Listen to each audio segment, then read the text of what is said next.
Well, welcome to the stream, everybody. I'm Martin. I'm going to do a quick update on the status of the Zarktor's Realm development, at least in terms of this Exeter scene. If you've been watching the stream yesterday, I had some issues with lighting in the scene, and we were seeing some sort of greyish white reflections on a lot of things. So I've now fixed that. So you can see the vambraces on the warrior is now not quite as shiny as it was before. It's a little bit, it was very light color. Now it's a little bit sort of blacker. The wings on this one are now looking a little bit better. That's how that's actually supposed to look. A little bit, well, that's how I've configured them to look sort of flame colored. And I've fixed up a few other things in the scene that were sort of screwing up the lighting. So it's starting to look a little bit more how it should. It's supposed to be darker inside in these hallways, and that's even in daytime that's supposed to be reasonably dark apart from the torches, so that's all working. And what I wanted to do quickly was to show you 3 of the packs that I'm integrating tonight into the scene. So of the last couple of streams, I've brought in the blacksmiths houses and the blacksmithing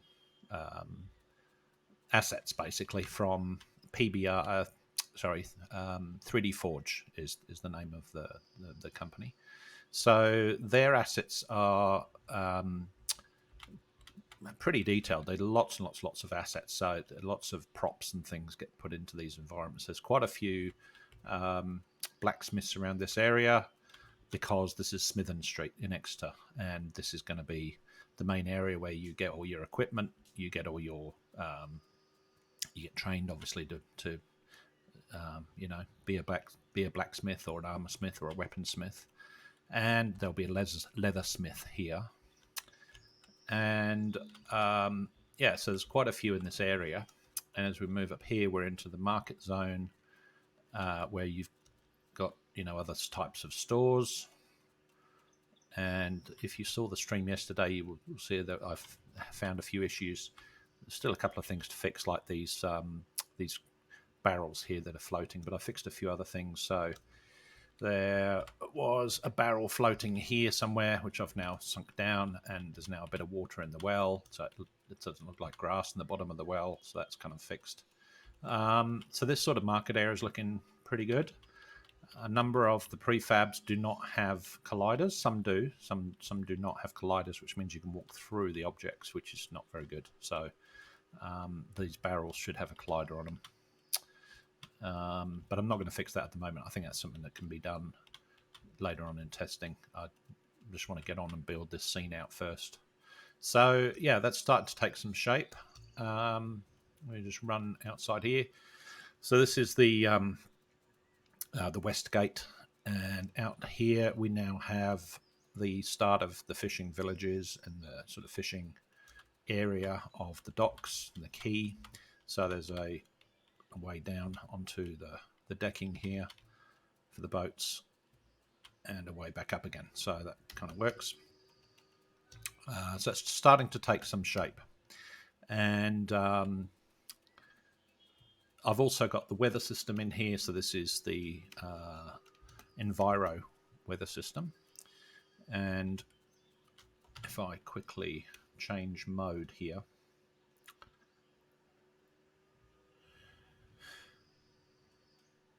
all right, so that's currently on a clear sky. I can bring in light snow. So that's basically like a light snow setting. It's not actually snowing because it needs to use a product called Global Snow to do that. But it's changing the environment. There's a cloudy one. Heavy rain. So you can see it's affecting the environment in real time. Let me just put that back to clear sky. And the other thing I've quickly done is to bring in just a few sample assets from 3 of the packs that I'm going to be using tonight. So the sort of mausoleum type arrangement here. There's candles everywhere, so there's some sort of random lighting, a few graves just to sort of get us started, and this sort of mini graveyard area here. and there'll be graves and graveyards all the way through this. But this particular area is quite a large graveyard, so pretty much all of that area there is going to be graveyard. So let me quickly stop that play, and I'll take you through the 3 packs I'm going to be working through tonight. So one is a fairly small pack just called Old Cemetery Pack from Greenworks, and this has some nice graves, mixed sort of gravestones of different things, and it just adds a bit of variety to be able to plonk these in the scene. Some are actually have writing on them that tells you that it's 18th century or 19th century. So some of these I won't be using, but some of the other assets are quite good. I think I got this one when it was on special, and it's got a couple of statues in there, so that's a good fit as well. The other one is Cemetery.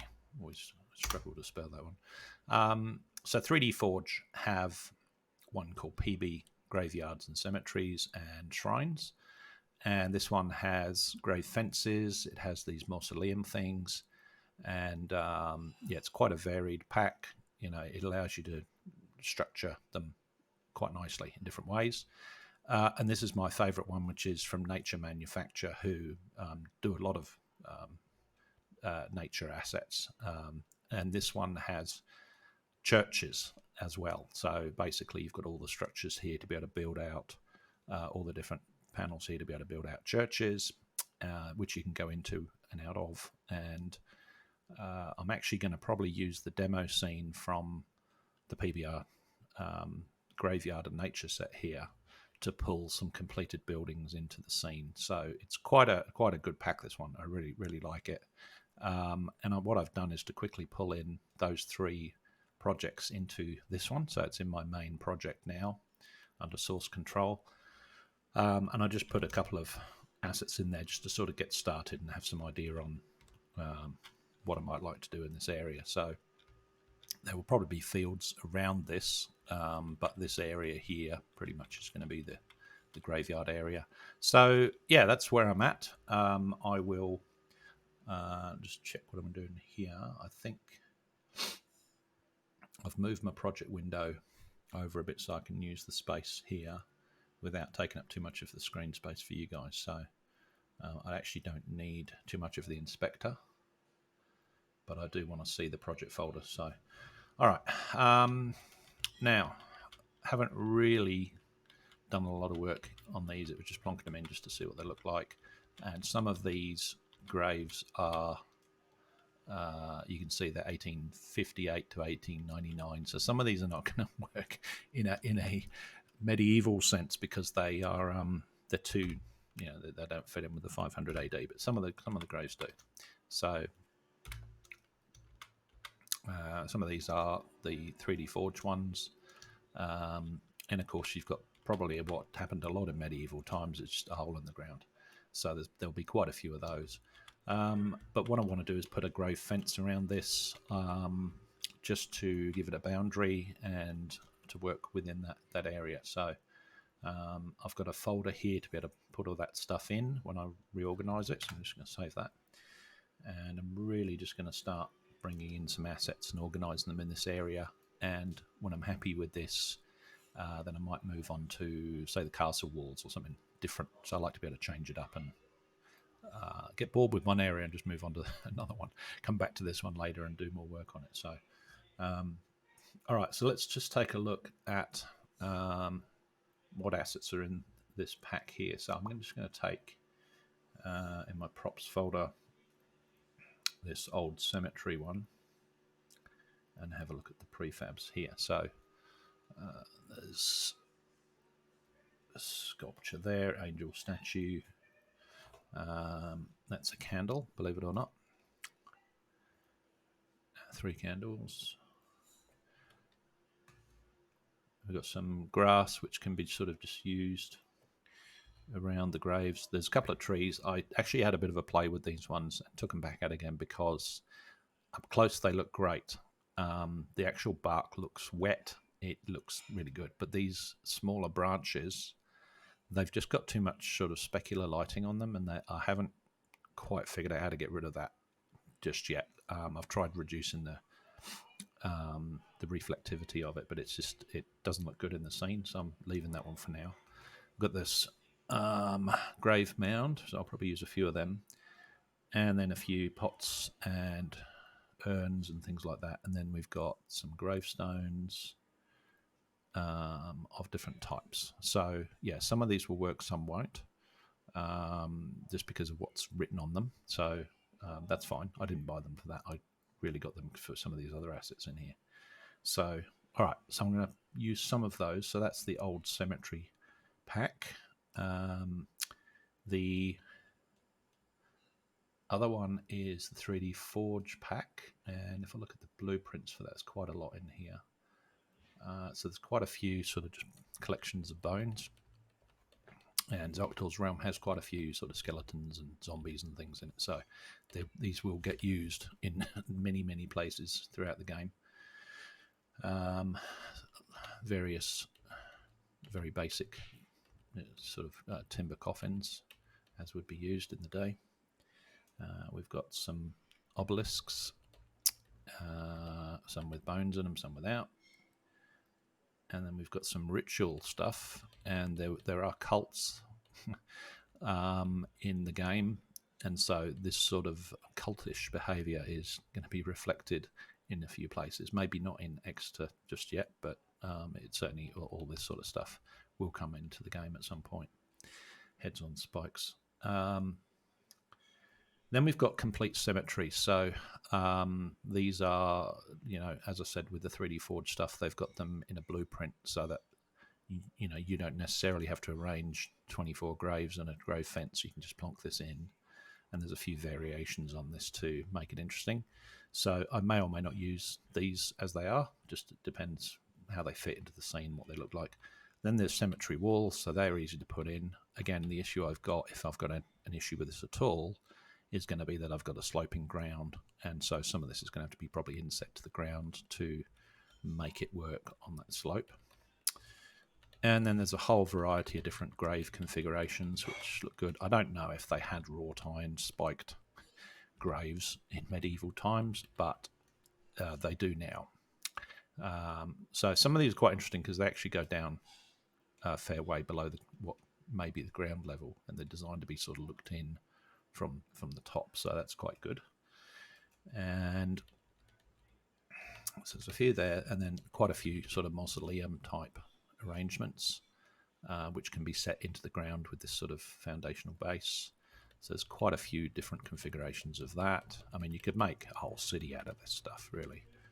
I'm not going to use all of them, but certainly a few of these I'll probably get into. These are the plinths that everything can sit on. So that's basically provides a base and some stairs if you want to sort of raise it up onto a platform, so that's good. And then we've got shrines and Symmetry Walls. So if you wanted to build a specific layout, which I may do, then I can use those pieces. And then there's various other sections. Just got to make sure that you attach them right, because they are a single-sided shader, as you can see. So you can see each side of the object, but inside it's totally hidden. It's invisible. So if you don't finish off the edges properly, you get a weird sort of see-through effect. So just need to be careful of how these are constructed. Lots more wall sections. And these could be used for anything really, but and then we've got these sort of larger graveyards, complete graveyards here. So some of that stuff will definitely get used.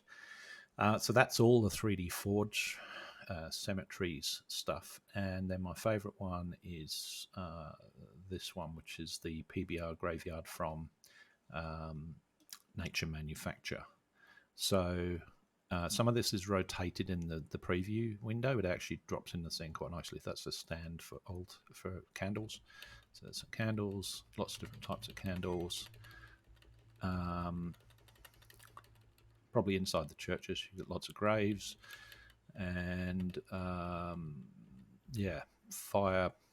This actually glows, I think. So like an urn sort of thing, goblet. oops, lots of different stones for, I guess, decorating the area, making it look more and more realistic. Wax-off candles. There's sarcophagi, with the knights on top, which this really was very good for me. So yeah, you can put these on top of, and I think there's a few variants on this.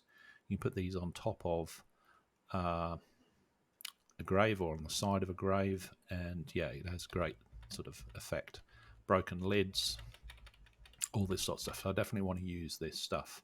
So that's the props. Then there's, because they're a nature prop company, they actually do a lot of rocks, and I've got the PBR rocks pack as well. So there's a whole lot of different styles of rocks. And ivy, you can't see it there, but there's ivy. And then architecture. So this is where I'm going to be building really the church stuff from. So these again are sunken into the ground so that the doorway comes up to the right level, and you obviously can put it on a slope then. And so they've got quite a few prefabbed buildings that can be put in there, but also component parts that you can use to make your own, so you don't have to use the shape that they provide. I actually want to bring in their demo scene, and actually might jump into that demo scene, just have a look at it, because it's a good layout, and it does kind of show how those buildings can be used in a scene. So I really want to just memory jog it for me, get some ideas. But yeah, you've got this sort of thing here where, you know, the lighting on one side is different to the other, with the stained glass windows, which is quite nice, the tiled roof. So yeah, it's a very nice looking pack. So yeah, let me jump into that pack, and we'll take a bit of a browse and see what can be used there. So graveyard demo, I think it is.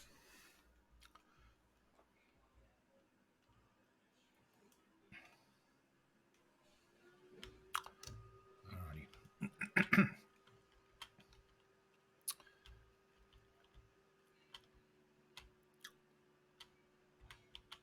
So yeah, that's a very British plant, all these sort of brambles and things. So the plants are great. So there's some walls. Yeah, it's definitely use those walls, and I almost favour using those sort of walls than the ones with the wrought iron spikes on. I think this is more likely to have been around in medieval times than the wrought iron stuff. But you know, I might have a mixture of this thing. So yeah, you can see kind of mossy covered stonework, piers and all those sorts of things, and graves, which are pretty generic. So there's nothing on them that, you know, suggests a year like that other one. Up to the buildings here. So that could easily be a church in any. I've got about 10 churches to do in the town, so there'll be different configurations. And inside, yeah, looks pretty churchy to me. Sort of darkened just with the lights, and there's the candle thing. So different configurations. Obviously, you can go inside these buildings, and there's, I think, 3 here as well. So another one, different configuration, and it's like a main one.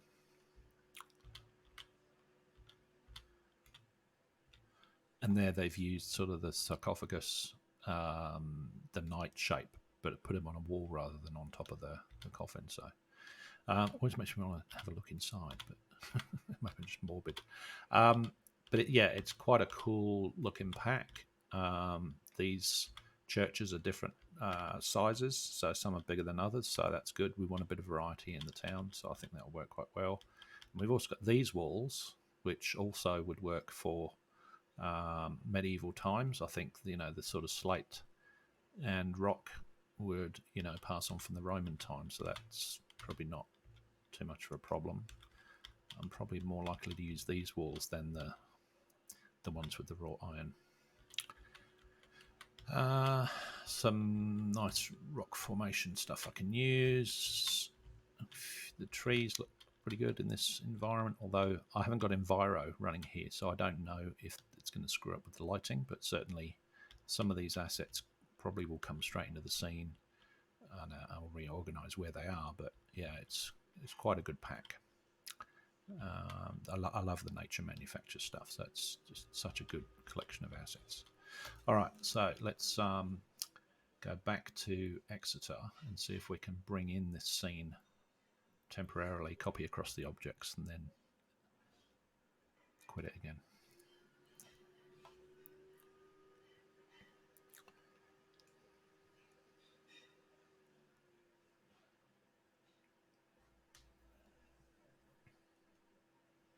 And it's probably a good time to actually start plonking some of these churches into their rough locations while I've got these packs open. So, alrighty. 3 prefabs missing. Okay. Too worried about them. They clear. That's fine. All right. So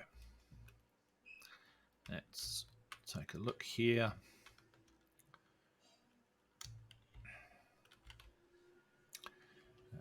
If I zoom out to the city view,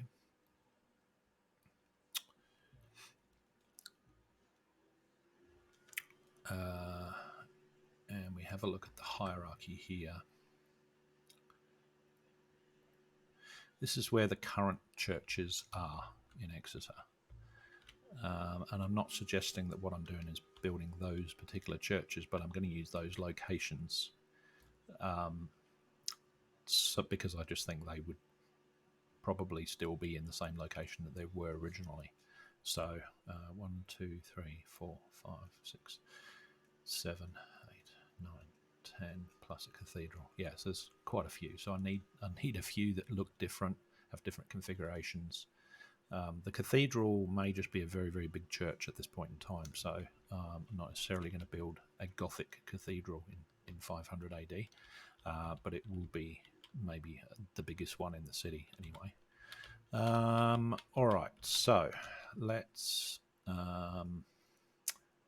these are basically placeholders ready to use. I think these are the grey boxes here, so we can turn them on and off.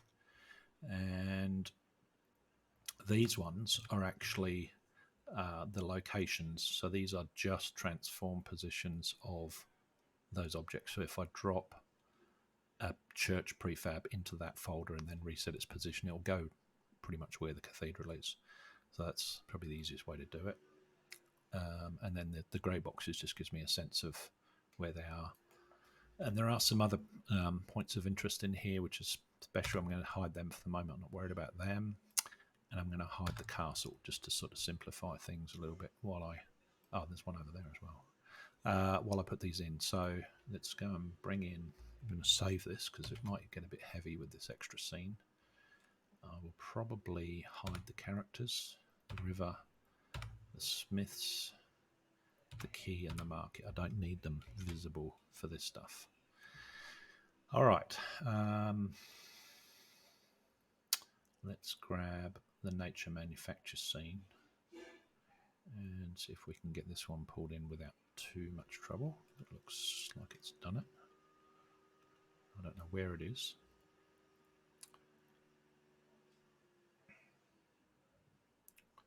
Models, there they are. Okay, so they're all there. Okay, cool.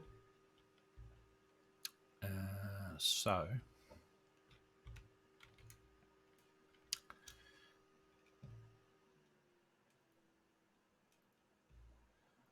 we don't need these reflection probes or the camera. Blackberry bushes. Yeah, probably going to use them. Directional light, don't need the extra directional light. The light probes, don't need the terrain, don't need the wind. Okay, looks fine. And lots of rocks.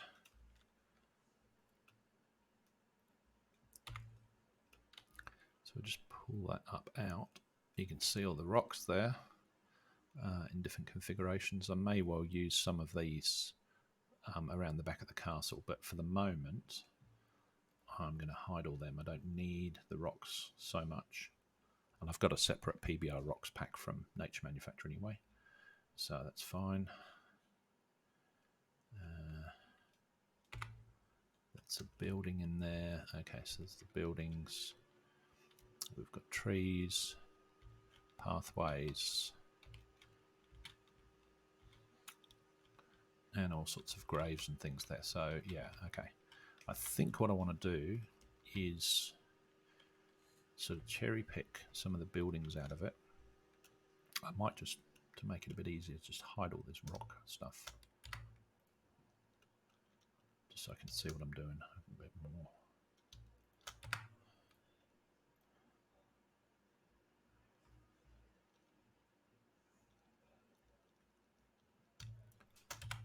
Okay, let's see what's left.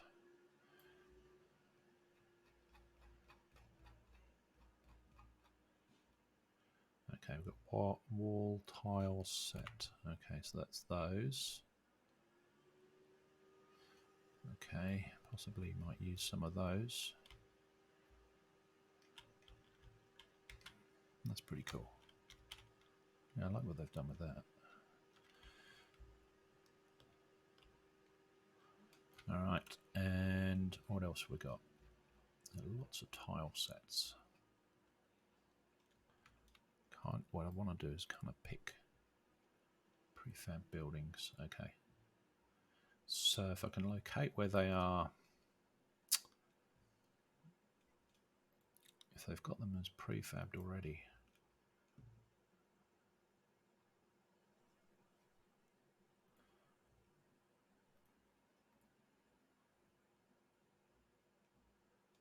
Where are you? Where are you? Where are you? Prefabs, architecture, there you go. Alright, I don't think I need the scene. I don't think I need the scene open to do this. Now I can unload that. And in fact I will remove it. I don't actually need that. I think I can do it with just the prefabs folder now. Alright. That's a little bit bigger. Easy to work with. Okay, so prefab buildings, and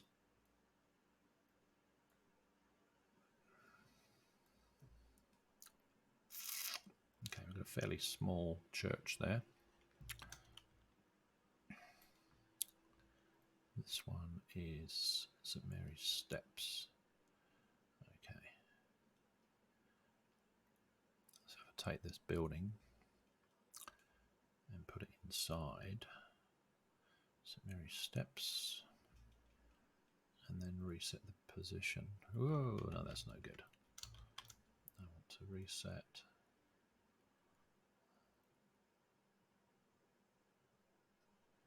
I just want to zero out the position of it. I think that's better.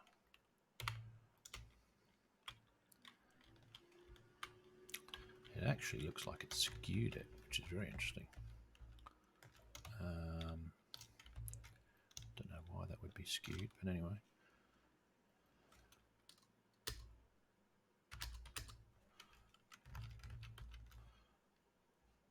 Why did it do that?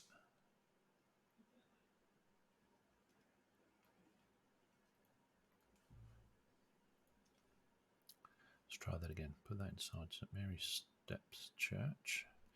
That is skewing it. Okay, I'm going to do this another way.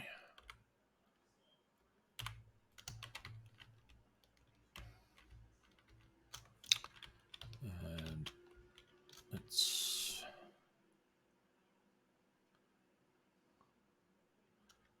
put it roughly in position here.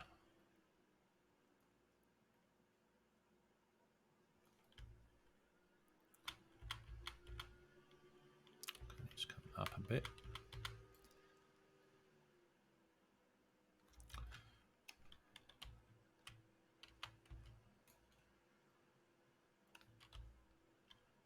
That's better. Okay. All right, one down. St Mary's Steps. I can now hide one. Cool. Let's take this one on. This one, St. John's.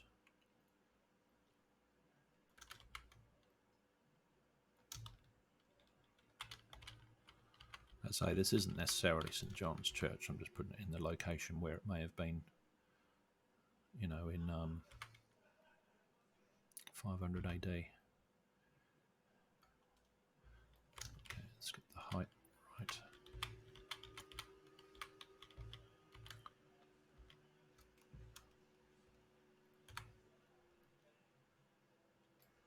So that's actually got steps up into it, which is good.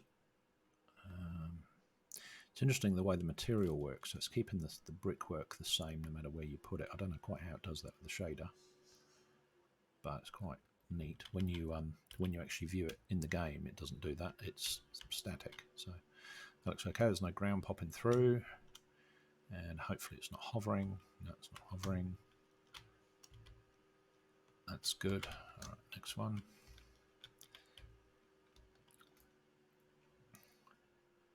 Okay, so this is St. Nicholas.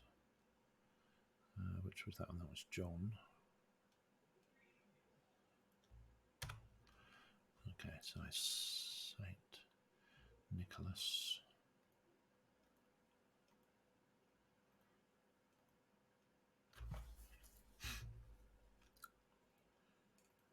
Use the small ones again.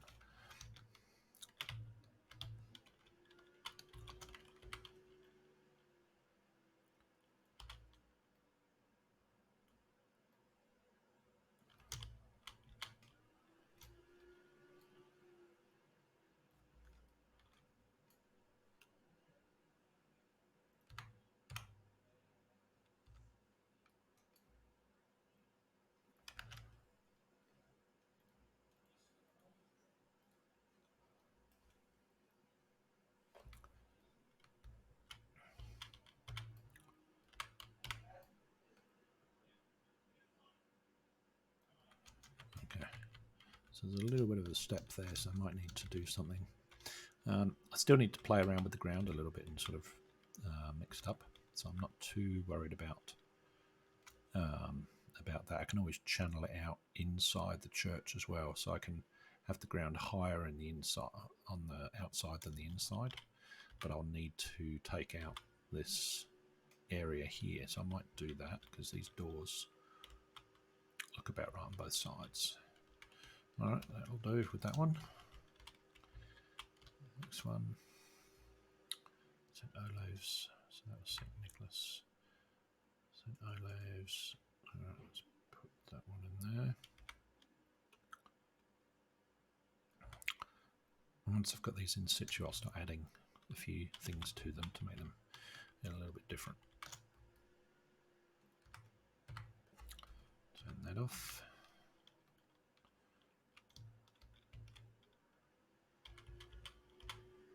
Okay, similar thing here, to probably edit the ground a little bit just to get that to work nicely.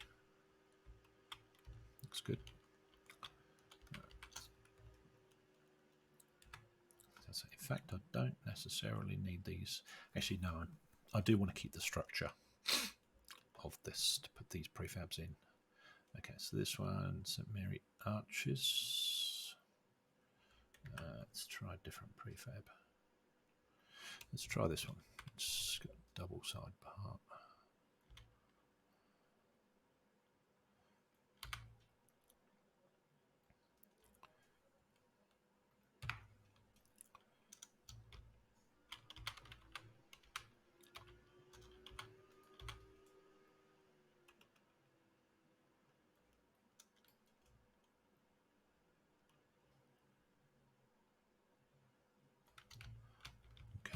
Definitely works for the steps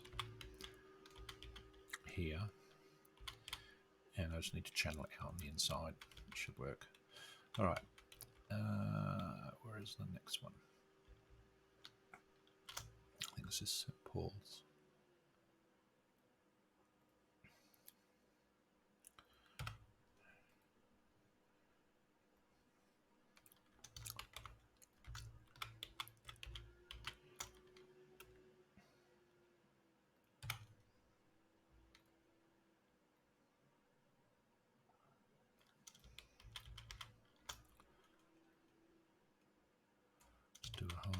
I think I'll bung some steps in front of that to make that workable.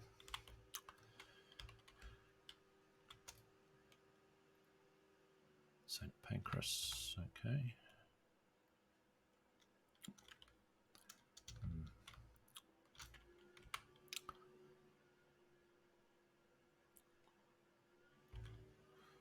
Put that one on an angle, just make it interesting.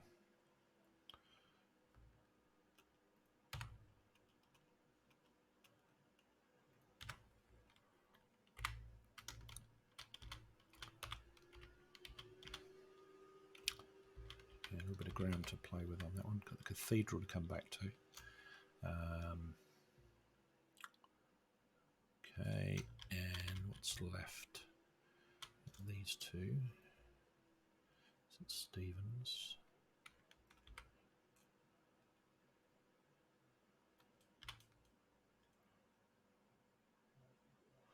Yeah, and I think I might have one almost at ground level on the door, and then have steps to the other one to make that a bit more interesting.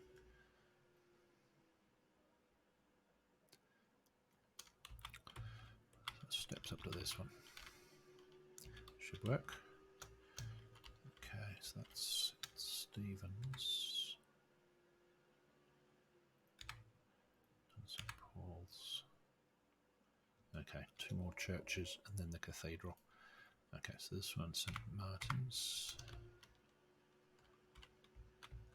It's nice to be able to finally get rid of these grey boxes as well. They've been there for 10 months. So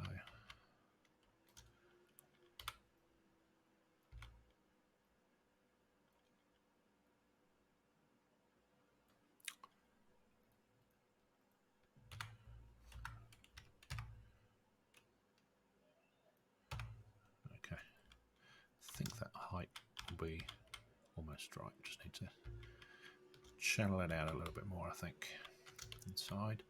And the other one's over here somewhere. Trinity, I think this one is. Okay. So I'm going to move it in more here, I think.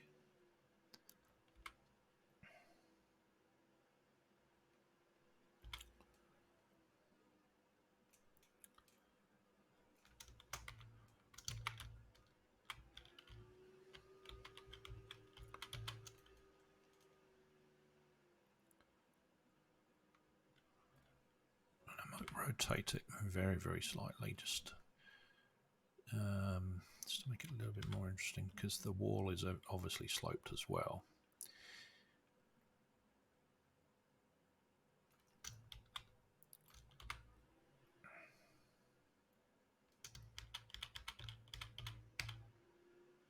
Cool.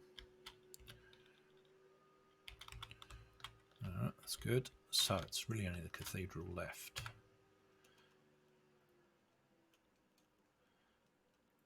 Okay, cool. So it's starting to take some shape now. All right, that's the churches now. Cathedral is going to be special because it's, well, it'll be a big church. So it could potentially be many, many sections of many, many pieces. I think what I want to do is just put in a large prefab at the moment to be a placeholder rather than the grey box.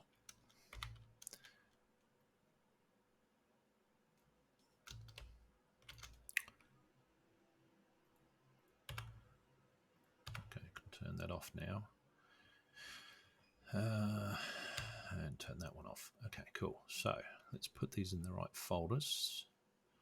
So that one will be there. That one is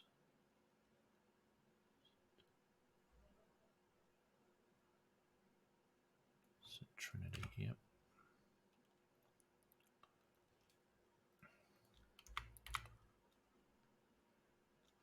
Did that just, was that?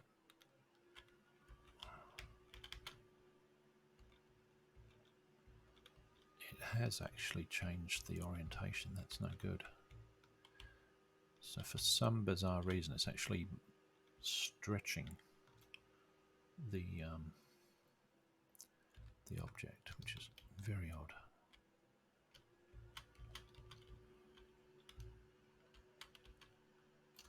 Yeah, that's no good. That's no good.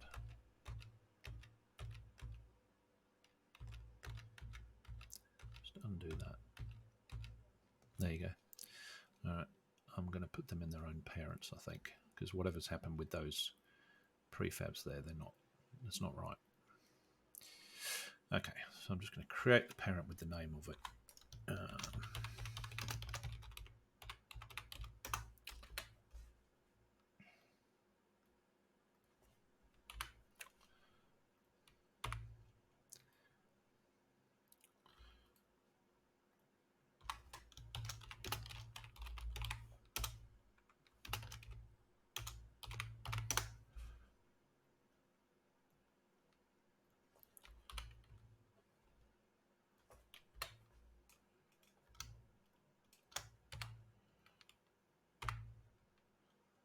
St. John's.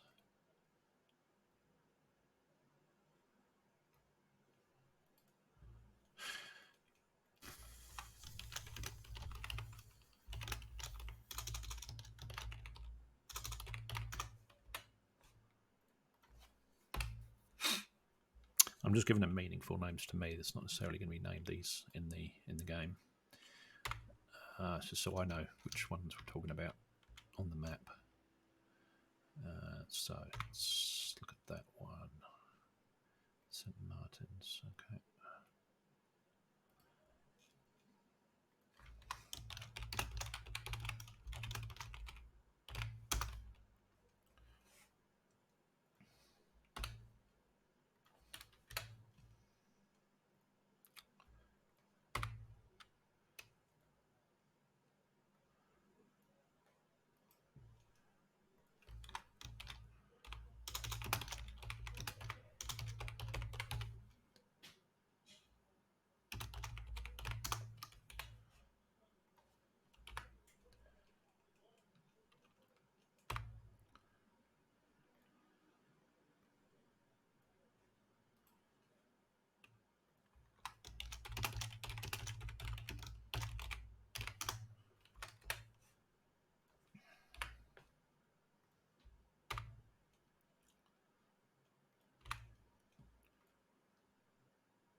I don't know if it's supposed to have the exclamation mark there. Anyway, let's keep it consistent. All right, one more, which must be that one.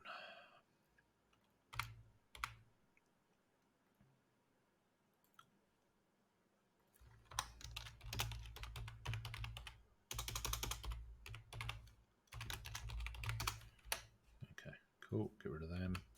Don't need that anymore. Cool. So, probably can get rid of grey boxes now. Really don't need them. The city gates are done. The ramparts are done. The Rampart Towers are done.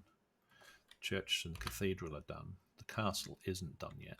So all that stuff's got to be done. The streets I'm going to leave because they are they're named, and that gives me an idea of what their function was back in medieval times. So some of them anyway. So I'm going to leave the streets in there for the time being, and the points of interest I'm still using that for reference. So there's a few known places that I want to put in, but so that's starting to take a little bit of shape. What I may do is quickly see if I can get into one of these.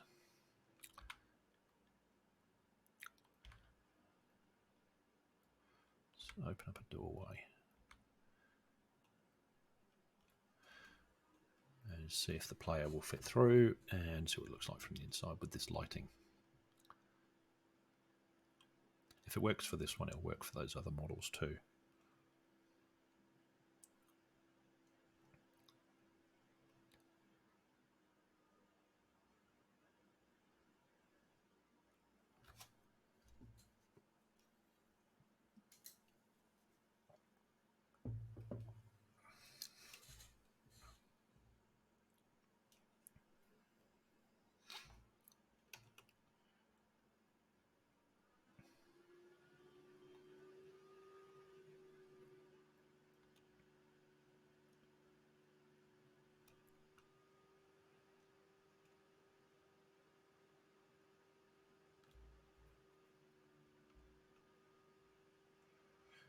All right. Looking good from a distance.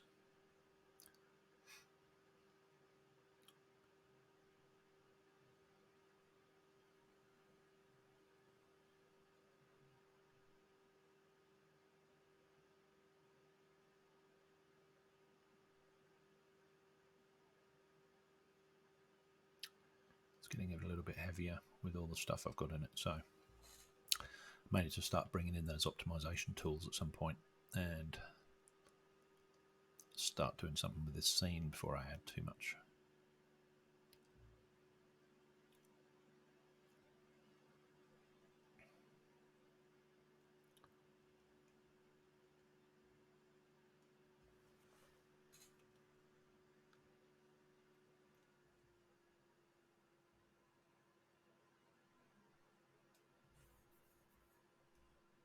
Actually, while I'm waiting, let's have a look at this PBR graveyard one.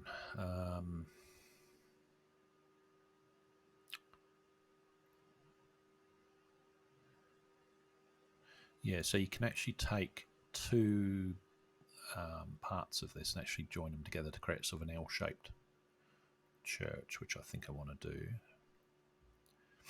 And there's so many different components of this thing to be able to add in all these other ceiling and wall parts. So definitely we'll be tailoring the look of these churches to make them a little bit more unique to each other. Yeah, no, I'm pretty happy with that. It's a very good pack. It's one of the first packs I bought actually on the asset store. Come on.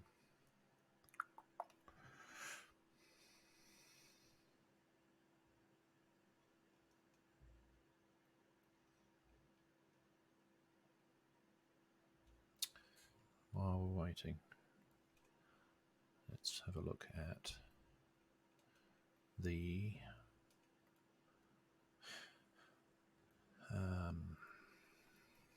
map, my main map that I've been referring to. So these obviously got steeples and all those sorts of things. This is 1500s. I think these locations would have had some church religious buildings on these sites, or some of the sites back in 500 AD. I don't think they'd be like these buildings necessarily. So I'm basing it on where they are today. This picture I think is pretty similar. St Mary Steps, yeah. Arches Lane. I mean, this sort of building here, the St Pancras one, that look of that building is pretty much what we've got in the scene now. So maybe some of these buildings, yeah, they sort of predate it. Let's have a look, see how they look up close. It's looking pretty good. Sort of fits with the scene. The colours look okay in the scene.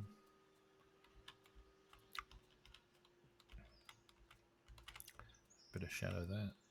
Obviously can't get in the door unless I've got some sort of door interaction on it.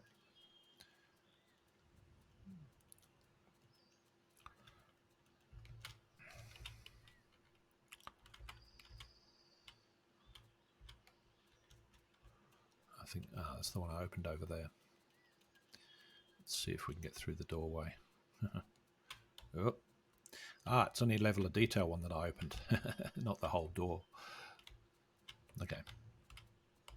All right. Well, the main thing I wanted to check was whether the lighting and everything looks good in the scene. I think it looks okay.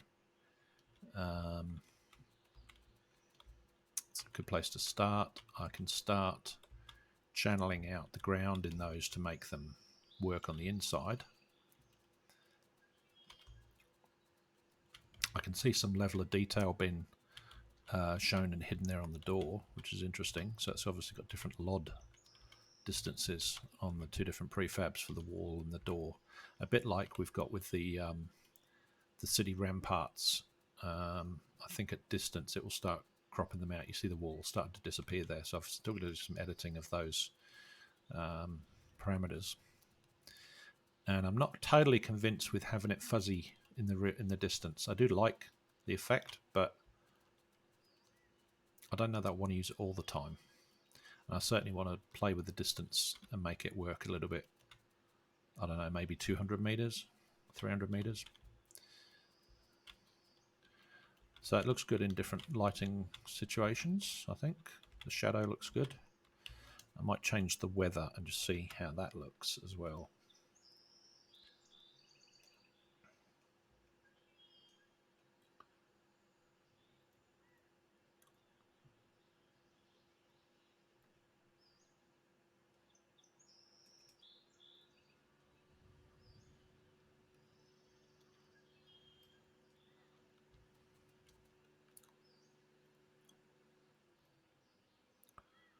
Okay.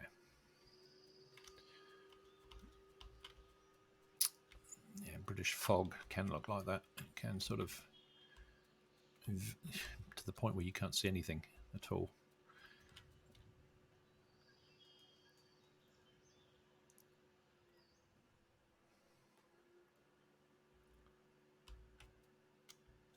It's interesting the sun shafts are still coming through, so something's definitely wrong with the weather at the moment.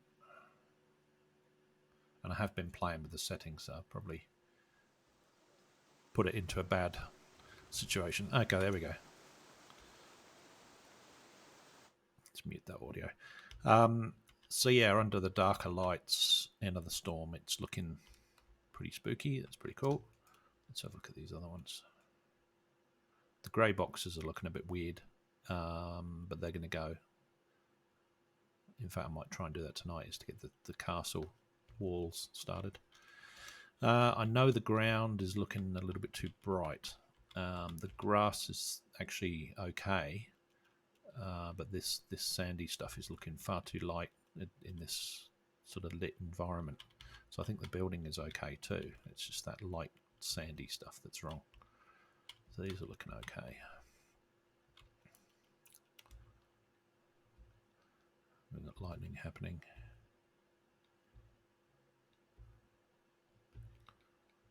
And our graveyard starting to take shape.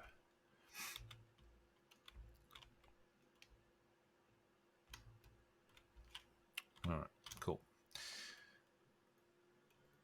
Let's take that out of play mode. I'll start doing some work on that terrain, get the terrain fixed up first on those buildings and then work on from there. So what have I done here? So what I've done is I've only closed the LOD 2. So that's why I've made a boo-boo there. So let me undo those changes.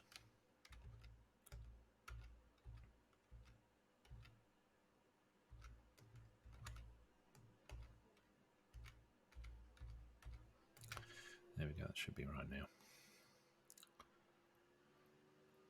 Interesting, there's a little bit of movement in the door between those different levels of detail. I think if you know, to get a good understanding of what these level of detail things are, they're basically three different meshes if you look at this, the LOD 2 up close, it's very chopped because this is the one that you would use from a distance, and then it would gradually get more and more detailed as you get to the LOD 0 is your closest one. And then it's choosing which of those is going to be displayed based on the distance away. So yeah, it's pretty clever how it does it, and you can see it switching in and out at that distance there. That'll be from LOD 0 to LOD 1, and then at some point here it's going to go to LOD 2, which is, yeah, and then it's culling it at that distance. So that's probably not quite right. I need to change the culling distance on a lot of these things, because a lot of things are getting hidden that shouldn't be, like this wall. Even though the steps are not, and the piece on the top of the ramparts is not getting culled at all, but these wall pieces are, which is silly. If anything needs to be culled, it would be the stuff inside the wall. All right, so anyway, I think this is fine. It's the way the prefab was. I'm just going to start doing some work with this terrain now.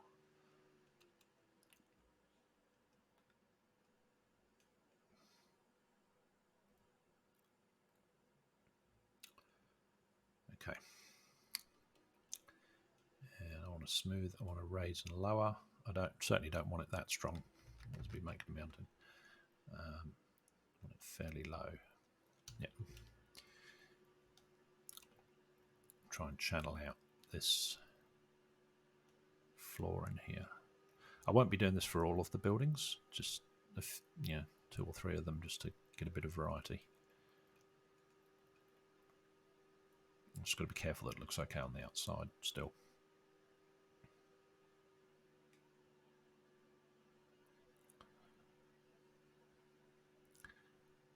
A little bit of grass poking through, it's probably not a problem.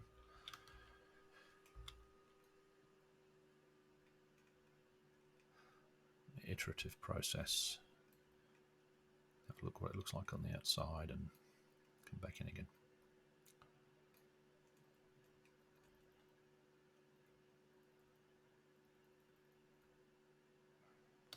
Make the brush a bit smaller.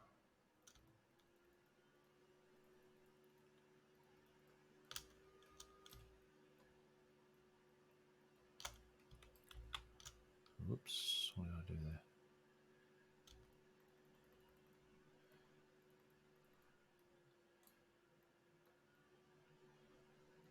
Okay, let's check on the outside if I've cut away too much. Probably have in a few places.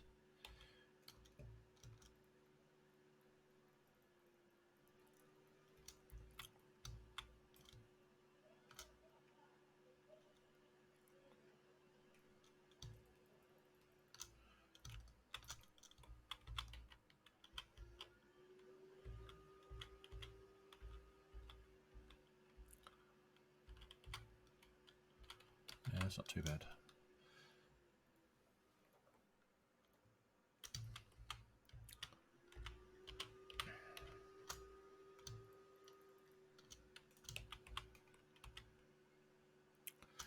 Okay, do a bit of smoothing on this.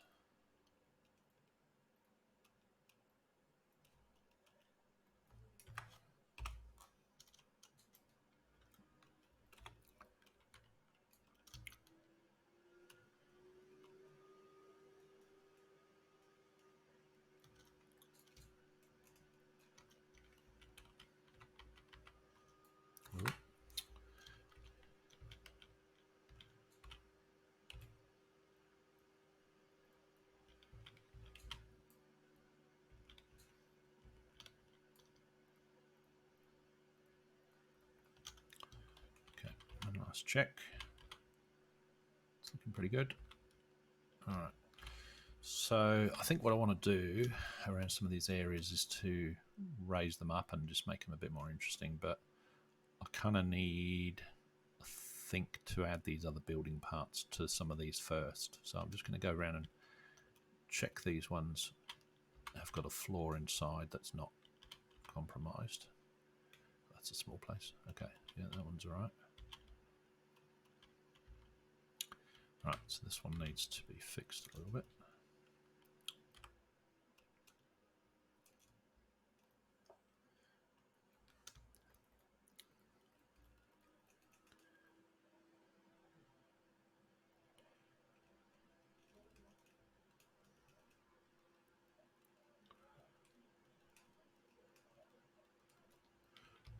check it from the outside, just make sure we haven't screwed it up from the outside. So it may not even need smoothing at this point. Not sure about the colour of the ground, but the mesh of the ground is fine. So that looks okay. That looks okay inside. Cool. All right, so this one over here, and that one's okay because that one's raised. So I need steps for that one. Okay.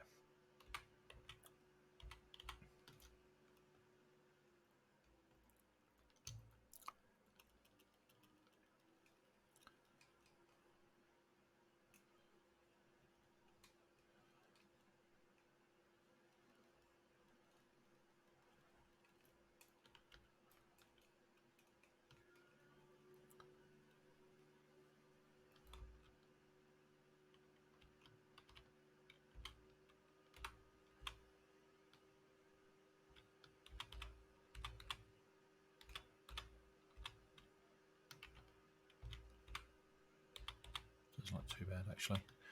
So I think that brush size of 2 works quite well to be able to cut out the inside of the buildings.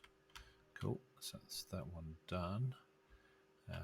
So look at the cathedral, I think, yeah, okay. So the cathedral I'm actually going to, well, whatever this church is, I'm going to raise that right up when there are steps into that one.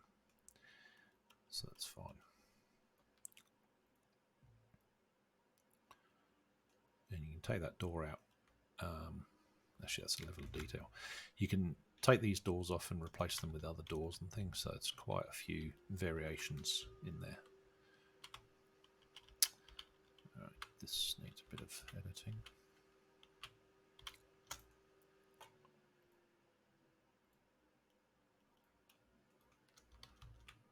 Yeah, terrain.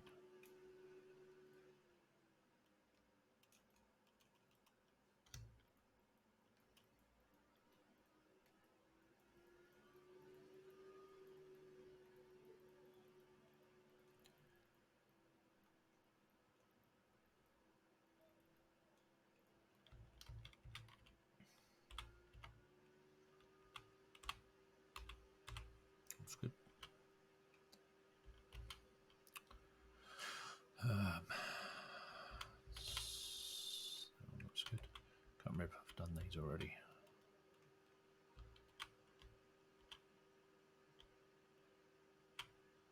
No, I haven't done this one.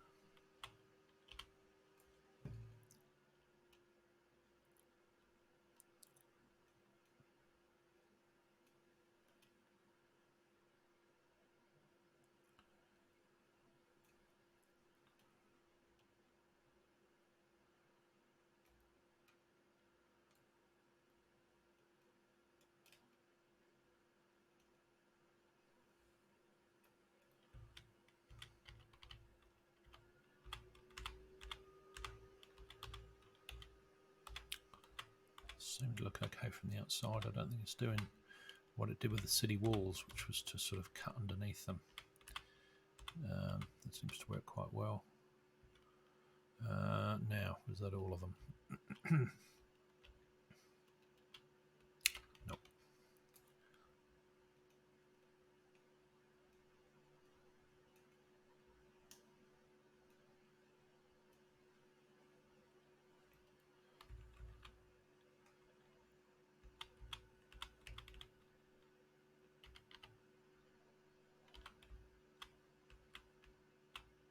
Okay, cool.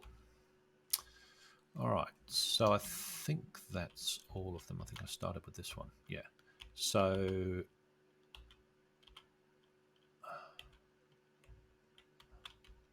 save the scene.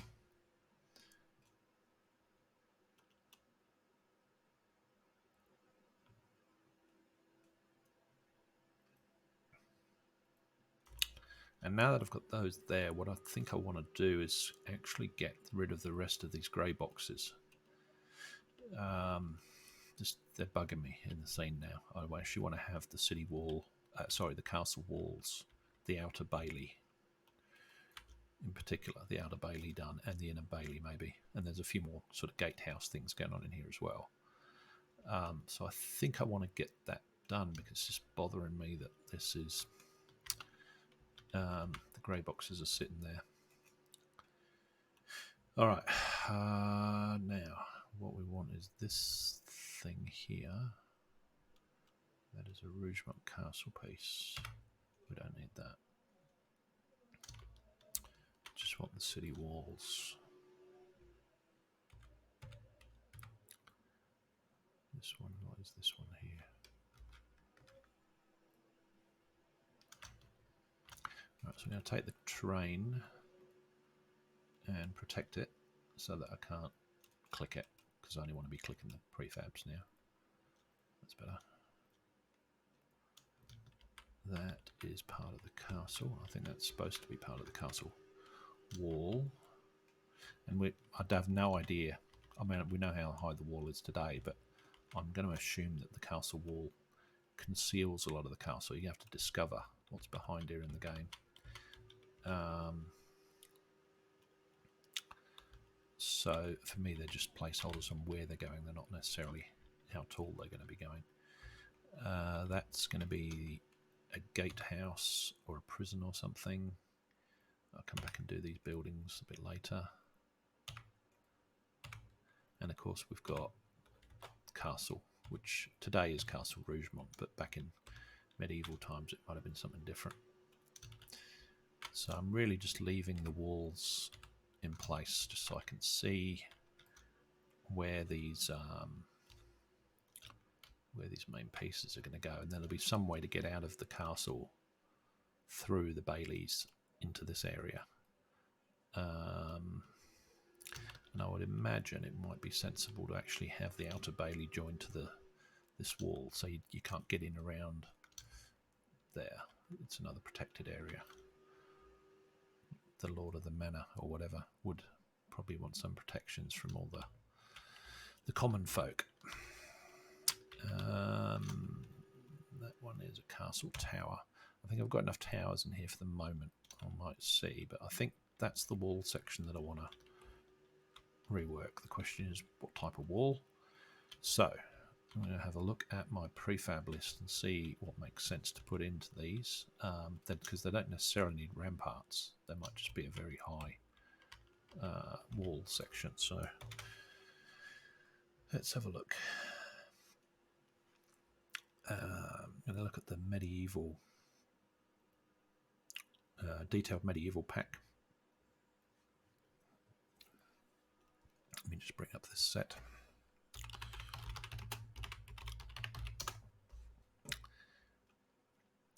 From Astrofish Games. So detailed medieval village, detailed medieval castle. This is the one that I've used for the ramparts. So yeah, there's quite a few variants in here for doing different things. Obviously, building up the castle is going to be a question of picking and choosing what makes sense to put in there. But what I want is these high walls, and I think the trick is going to be whether I can find a piece that doesn't necessarily have to have ramparts on it. Let's see, you might be able to actually see from these. So there's the ramparts where you can go in and out of the various sections. There's towers, big buildings, and rampart sections.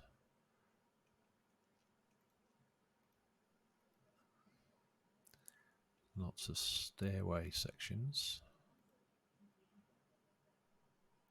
So there are individual sort of wall pieces, but I think they're for tunnels,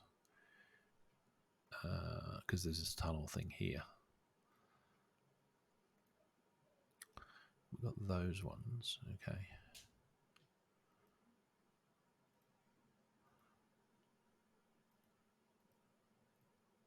Or it's a kind of, make your own. I'm going to use the same prefabs, I think, as the wall and just see what that looks like. So I'll take some of these and use them. I'm familiar with them already, so I just want to see what they look like, and then I'll do some comparison with some of the other assets in there and see what makes sense. Okay, so we want a ramparts. Actually, what I'll do is I'll grab grab the prefabs from the folder and drag them in.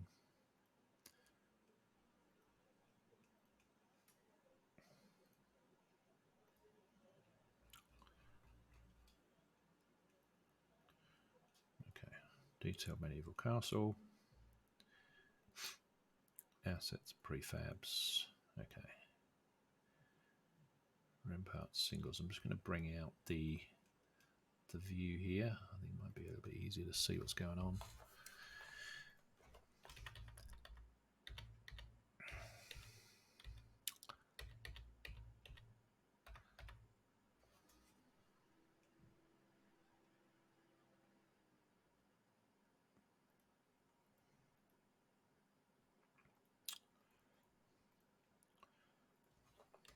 Okay, so there are some, these are low walls.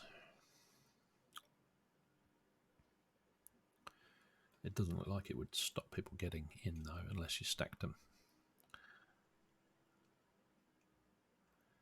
Masonry pillars. So that looks more like it.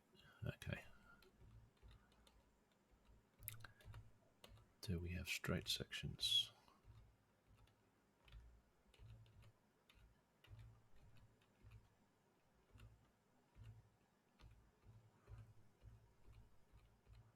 They all look angled to make towers. At the moment, looks like I can find a straight piece.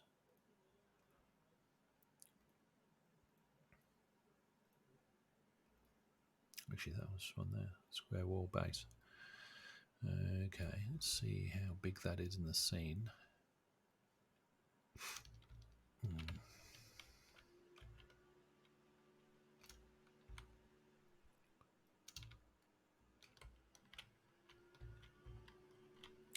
Let's start with the Wizard's Tower, where the Wizard's Tower is, for scale.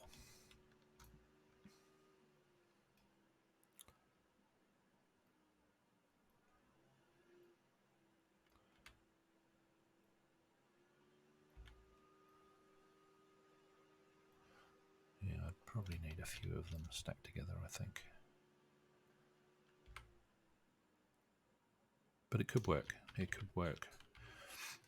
I can make it however high I want. It doesn't need to have ramparts on it. And it's two-sided, so it's a wall from the other side too. And I can plug in a gate wherever I want. So I think that might be the way to do it. Just take a load of them and put them together. Yeah, I think that's probably what I want to do. Okay, let's put it in a parent. Castle outer Bailey. And I haven't got any major, actually, let me, have I got rotation on it? It's the rotation. Reset. Let's look at where it is. Okay, so I'm happy with where it was. I'm going to be using references in here. I'm just going to copy them a few times, I think.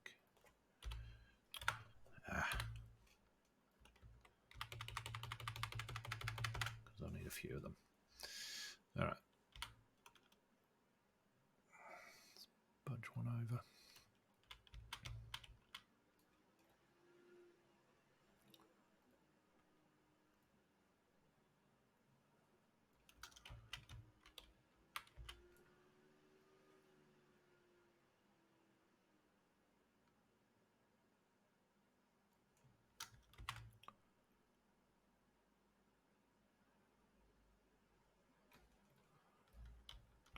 Get to the point where you can barely see the seam in it.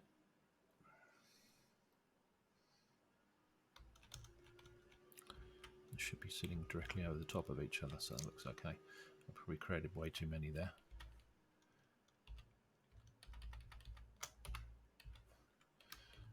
One,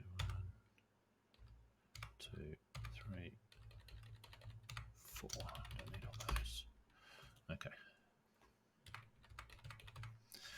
All right.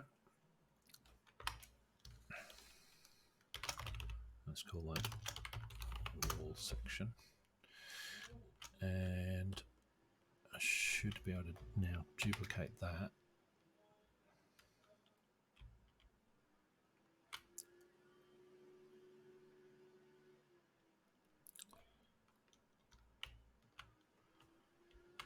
Could even go one higher. All right, let's go one higher, just because I can always remove sections then, at least when I'm modelling it. I don't have to add extra ones on top. I'd rather do that before I do the copy. Let's call that base 1, 2, 3, 4. Duplicate that. Duplicate that.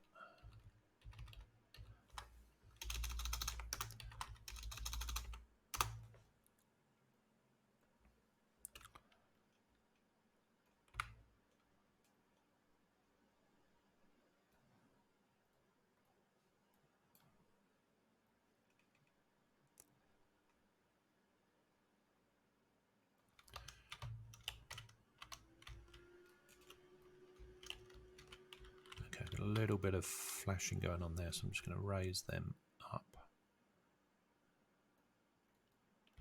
We don't want it flashing. Okay, so then I should be able to set it into the ground a little bit more. It's a little bit repeating, so maybe what I do is flip one over. What's going on with that? Why is that doing that?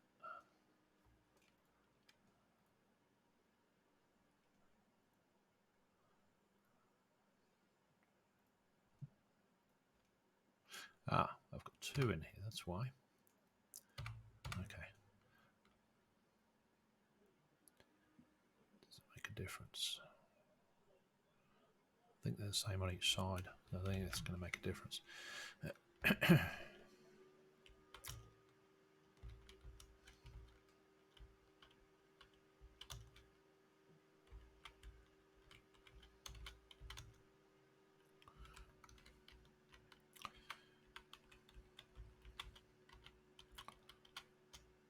Okay, so we're getting the PBR materials, physically based materials there, so you're sort of getting that shiny, almost wet look to some of the materials and rough on the other one. So that looks okay from ground level, which is where the player's going to be. Okay, so let's now take that. Can be moved around, and we can take copies of that. So that's good. All right, so I think I'm going to start with that piece. Actually, I might as well just start where I am. So it's moving it again. Let's just drop it into the ground a little bit.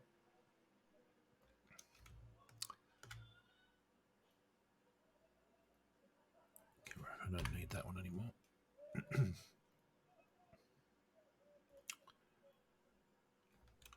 Don't need them. Okay. Wall section. Okay, let's grab that.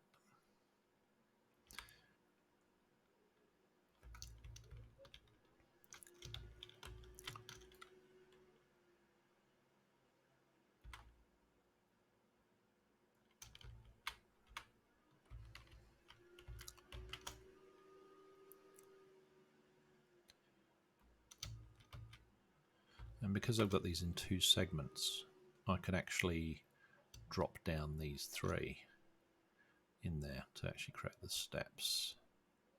So that could work quite nicely. I'll come back and do that afterwards though.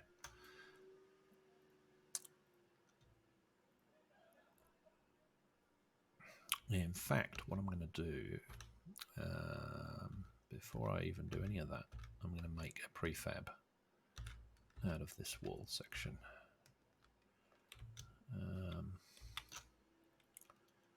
Wall section, yeah. Let's get rid of that. That's buildings.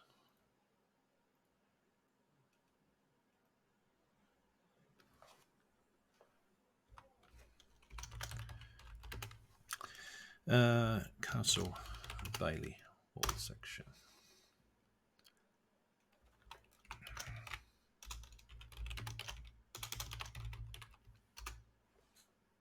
Right, so now we've got a prefab. It should be a little bit easier to work with.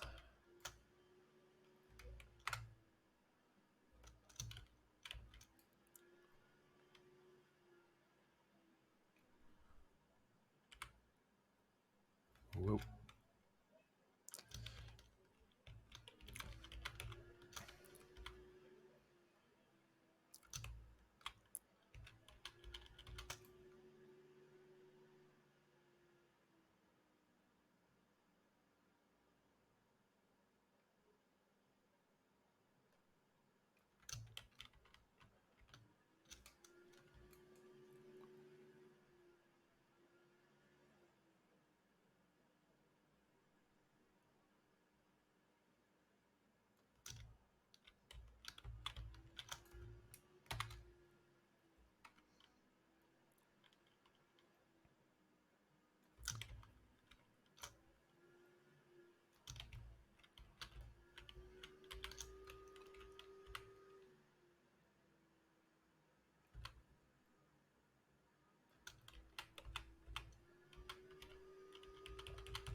Okay, I'll probably bring up the ground level on some of this.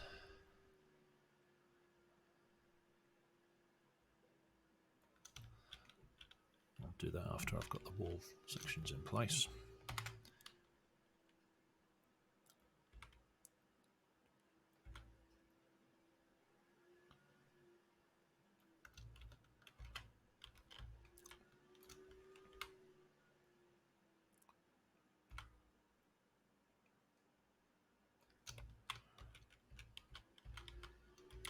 Of course, there's a little bit of intersecting geometry going on there. We'll have to see if that causes any flashing. I think the corner's hidden anyway, so that should be okay. Alright, so I think from ground level, you can see there's a tower, which is fine, because the tower can see you. But you can't really see everything in there. Even if you could jump up, you can't really see what's going on. You'd have to get into that area, so I think that looks okay. Let's bring that one down just a little bit more.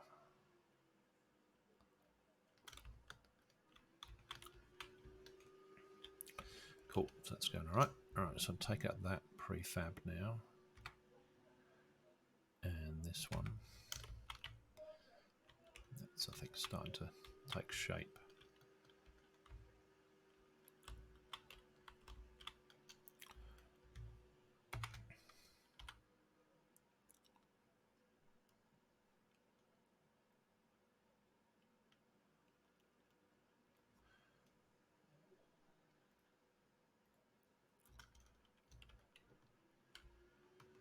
Why is that doing that?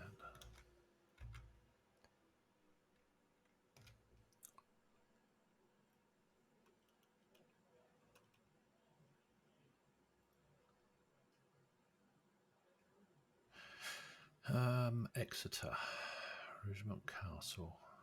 Okay, so yeah, we actually want to put these inside a parent. Castle Outer Bailey.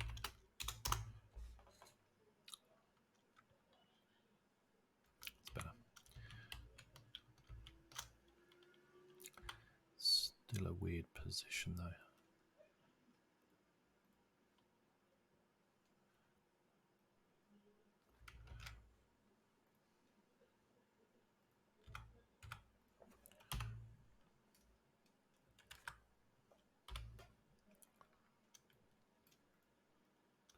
Don't like the fact that it's got the wrong origin. Same origin on all of them. Right.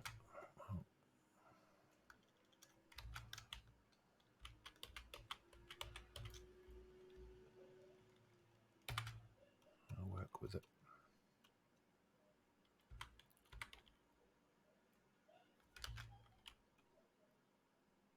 Oh, that's weird. the gizmo changed position. There's a bug in Unity, maybe.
Yeah, I'm going for.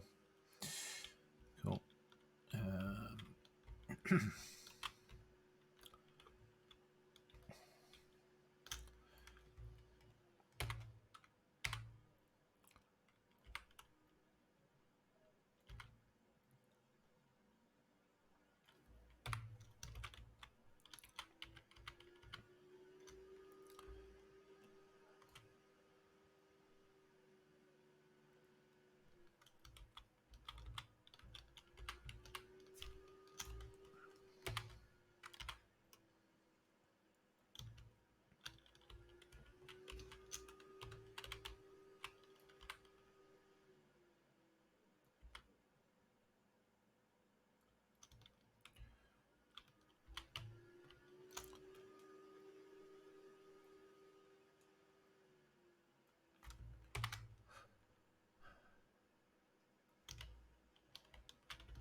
Okay.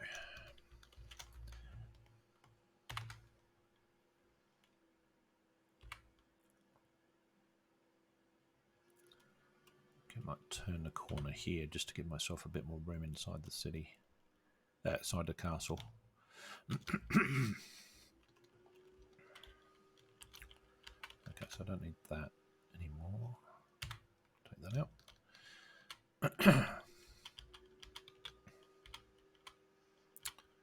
Yep, looks good. Looks interesting. Be able to climb through there and get down into this area.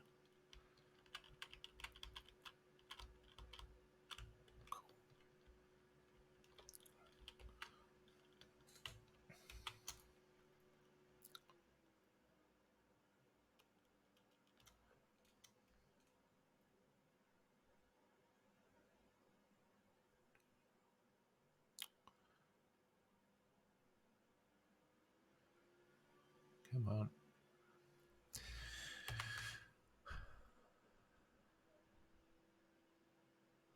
And this having the same material, and I think it's using the same material as the walls, the ramparts wall sections as well. I think this sort of wall part actually uses the same material, which is going to save on draw calls for performance. So having lots of these isn't going to, hopefully, be too much of an issue on the performance if they're all reused.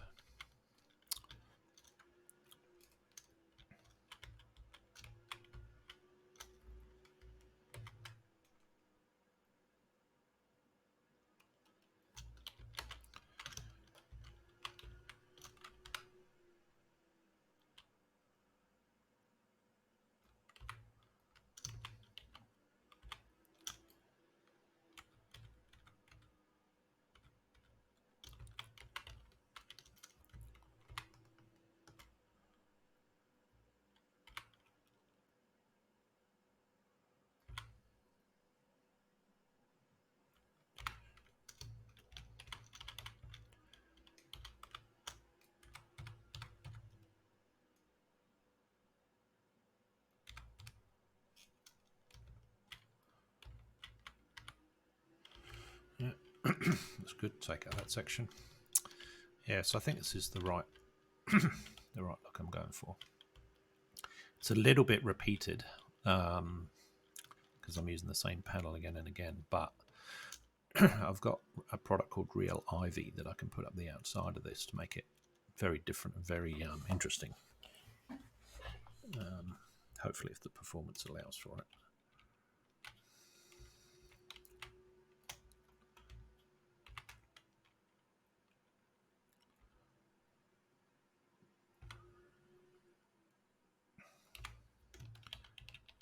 Again, I'm going to leave myself a little bit more room inside the bailey, inside the castle, because the city's big enough to allow a bit more room.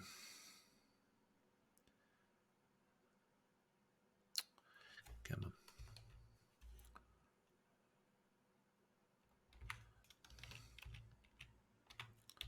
Didn't quite get that edge done.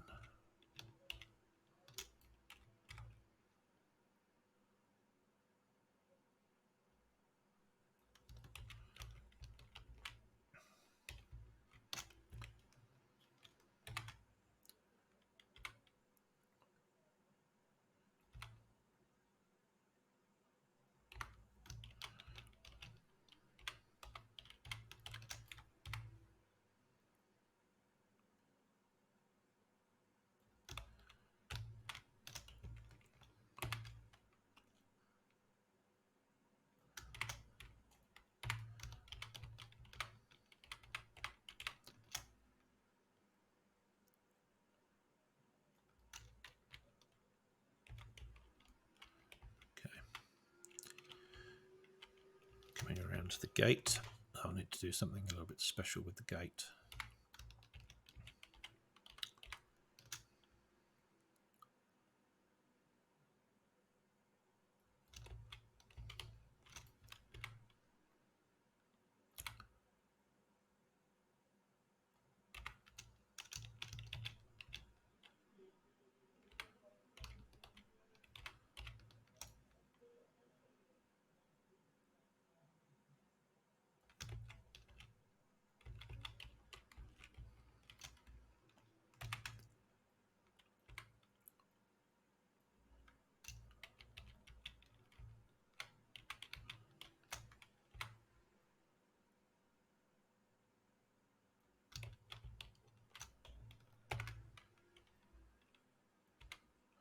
You do get a little bit faster with the workflow once you're doing lots of repeated steps here.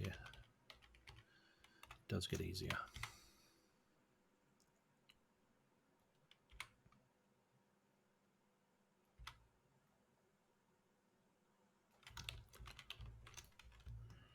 Okay, I may take out this piece depending on what I do on each side of the gate to the outer bailey.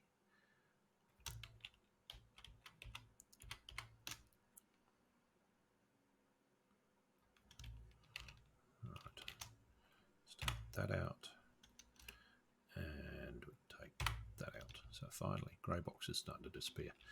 All right, let's change a little bit in height.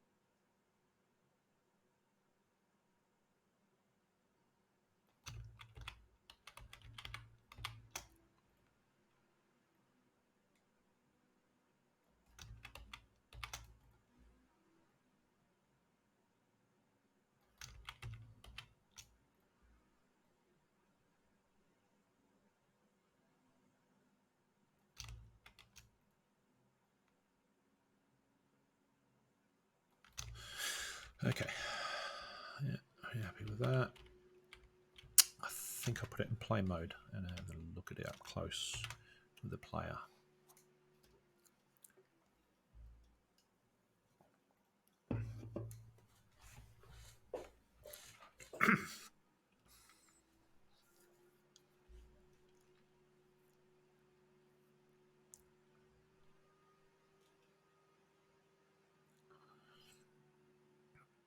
GG. Sorry, I don't understand the question.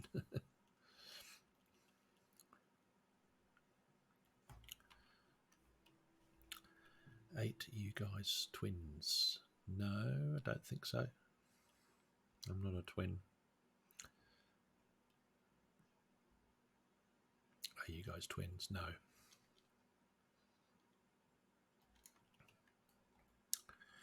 All right. That should be in play mode. There we go. All right. So we've got the churches working nicely. Let's have a look at these outer bailey now. That's good go. Thank you. All right. So that's looking okay from a player's perspective. It's about the right height for a player controller. Certainly the material looks great up close. That's one of the reasons it looks good in VR as well. I'll bring up the terrain to fix up the bottom part here. And the joins look okay, I suppose. Not much I can do about that. So the height is going to stay pretty much the same. And you'd have to come around to the gate here and get in. So yeah, I think that works quite well. And on the inside, you've got the same thing. Round to the Wizard's Tower.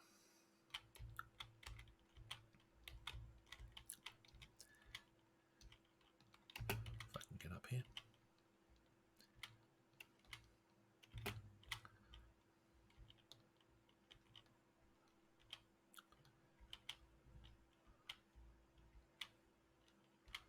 Okay. So that's the look I wanted. Yeah, I think that's about right. Doesn't need to have ramparts on the top of that wall, really. Not like the city walls. It's just a barrier. Cool. Alright, so I've still got my grey boxes for the rest of the outer bailey and the inner bailey. So I might sort of finish off this section, get the outer bailey done, figure out what I'm going to do with this in order to get to this area, and then maybe do something on the inner bailey and probably block this off. I think you'd want to keep your peasants out of this area in here, which means not having access through there. Yeah, I think that works all right.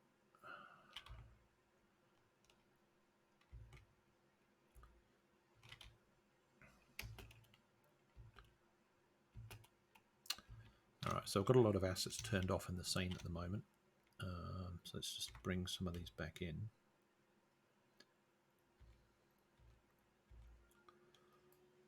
Make the scene a bit heavier, certainly.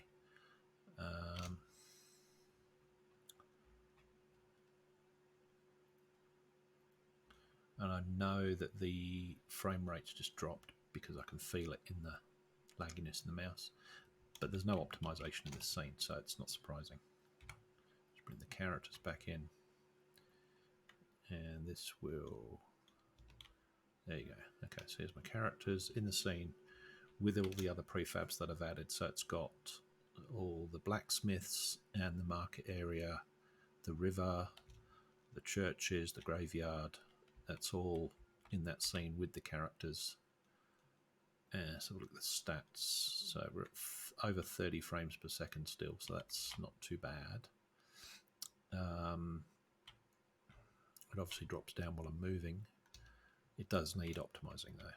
So, all right. A little bit, yeah, getting a little bit of lag in here. It's not surprising at all. But the look is starting to get there, I think. The city's starting to take on a little bit of identity now.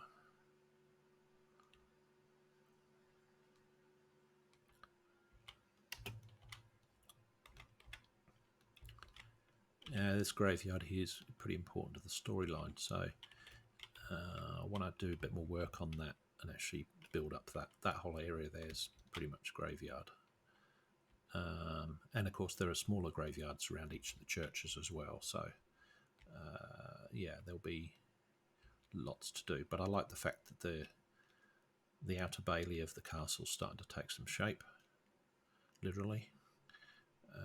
Yeah, I might put up the real ivy on the outside of it, because just to make it a little bit different, so it's not too samey. Like I put the curve on there to make it look a bit more interesting too with the light, but I think maybe a tree or something in front of it as well, kind of break it up. Certainly needs to be a little bit more than just grassy hill. All right, that's enough for the time being.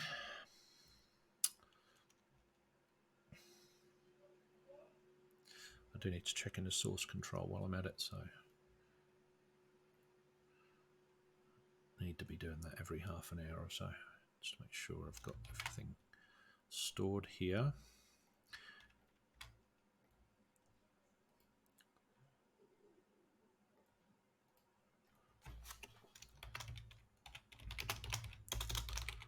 Now it's Bailey and churches floors, which I did as well. Okay, I'm relieved when I check into source control. It's like my backup. All right. Okay, I'll think what I'll do is I'm actually going to put another one in just to sort of keep the line going.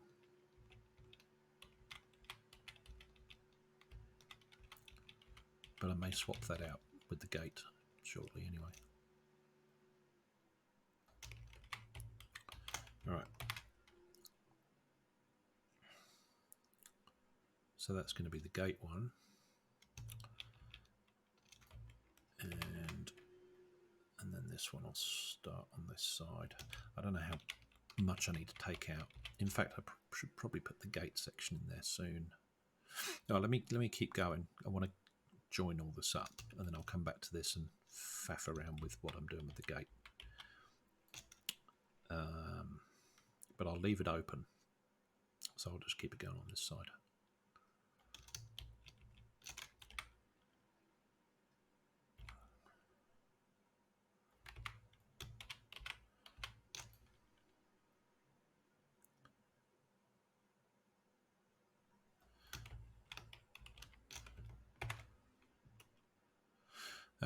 Isn't it better FPS if you run product? Yeah, it is. It will be better in the editor. The editor's got a lot of overhead, so certainly the FPS would be better in a compiled. But of course, I'm running it in interpretive mode in the editor all the time. Every time I run a quick test, I'm doing it. Probably once every couple of weeks I do a compiled version just to see how it's playing on different equipment. So one of the pieces of equipment that I've got behind me is a small portable PC that's basically the same as the Steam Deck. So it's got the same hardware spec as the Steam Deck, which is a Linux operating system. And so I'm using that for testing purposes. That's like my lowest spec that I'm supporting, really. Whoop. Got that weird thing going on with that. Oh, there we go. Yeah, weird thing with the gadgets disappearing. Yeah, so I'm using basically it's a Steam Deck hardware emulation. It's using the same Steam OS operating system on top of the Linux operating system. And it's using the same hardware spec as the Steam Deck.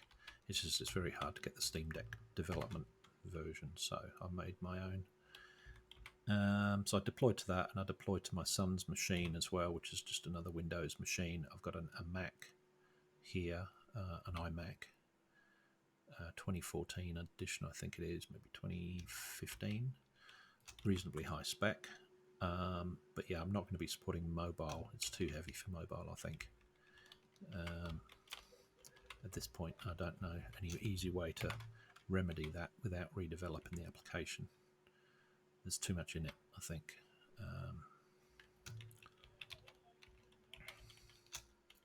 But yeah, you're right. Compiling it will improve the FPS, sometimes considerably. I'm not running any optimization in this scene right now, but I do have some optimization tools to do that. One of them's Sector from Procedural Worlds, which chops up the scene so that you're only loading the part of the scene that you're actually in and near and looking at. And I've got quite a few assets that will take these prefabs and create imposters, which are literally just very much 2D versions, low-res 2D versions at a distance. So it's a bit like the level of detail things, but it does it for distant objects. So this rampart, it's about 1 kilometre away, and there's no way it needs to be rendering any of that. It needs to put a 2D wall in there over the top of all of that, and none of this stuff on the inside of the wall needs to be rendered at this distance at all. You're not going to see it because it's inside. So there's a lot of optimization to do in this scene. So I'm not too worried that the fact I'm building a city scene, it's going to be heavy if I don't put in the optimization. So probably in the next couple of streams, I'll probably start using those tools in earnest, just so that I can keep it building in the editor and keep testing and not blow my machine up. I've only got 32 gig of RAM in this machine, and I've blown it once. It needs probably 64, but I might push it to 128. I might rebuild it in the next few weeks and just take it up a notch, I think. All right, now I'm making the outer bailey here wider than it actually is in real life. Let's take that out. We don't need that anymore. So let me just show you what I'm using as a reference here, just so that you know. So Exeter Rougemont Castle. All right. So this, I believe, was built by William the Conqueror. 2 years after the Battle of Hastings, so 1068. So you can kind of see the straight. I think I've got the height approximately right. It's got these sort of crenellated bits on top. Let's see if I can get it on a Google Maps. Might be able to get some better reference pictures for what the ramparts actually look like. Sorry, what their bailey looks like. All right, so let's go in.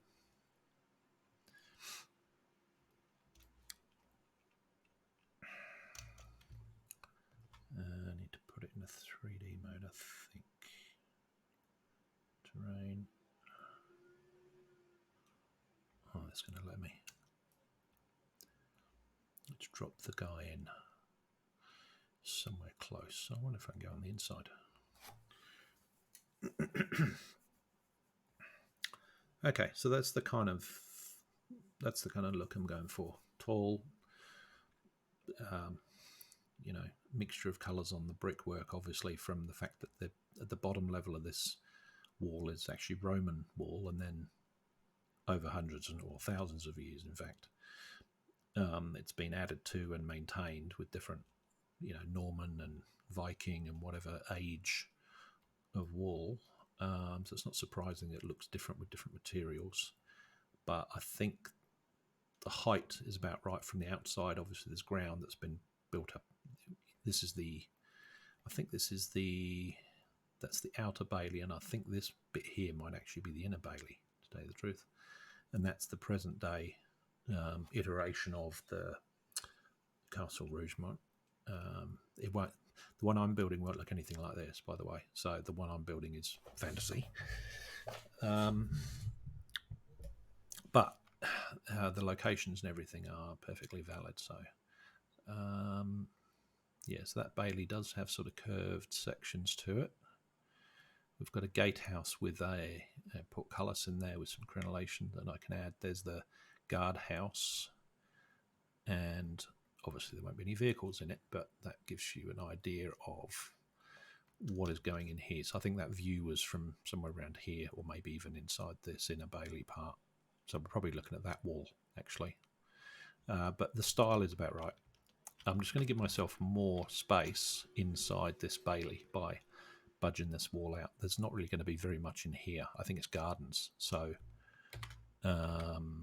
I'm just going to give myself plenty of space to work with inside the city wall, inside the Bailey wall.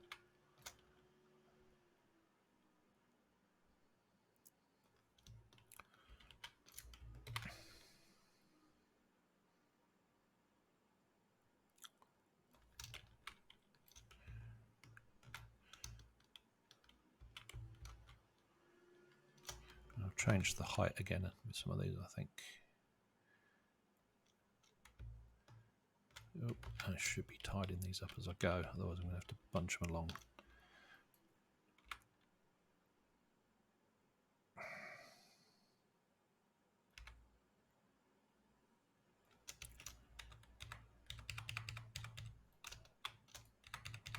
Yeah, I knew I'd made a bit of a boo-boo there. That's better.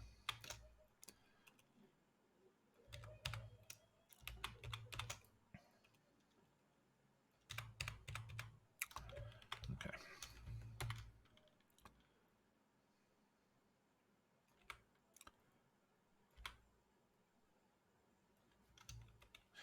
Actually, one of the things I was going to do, which I didn't mention before, was to actually take one of these sections of wall and just run it straight into the main rampart, because, as I say, you don't want the rabble getting in behind the castle. So I think these would be...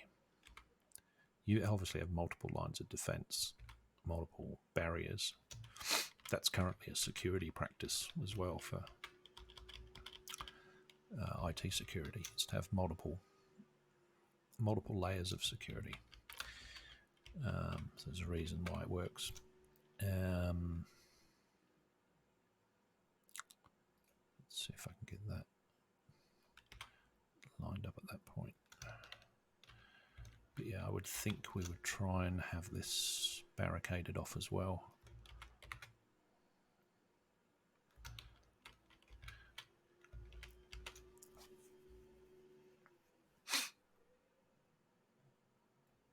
I think the answer here is going to be to pull them back into line and drop that down, possibly. That doesn't intersect it.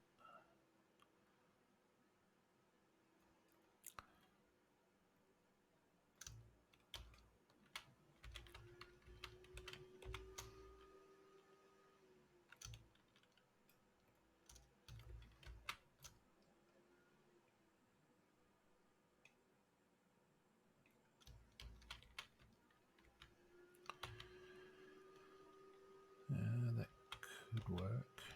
As long as it doesn't penetrate through the wall. It needs to look like a logical barrier. Can bring the ground up to meet that if need be.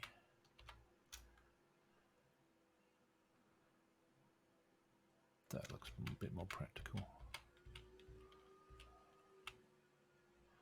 Okay. And that is not in the right position now. Okay. So it looks like that could now fit in there actually. And a bit of a gap.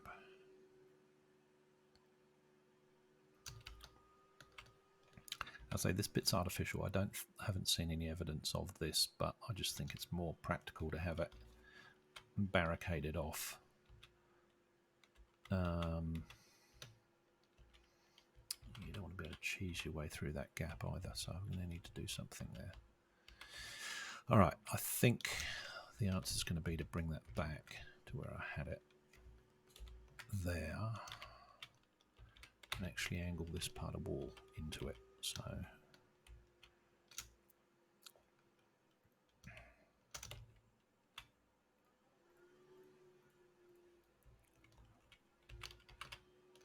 now let me make sure I've got this one up against the wall first. It's not quite there yet.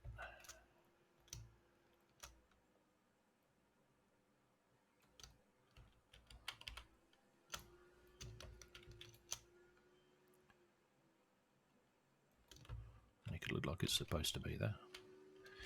Okay, shouldn't be any gap from this side.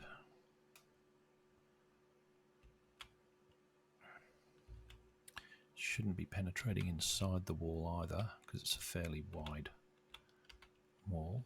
That's good. Alright, so just going to close that gap. Should be okay.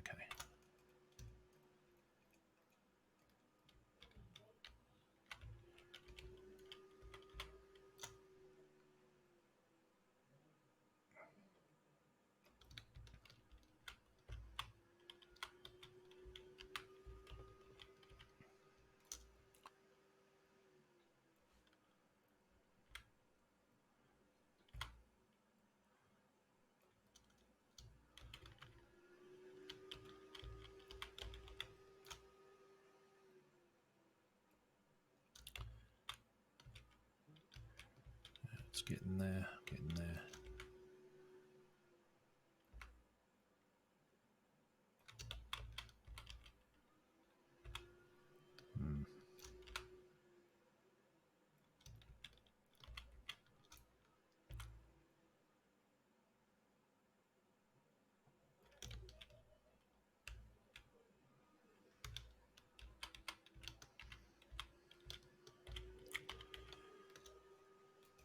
Okay, I think it's okay to have a bit of a gap. You're bound to have a bit of a gap with bricks.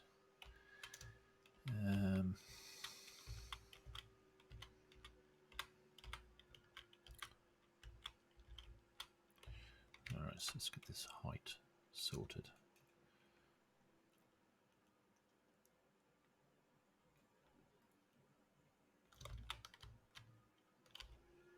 Yep, happy with that. Okay, so now I can take that guy out.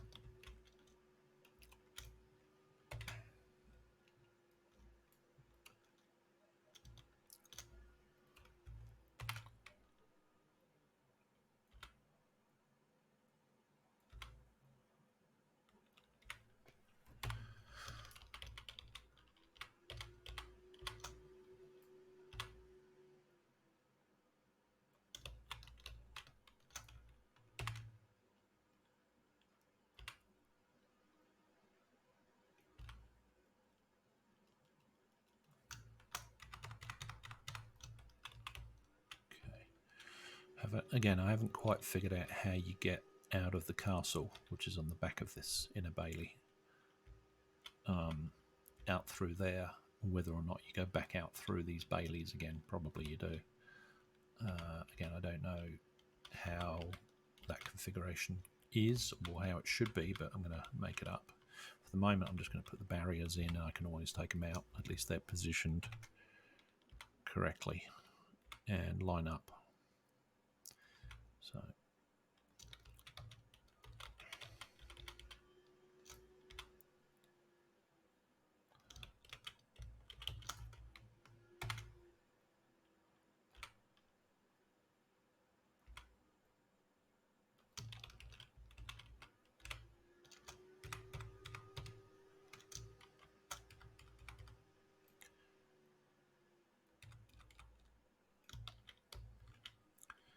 alright, it's getting there. Hopefully a straight run from here.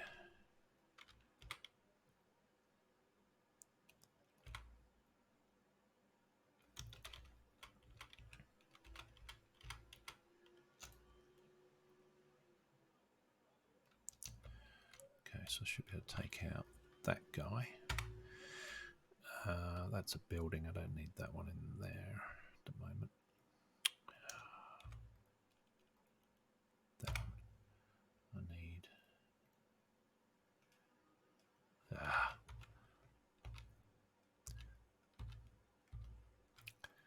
This one. Get you out of there. Alright, so I've just got the inner bailey to work through there.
Slowly and surely.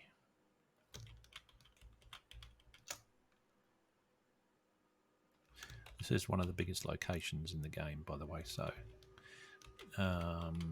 whilst it's taken me, 6 or 7 streams worth to get to this point for this city, it's got a lot of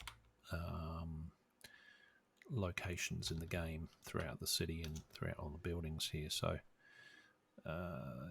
it's a pretty major part of the game. Not all the locations are going to be anywhere near the scale of this in the world, but they may reuse some of the assets here, like churches and so forth. Oh, I'm going offline. That's no good.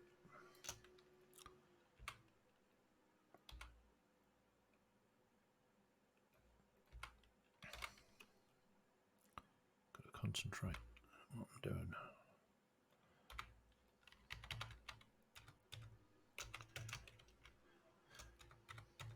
So I'm just basically hiding one prefab here just to see if it's got some sort of nasty overlap with the other one on this edge.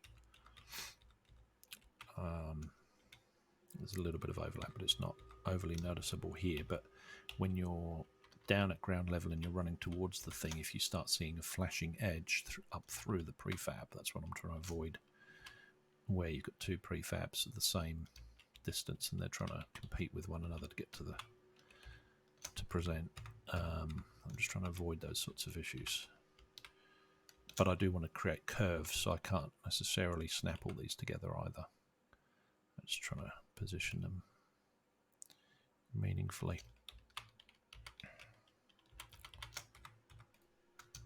and not have gaps either, which is the other challenge.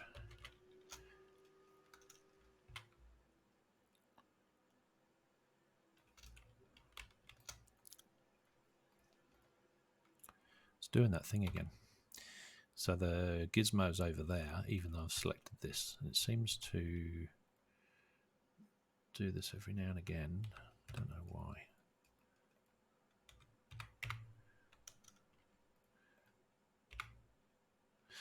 Very weird. Change mode, doesn't seem to affect it. Because it changes the rotation point as well for it. So it's like the origins change, but then every now and again it sort of flips back and it becomes, there you go, and it's now back where it was. Maybe I just, something I don't know about in Unity, but that's very odd.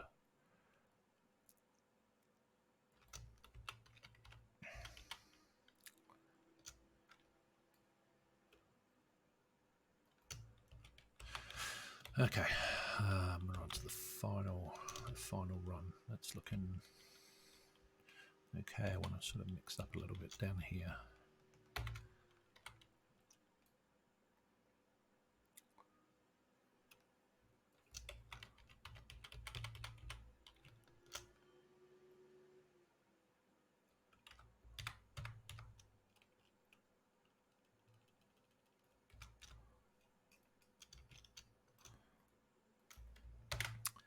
I remember to save regularly too.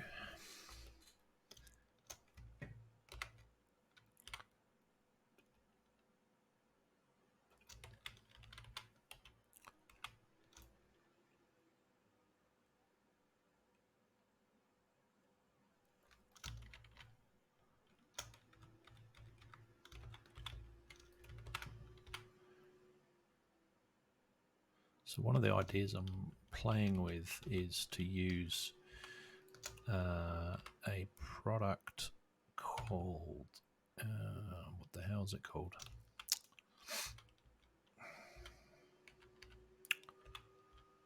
Fire something.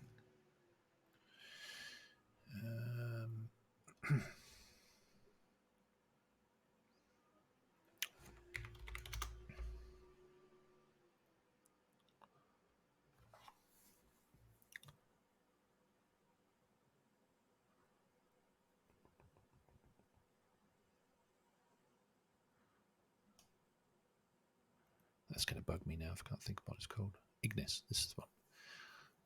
Ignis interactive fire. So this allows you to set fire to things. Now, of course, this is a stone wall, so this isn't going to work with this, but parts of the castle will be timber. And I think you can set this up to burn things that are of a type of wood. So you would need to obviously mark the prefabs as being of that type, which makes them burnable, which I think's quite a neat look. If the castle's going to go up in flames, I think this is probably the product that's going to do it. Ignis, yeah, I need to remember to put that in there. Obviously, it's not going to affect these walls as much as it's going to affect the timber of any castle pieces. So something I'm sort of bearing in mind with the storyline. There will be some destruction going on.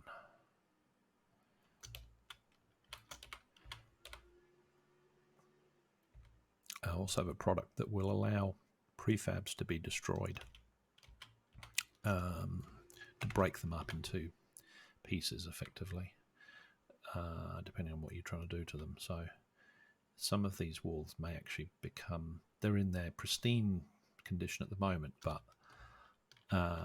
partway through the game they won't look like this. They'll be destroyed partly. So I'm building obviously what it looks like at the finished, what it looks like in the best possible state, but I think the storyline requires that some of this gets destroyed, which means having a copy of this scene, I think, with the destroyed versions, or allowing the player to actually be involved in the destruction with this other package. I can't remember what the package is called, but it allows you to destroy other prefabs, which these walls would be ideal for that sort of stuff. All right, nearly there. What's that, about 2 or 3 more?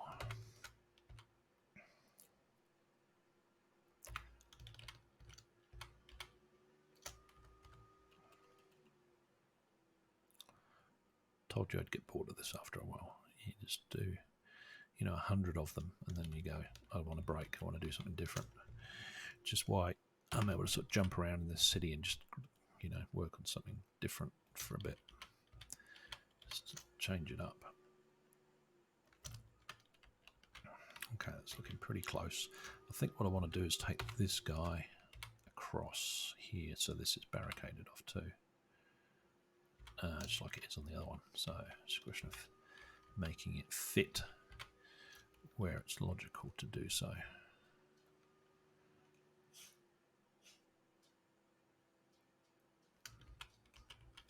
Does it look natural? That's the question.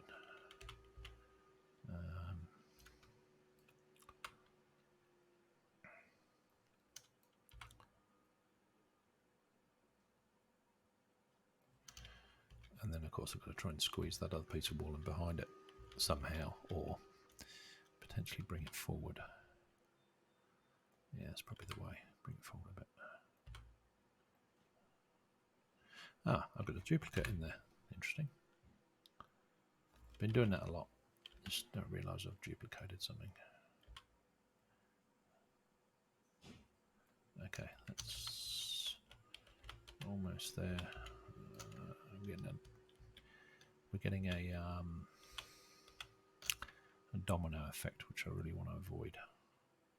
Having to go through all the walls and shuffle them. So I'm going to do it this way. Hopefully conceal that join there. Like that. There we go.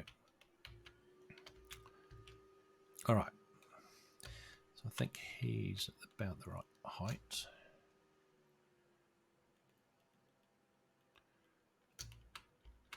So we can now bring down this one. And then start stepping these up.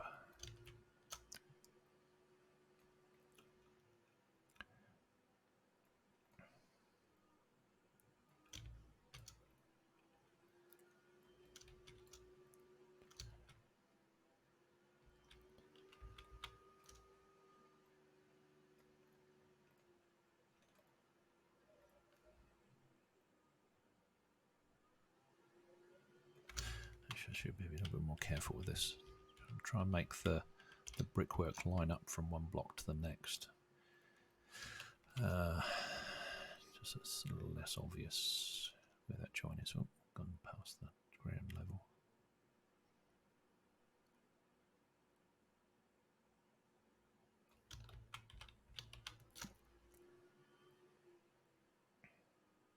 Not sure they actually do join up. Some of the blocks look taller than others, but I think certainly at ground level I want to try and do that.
Okay, so that's the prefab. I can take that one out now, and I don't need this one either.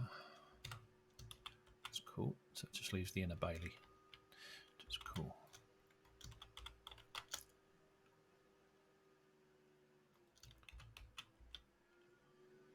Just going to be careful of these heights, make them make sense.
All right, cool.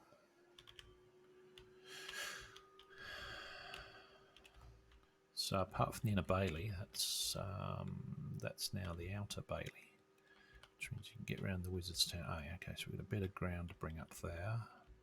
That's now barricaded off, so we can't get in there easily, at least.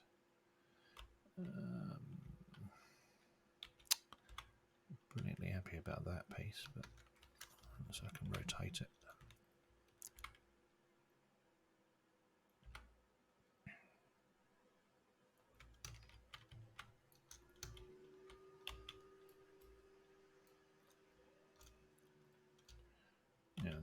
Looks better.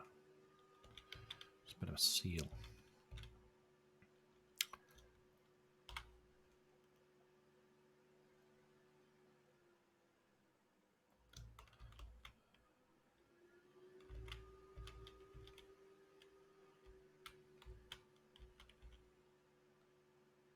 Yep, looks better. Okay, cool.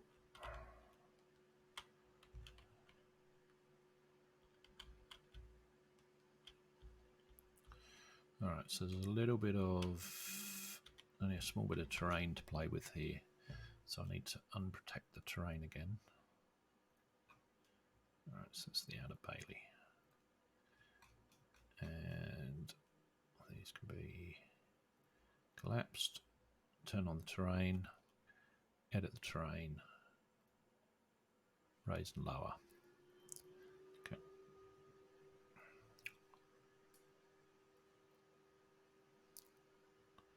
I have a few areas where I'm going to make it a bit more interesting anyway, so.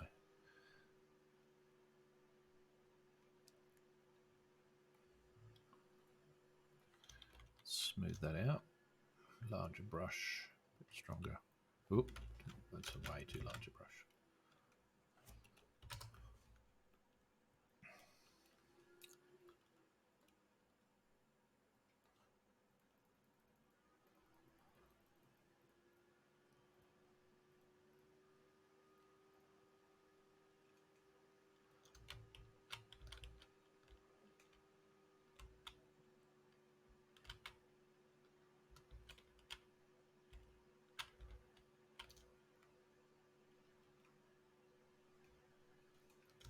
Let's make this crown a bit more usable. It's a little bit too slopey for anyone to use at this point.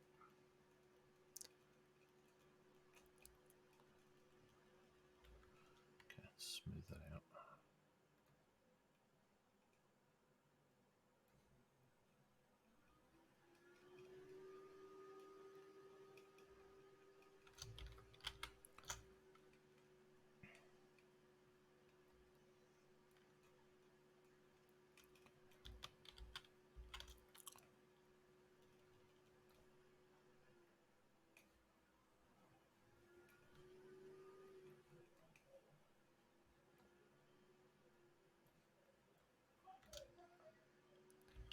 All right, it's looking good.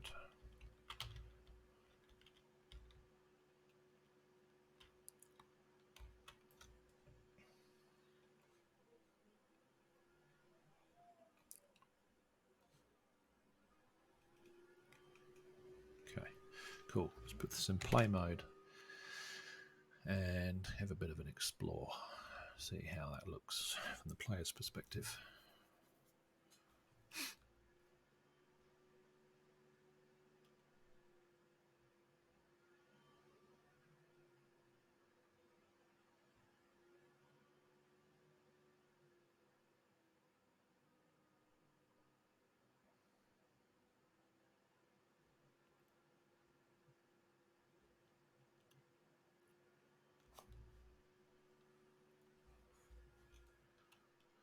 Right, let's take a look. Okay, I mean you can see it from a distance, and it's not. You can see with the with these walls right in the distance that are part of the ramparts, they're getting culled. These aren't getting culled at a distance, which is good. That I'm aware of anyway. Maybe they do. Don't seem to be getting culled at all. So that's good. Alright, let's go see what they're like up close.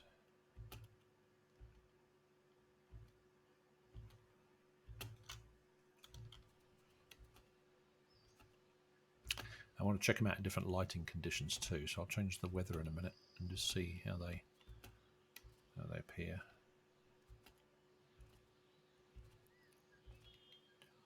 Okay, so I shouldn't be able to get in through here at all.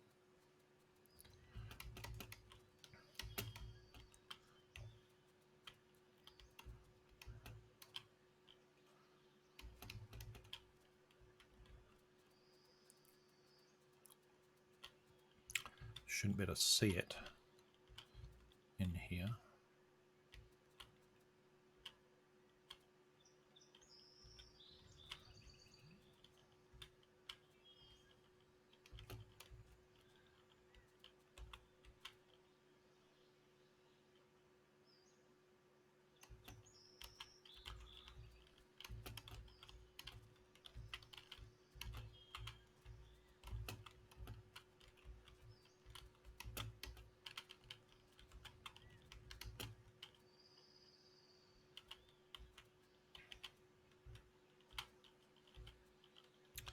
Drop down to the basement.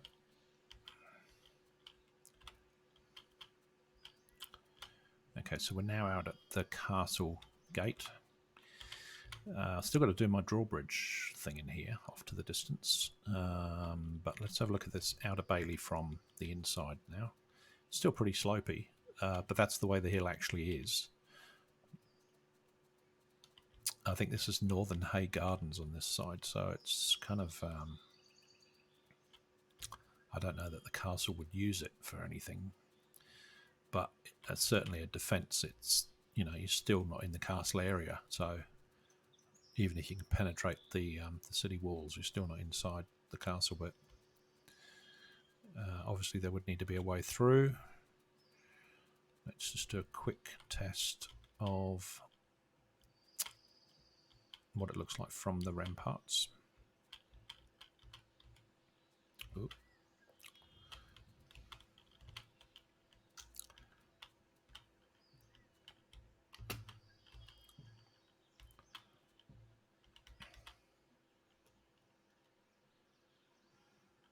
It's looking okay. Let's just quickly change the weather.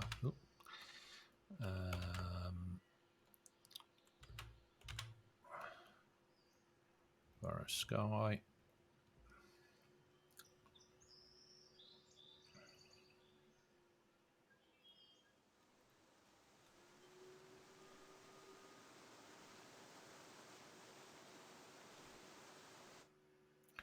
Yep, so that's looking okay. It's lit properly, looks consistent with the other wall. Let's go up on top of the ramparts and just see how that looks up here.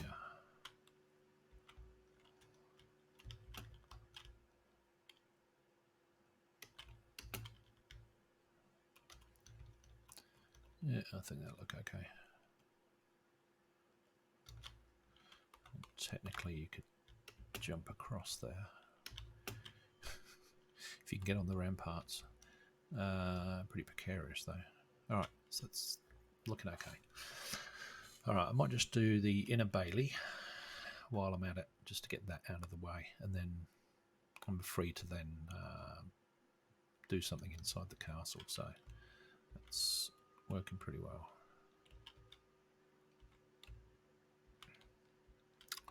Right, the inner bailey won't take anywhere near as long.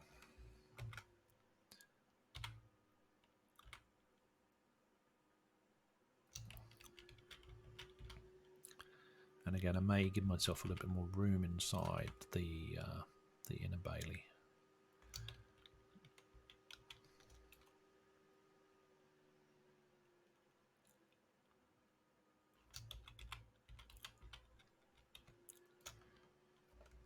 Just to allow me to build a bigger castle, really.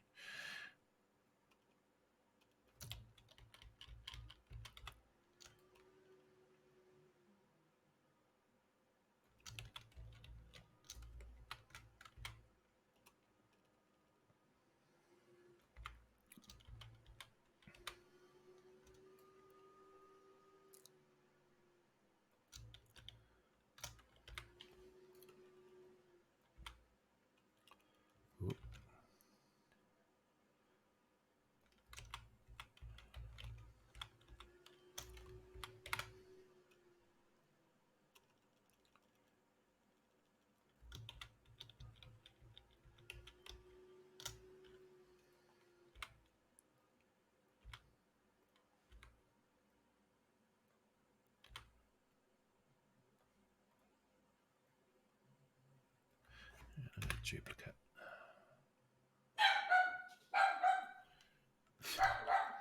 Silly dog.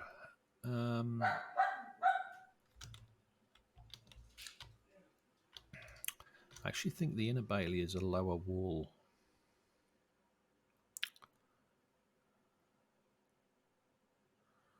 I'm going to assume that it is.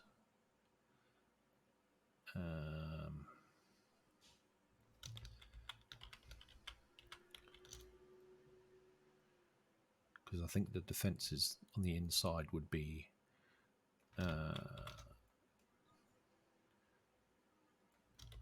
don't know that you'd spend more money on the inside walls than you would on the outside walls.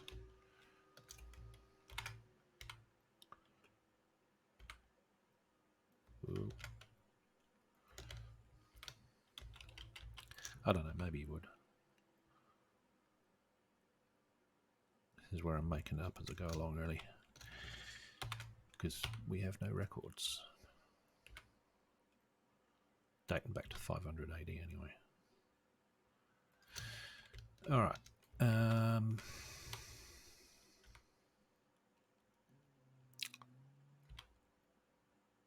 that turn in that corner pretty sharply. I might bring it out another one, I think, just to give us more space again for the castle. I don't want the castle to be pokey, I want it to be chunky.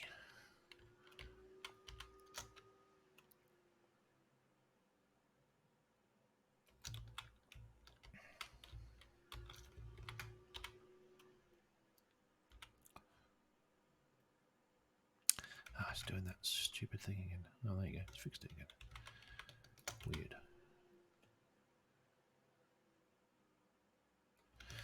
Alright, so then we've got some sort of gate. And take out these grey boxes now. Don't need them. Some sort of gate in here, which I don't know. No idea what I'm going to put there yet.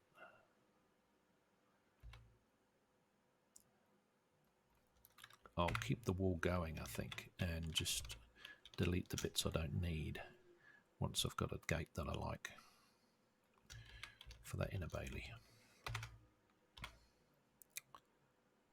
So just run this right across, I think.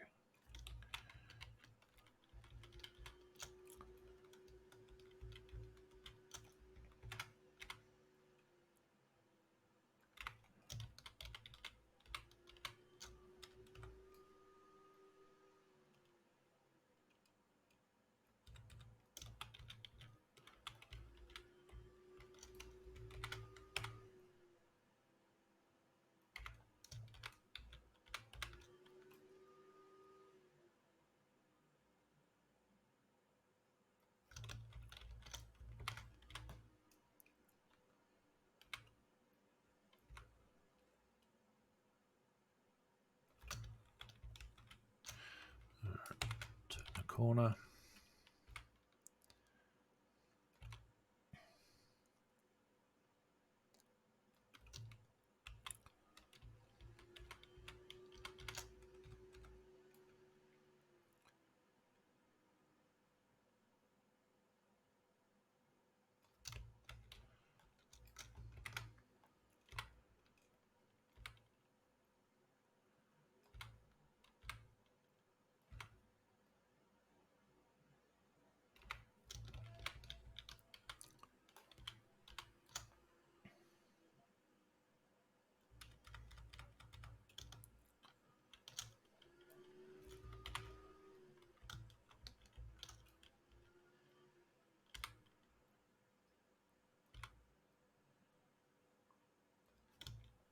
Sigh of relief, the last couple to do here.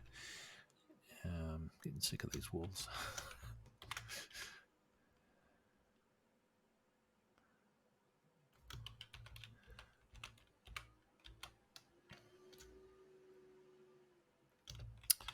Right, one more will do.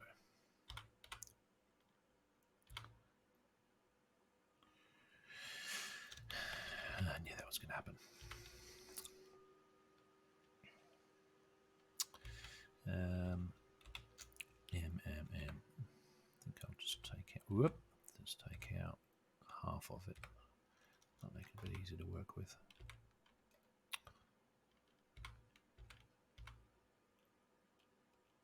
Yeah, it should hopefully close the gap then.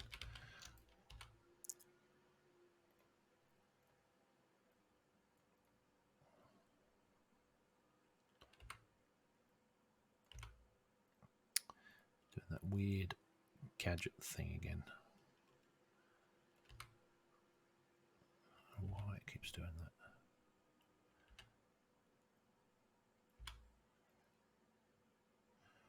Alright, so we want it there. We don't want it punching through the wall on this side. So it should be hidden on this wall. Yep, cool. Get rid of the prefab. Drop that down. So that's the outer bailey sharing a wall with the inner bailey. Yeah, I think the inner bailey can be slightly shallower. Slightly shorter.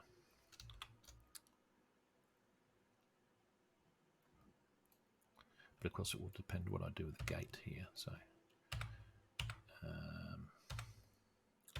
let's just hide. Actually, what I'm going to do is temporarily hide these parts. I'm not deleting them, I'm just deactivating them in the prefab so that I can decide on a height that's suitable. So I suspect I may need to come back up again, so I might not do too much more with that until I figure out what I'm doing with that gate. Okay, cool. Alright, and there are dungeons underneath the castle, by the way, so not the real one, I don't think, but in Zarktor's realm there will be. So yeah, there'll be quite a lot going on in and around this area. Alright, that's pretty cool. I think what I need to do now is find some gates, put the gates in to give it a finished wall look.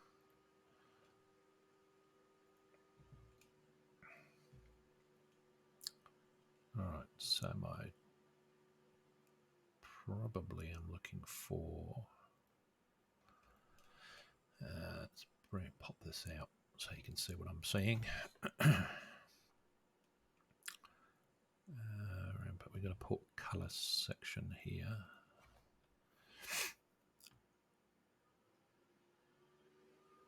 And I think certainly in the Exeter gatehouse,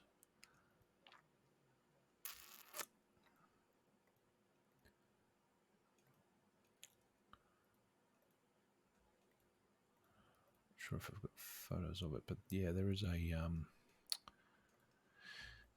a portcullis type arrangement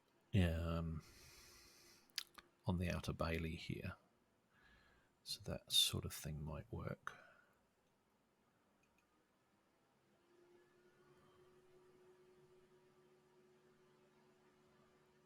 That one doesn't have a portcullis in it.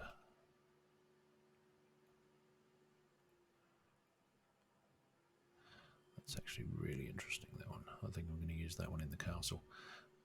Because I don't think I've used that prefab at all at the moment, so that's going to go in somewhere. It's possible I might have used it somewhere, but I'm just going to put it in here somewhere. I want it. Alright, let's take a look. Ramparts staircase. Entrance.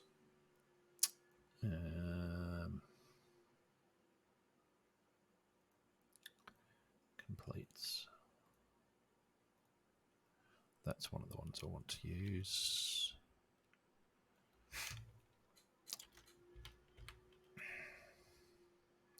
So it's already getting pretty big, which is why I wanted to grow that area and make it a lot bigger area. It didn't take much to put a couple of prefabs in there and you run out of space. So I may not use that one in its entirety, but just to get an idea of how some of these pieces might work. That's actually a wall section, that one. But so it depends whether we have any rampart type things going on inside the I don't think we will.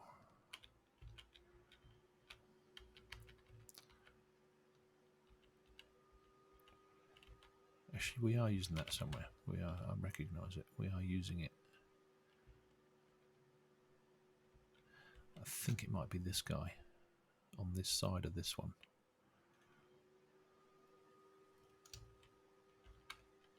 Yeah, because it's got this thing here as well.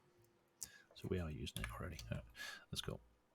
All right, what to do with these gates?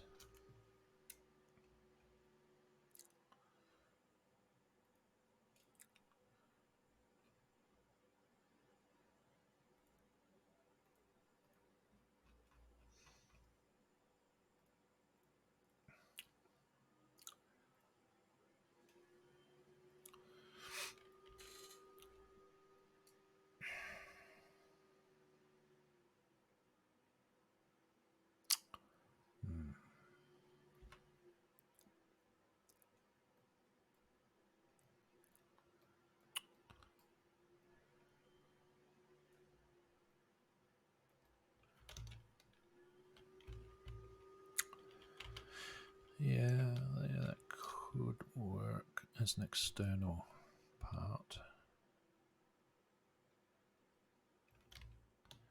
Not necessarily need the inside of that though.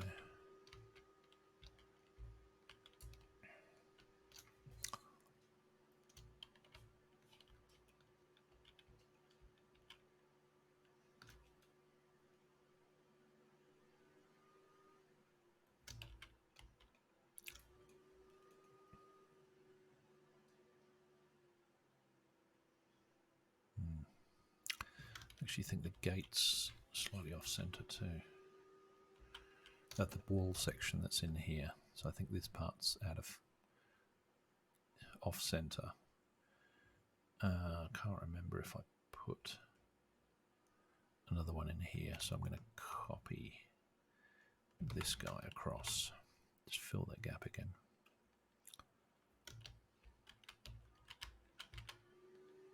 Okay.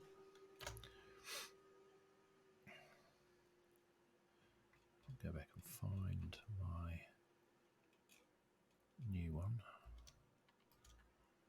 Portcullis, this one here. Okay. So I should be able to move that wherever I need it now. And just chop away at the other piece to make space. So I think I like the fact that it's got these bits here. I'm not sure about all this stuff on the inside. I don't think that's needed.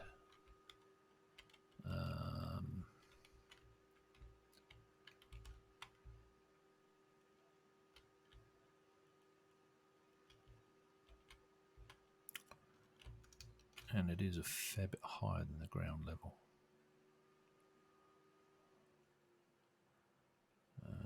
But I want it to be, so I want it to be raised.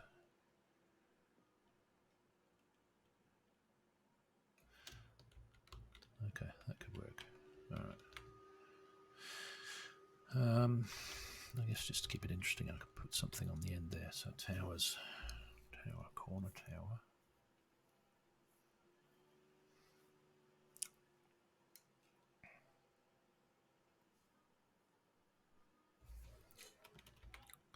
Get these lined up. So that's got, that's got two on there. I need the one that's got one entrance, an end piece basically.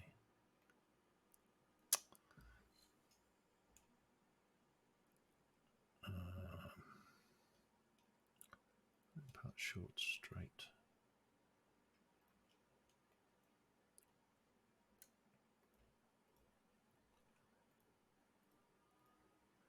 I think it's towers actually, is what I'm looking for. Turrets, towers, yes, that's what I want. Alright, so what I'm trying to find is a piece that will have these four, so ground, first, second, and the top of the ramparts. Actually, that was one of the ones I wanted to use too. Wherever that was.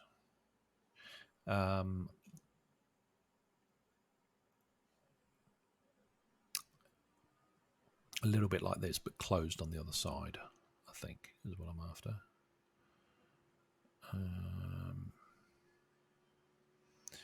Although that could potentially work.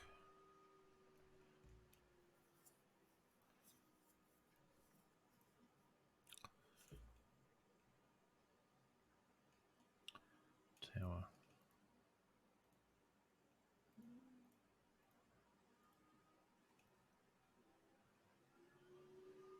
There's a lot of good pieces here.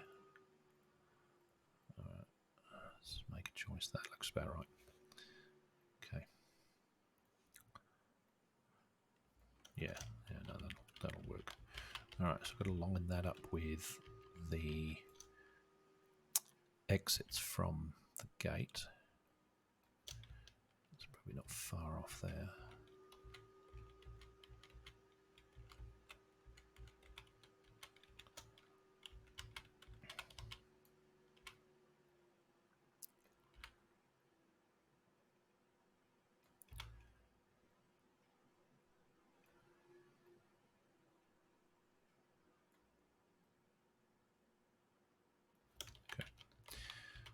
Down there, should be able to go in, should be able to go down to the next level.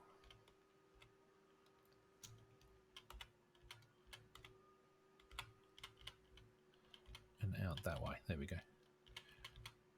Cool. I just need one on this side too.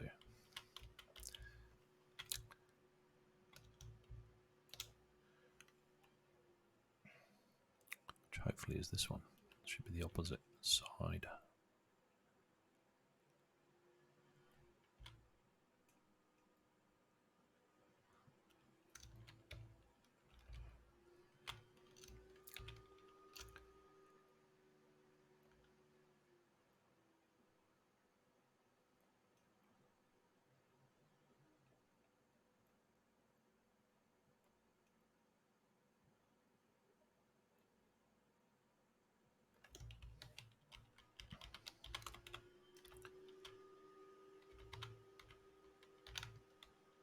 Looks workable.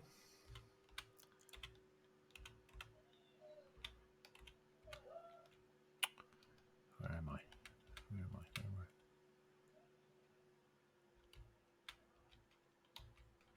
I'm gonna go down, down, down. Okay, that can be cut away, and we should be able to get through that part. Yep. Cool. Yep, looks better. Okay, so if I come out here, I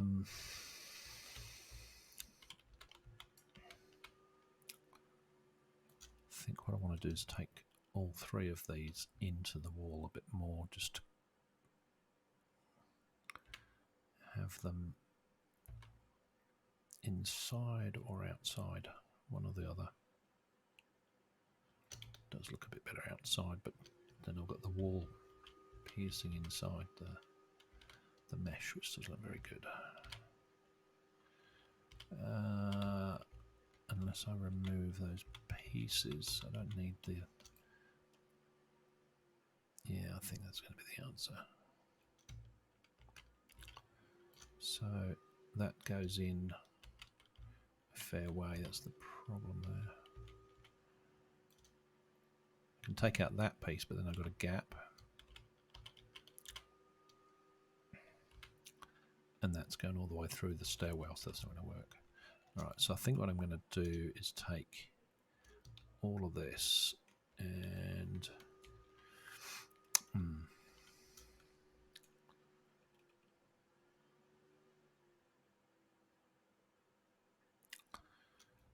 Yeah, I think if it's going to be fancy anywhere, it's going to be on the outside to impress people.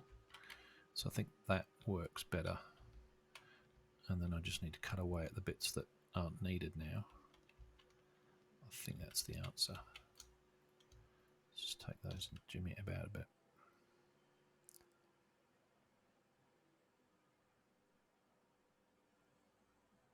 Yeah, I think that kind of works.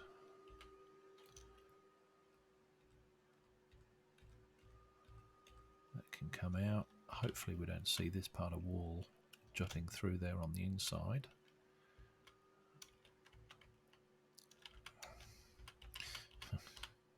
Window. Yeah,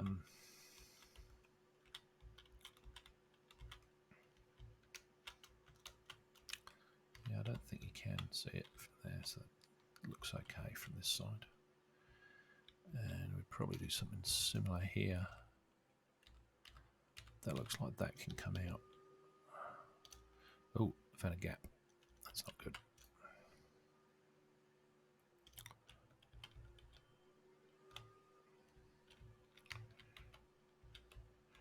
Alright, so that should be sealed in there. No one can get through. Yep. That should be the same on the other side. Shouldn't be able to sneak in there. Shouldn't be able to see that wall poking through either. And if I now hide this guy, I should be able to take them out and bring that other guy back in again.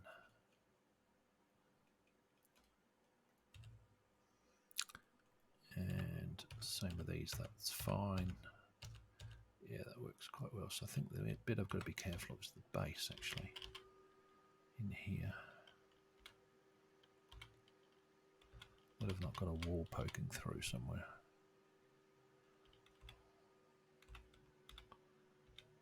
No, I think it's okay. Let's select it. No, so it's actually in the inside the wall. The wall is inside the wall, so you can't see it if you're walking down the stairwell. Yeah, it's not poking through. That's good. Let's check the other side. I think it's that one. We might have an issue with this one, possibly. No, it looks okay. Oh, I can see it out that wall, but that's okay. That's okay, it's next to it, but it's not actually coming out in the stairwell, so that's good. Doorway out here, which is good, so there's actually a way out, which makes it interesting. I should have one on the other side then. No, we don't. That's interesting. So what's going on with that then? Is there no way out of there?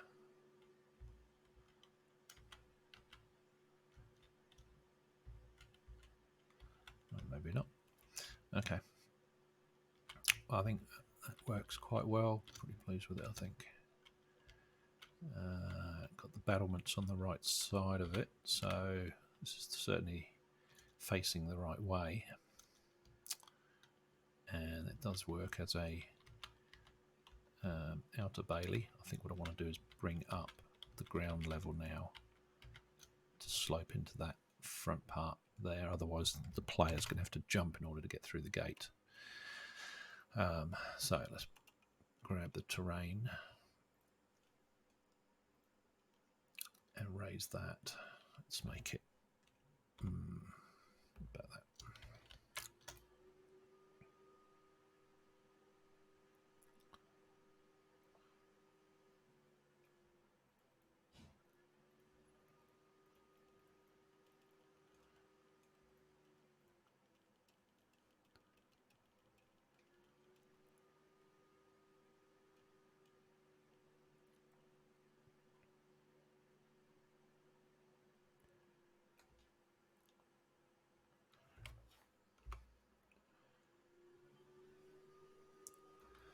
Okay.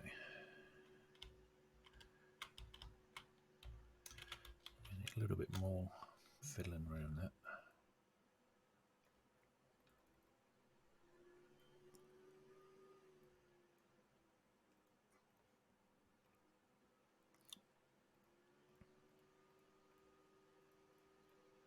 Oop, not too much there.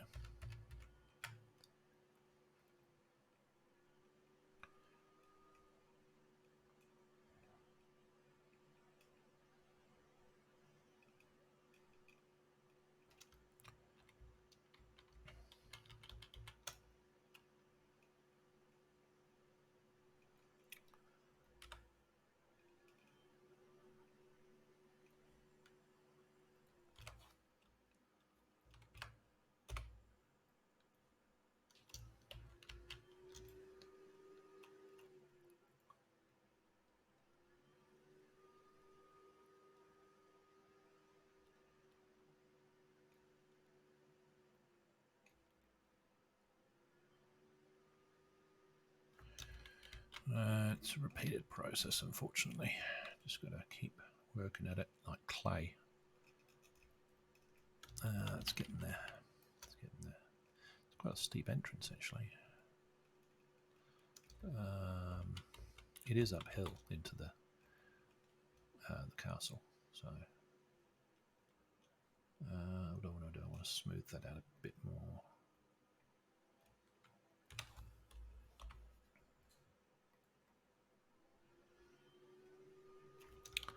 Okay, that's looking a little bit better. I think I'm still going to have to jump to get in there unless I really level this out.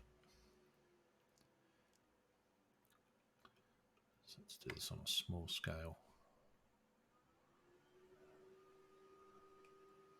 Definitely the colour's not right. The sand shouldn't be sand. It should be like a rocky stone or mud or something.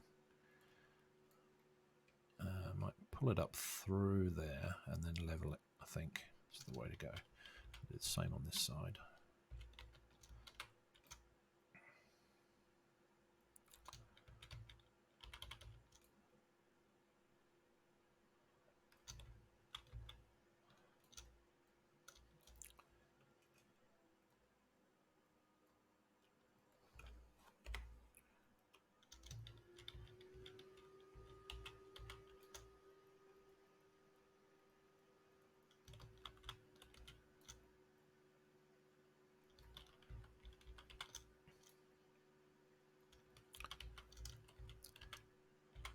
Too much? Yes, I did it too much. Much too much.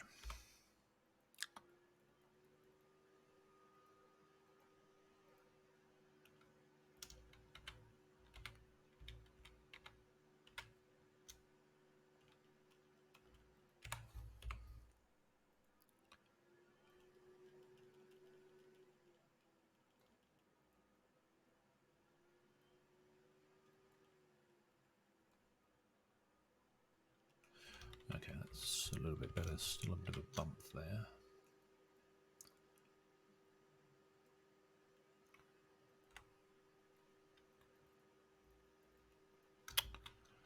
God, it's fiddly.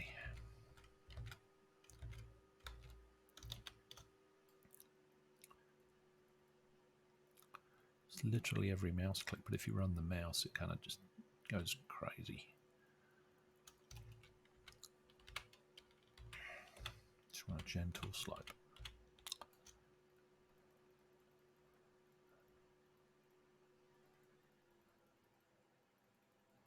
Okay, let's see if we can smooth that out over a bigger area. So 20. Yeah, that's better. That's much better.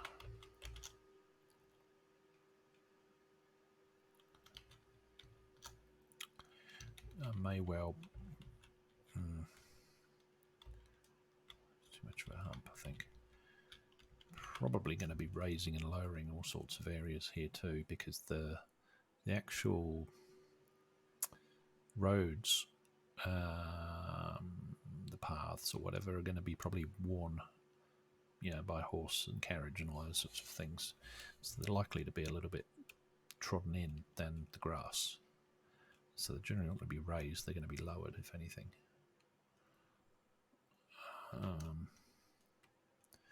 But I've got to make it traversable, so if I can just take the dip out of it.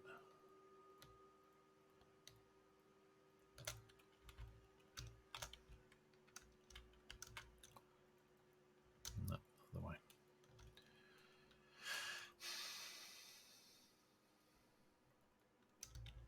That's better. Okay, time for a quick play test to make sure that's working. See what it looks like, see if I can walk through it.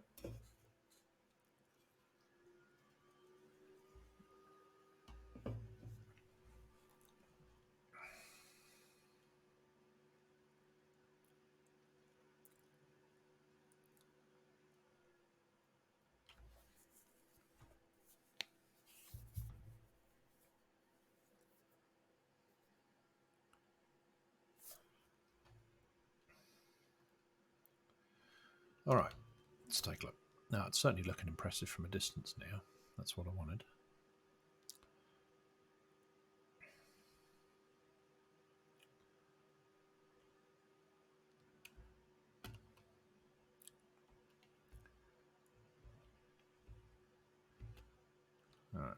So we should be able to get in there without problem. Yes, we can. Get in, you can get out, and that's cool. Should be able to get stuck on there. So there's definitely a lip or something, or a rock that's stopping it. I have to do a little bit more work on that edge. That's looking pretty cool. Through. That's cool. We can't get into that area, but that's fine. There's the portcullis controls.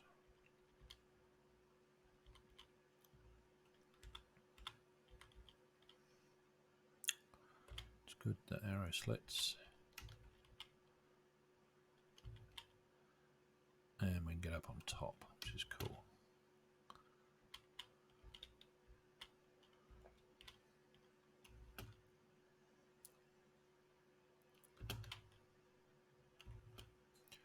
Even jump up to the right on top of the towers, which is about as high as it's about the highest point at the moment. Cool. Well, I'm pretty happy with that. It's looking.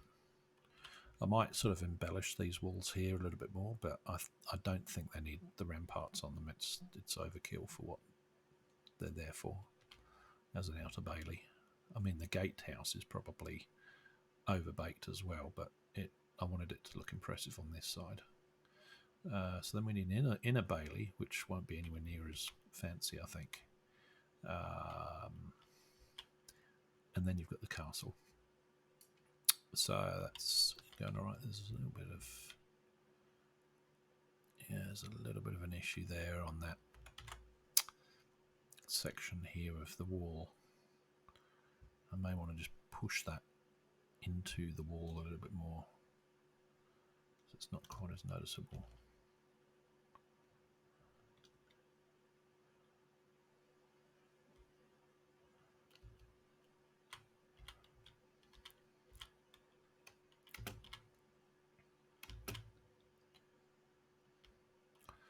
Yeah, it's coming together bit by bit. All right.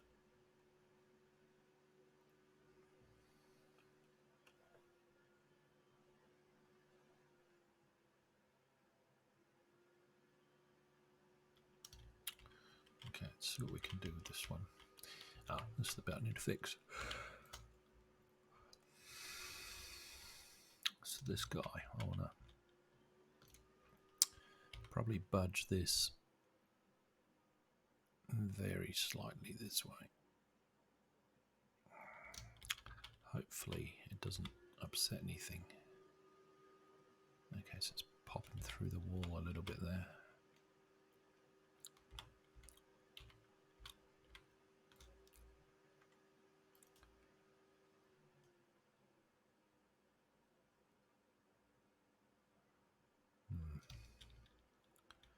Might not really have any choice about that on that side. Actually, you know what I can do? Is to remove those pieces, because they don't add anything. That looks fine. No, that solved it. Okay, cool.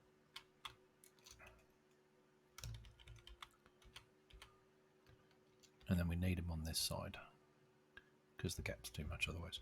Alright, so that's cool. Right, inner bailey.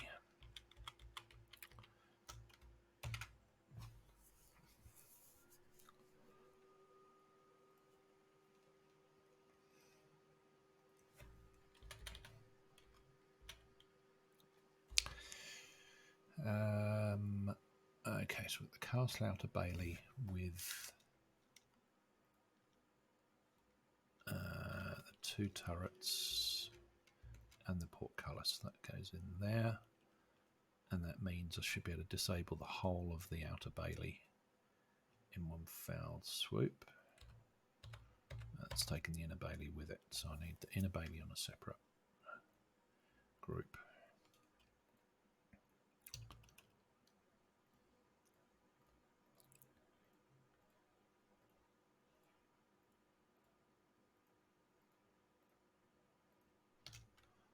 Okay, I'll move them into their own parent.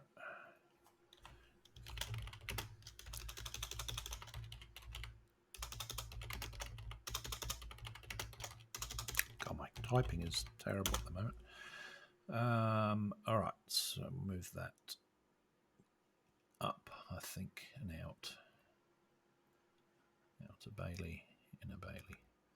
All right, so now we can turn off the inner bailey, and we can turn off the outer bailey. Good. All right.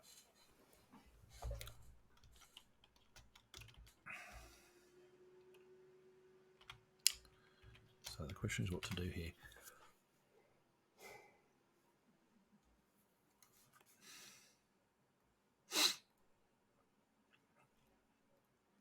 I don't think it needs the portcullis.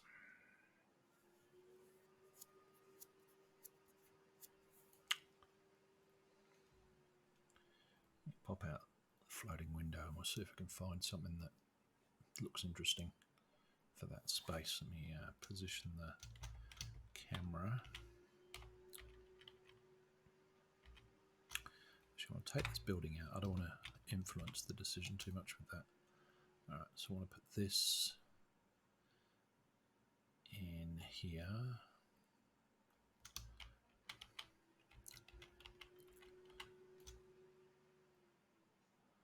Okay. Alright, so giant tower. I do like the look of that.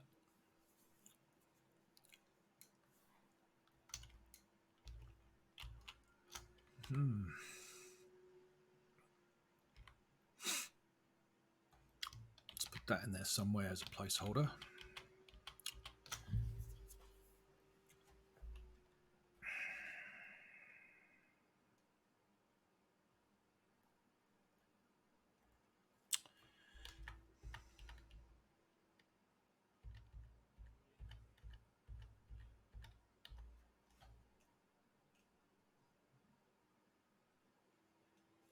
Okay, so this thing here is being used at the top of the tower by the look of it. That's the normal Ramparts Towers. We've used them a lot. This one's a bit special because it's got 4+1, and I think I'm using that in a couple of places with a stairway. So I think I'm using that for the Albatross Tower actually. But I do want to use some different pieces in this one. I want to use these sorts of tower tops as well. So I'm going to throw a couple of these in there so I can maneuver them.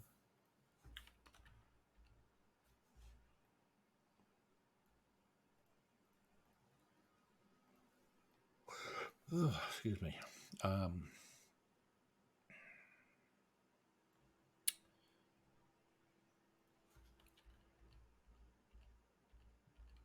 So we do want a gate through, but we don't want it to be...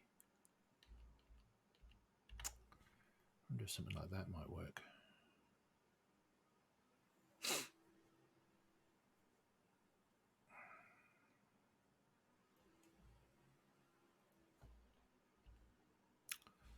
Yeah, maybe.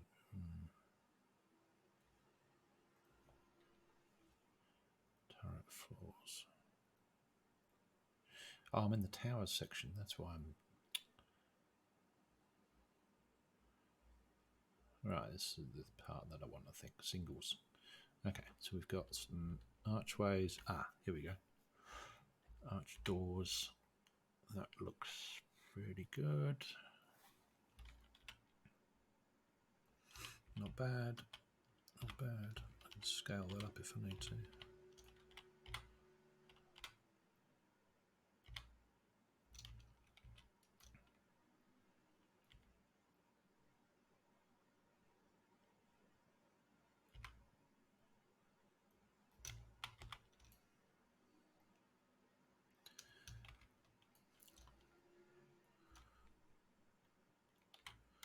Okay, let's scale this up.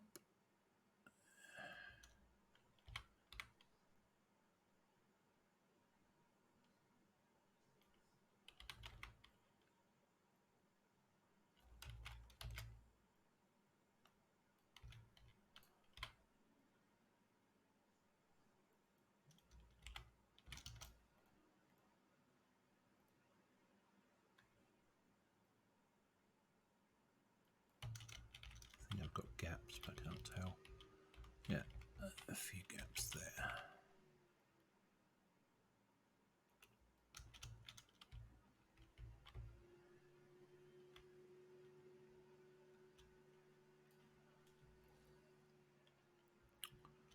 Okay, that's not too bad.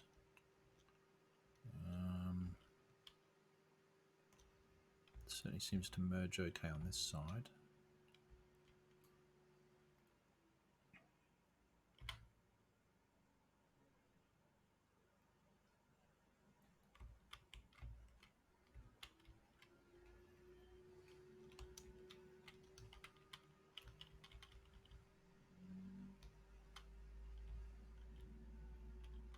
Yeah, I think it works.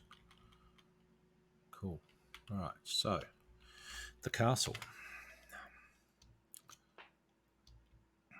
I do like the idea of using this massive tower somewhere, but I haven't got a huge amount of space to play with, so.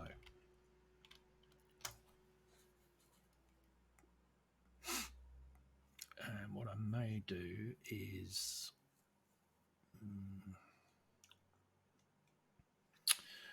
start with the central courtyard area, I think. Bridge, crossover. Central courtyard, I think this is the one.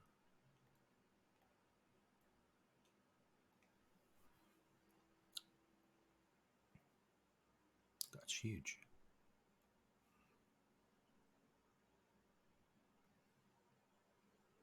That's the same one. That one looks smaller. Okay, I'll go with the smaller one.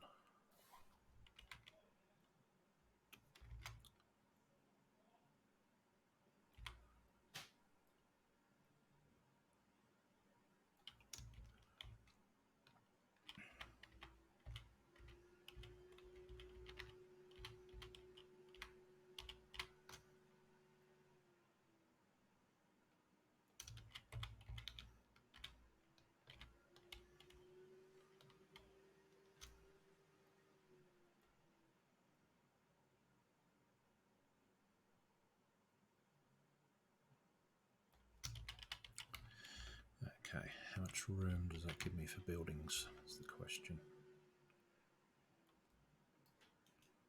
How close is that to the side? Okay.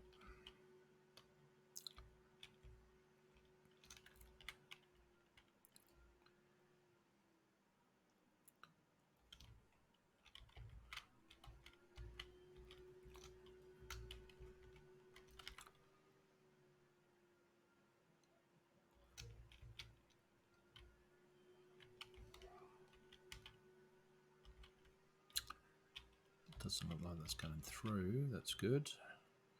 Got an entrance on this side. And if I bring that down very, very slightly, the stairs should join up with the ground, be able to get in there. Cool. And then we should be able to go up and up and up and up and up and up and up and up. Holy moly. Alright, so that's definitely going to be the highest point. Okay.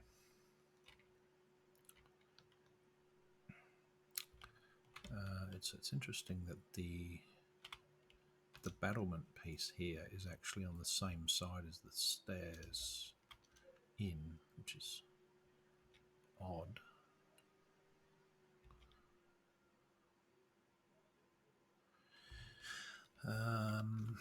Which makes me wonder if this is oriented in the right way. You know what, I'm going to put it on this side.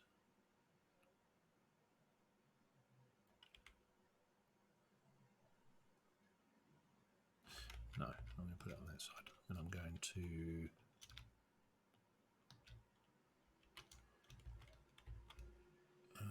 what am I going to do? I'm going to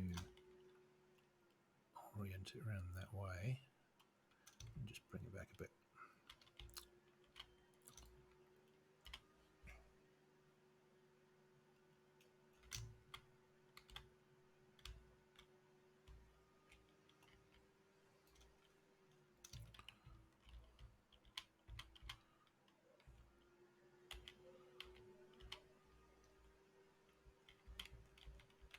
huge.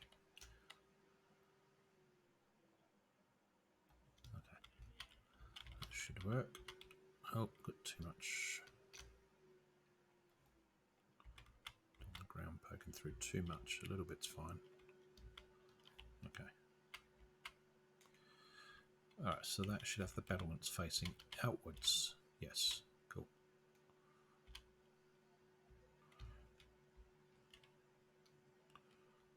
So if we're down this end of the city, we can still see the towers, which is good. Alright, it looks like this part here is actually the same as the Wizard's Tower, so I actually don't need that. It's not unique. No, it's actually a big part of the Wizard's Tower. Okay, so I'm looking for something different to put in here. Alright, so that can be the central piece. Okay, what else we got?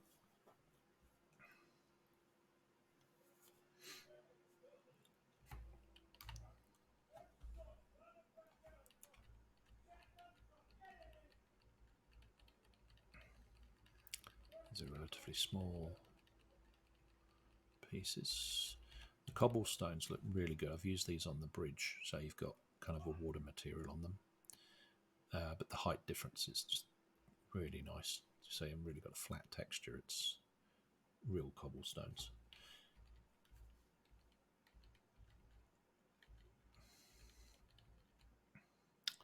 Some nice curved pieces there. That looks pretty cool.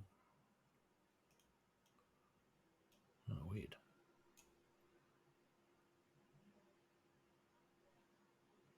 It's almost like that's a 3D scan. It's the sort of artifacts you get with a 3D scan.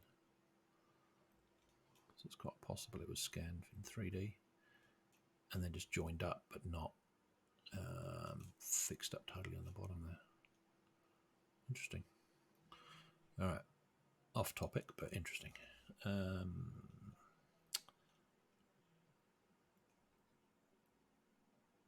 Dirt borders. Okay. There's a chess piece, a pawn.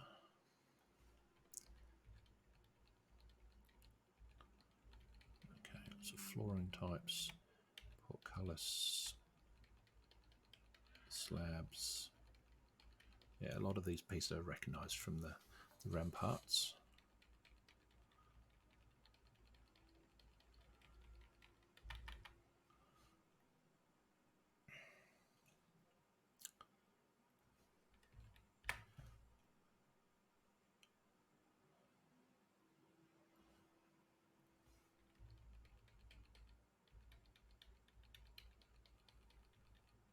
Actually, up here, the top of the wall could put something like that along the top of the bailey to actually finish it with this capping.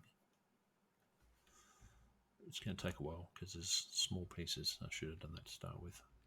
Anyway, it's an issue for another night. That's another way of doing it, of course. That might look quite good. Just need flat sections, I think. All right. They look like major walls. Okay.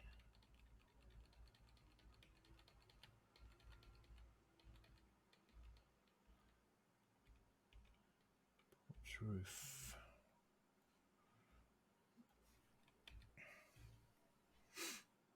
Very cool looking shield. And another one. It can actually work as a real shield, even though it's an ornament for a building.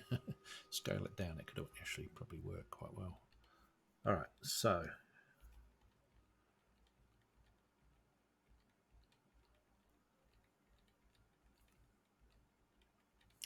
I know in here somewhere there's some. Okay, so we've got some cool window sections there. There's some steps or something fancy in here somewhere.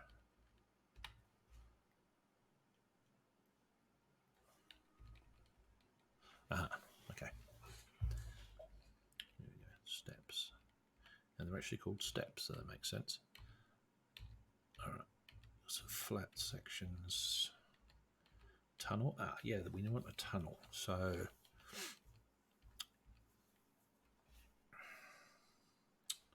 windows.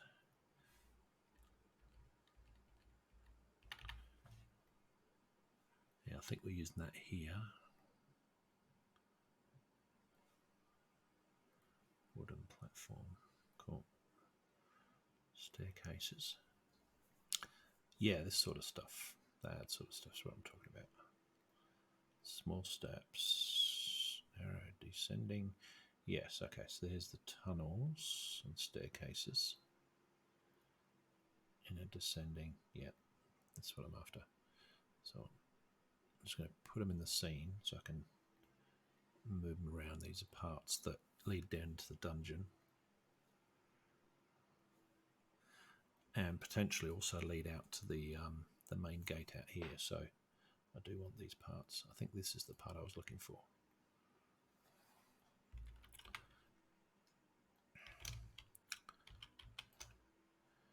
Let's drag that in.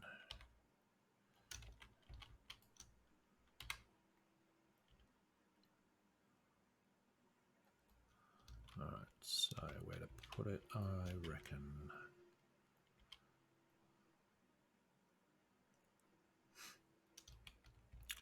If there was a rampart on this inner bailey, it would be around here.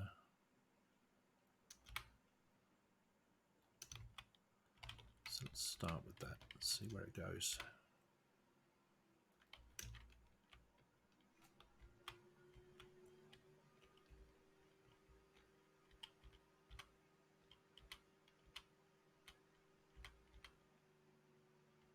Don't know where you start with this though.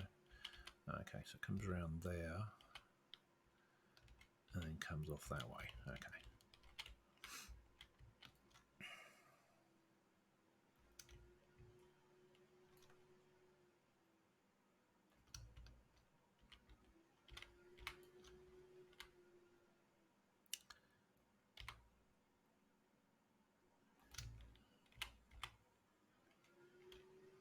I don't know whether that would work. There's nowhere to go with it. So maybe it does need to join up with the castle, but anyway, I've got it in the picture at least. What's that? Ah, yes, okay, that's the part of this piece. Sure there's other staircases and things in here. Buildings. Here we go.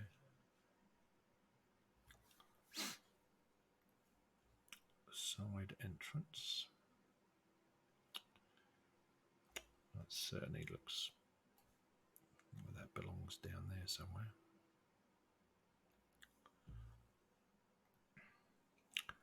Yes. Yes. Okay. Some of these might actually get a little bit too big for the area, which is a problem.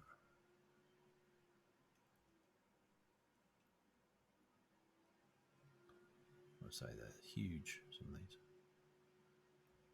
They're probably not going to fit. Oh, maybe they will. Maybe they will.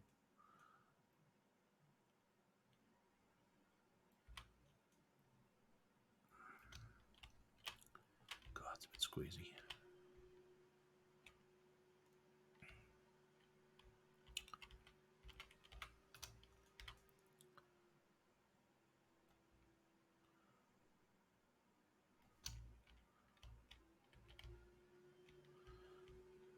Okay, so it's actually got ramparts leading off from this part. That could work. Certainly need to channel out a little bit more ground. I do want this piece in here, so I'm going to move that over a bit, make some space. Of course, I could move some of these bailey walls too,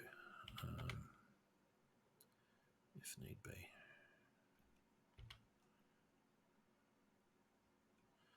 Alright, How are you going to get into this thing?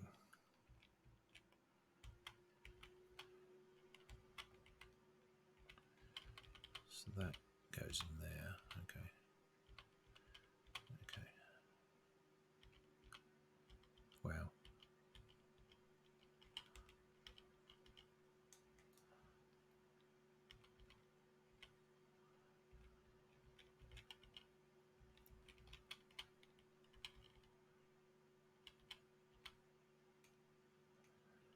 Yeah, okay, so I think this is the other side.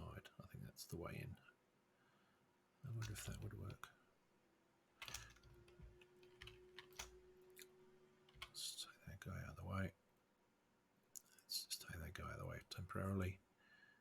Let's see if we can get this guy to fit in there.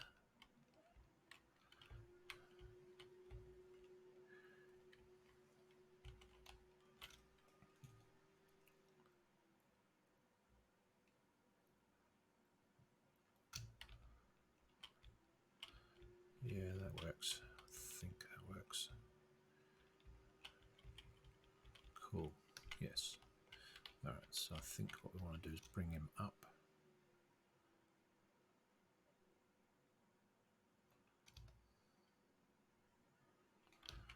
We've got a rampart wall section here. That doesn't go anywhere, but it could join up to something. It's logical to go in this way.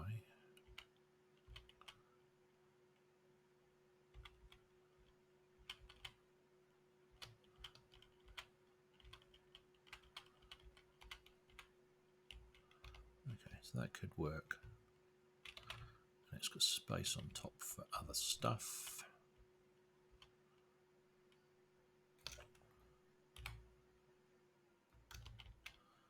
It looks like it's a flat roof section. So it looks like other roofs can go on there.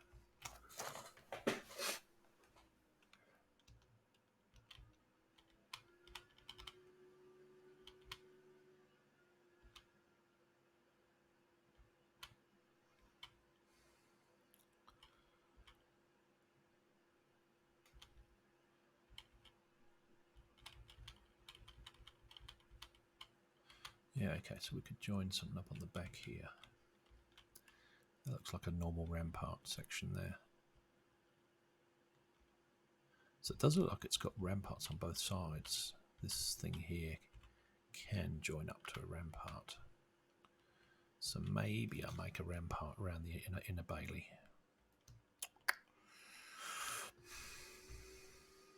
Alright, let's see if we can get some of these other pieces in place.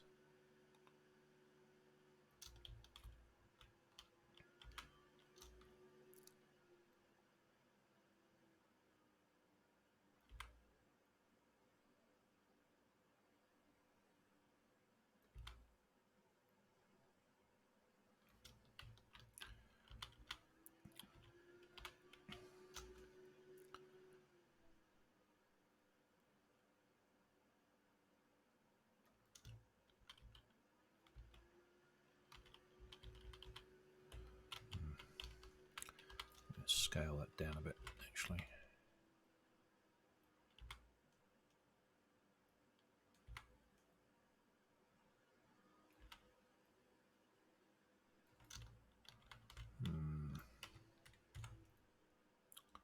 You can remove parts of it. Okay, so question is whether or not I need the cobblestone stuff to be all of it to be exposed. I don't think I'd need it all exposed. I can certainly take out a corner piece if need be.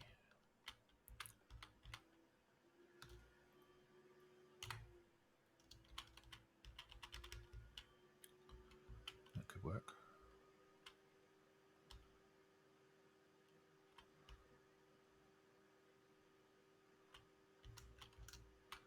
Alright, so far so good. Now the tunnel piece. So I need to be able to come out the back of this thing. Do something with that ground. I'll be able to come out the back of this. There's a staircase there. It goes in there, down, and then presumably out through this piece.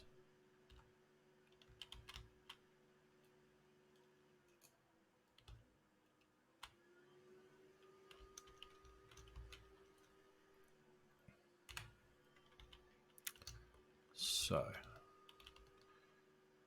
let's take one of these ones.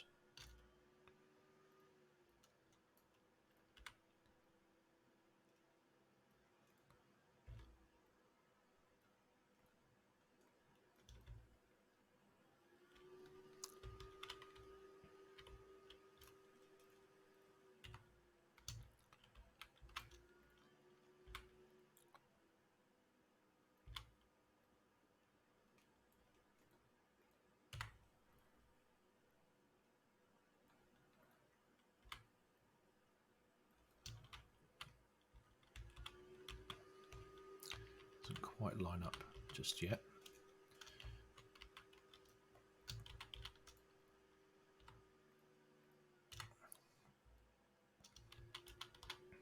It's getting there.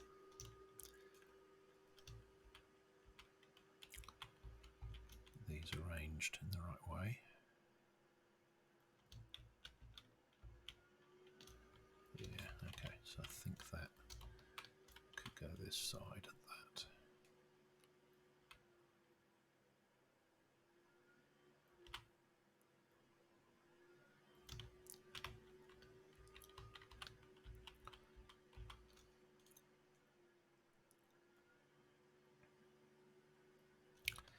Still way too high though.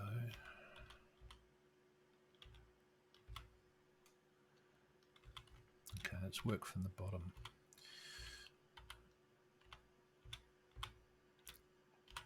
So we definitely need to come up steps in order to get to this thing, so makes sense to start from the level that I know.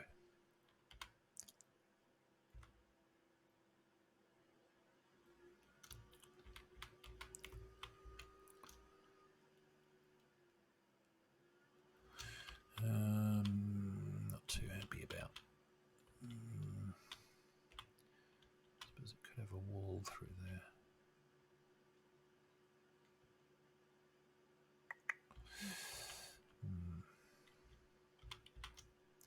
I think this bit here can be hidden. It's just a tunnel.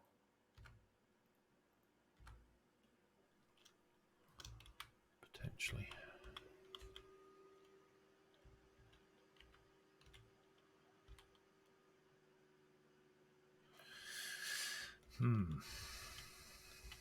All right, let's see. Oop, let's see how this works.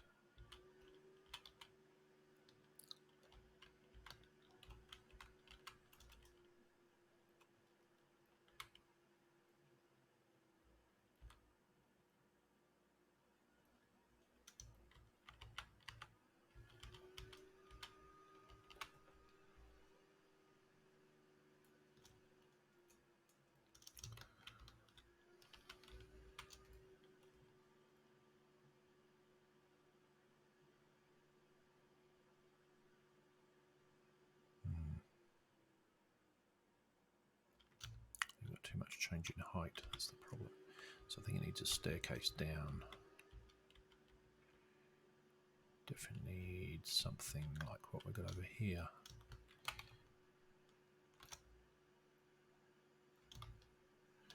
Need to change the height quite dramatically, quite quickly. Okay, let's take him back out and turn on all the bits.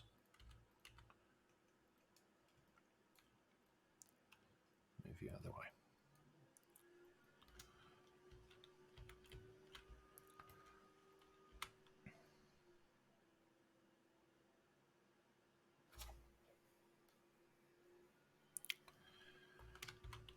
That could potentially work.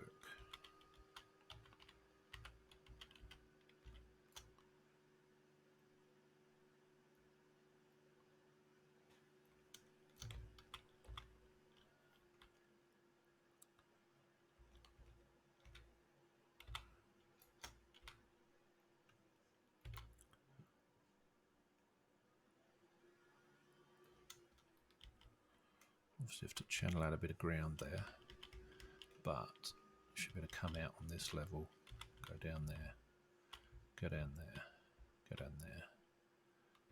And presumably there's some steps off here, okay, even down to there, and then out on this level. So that could work. Right. Okay. So let's assume that that can join up. Can we get this bit and this bit to join up?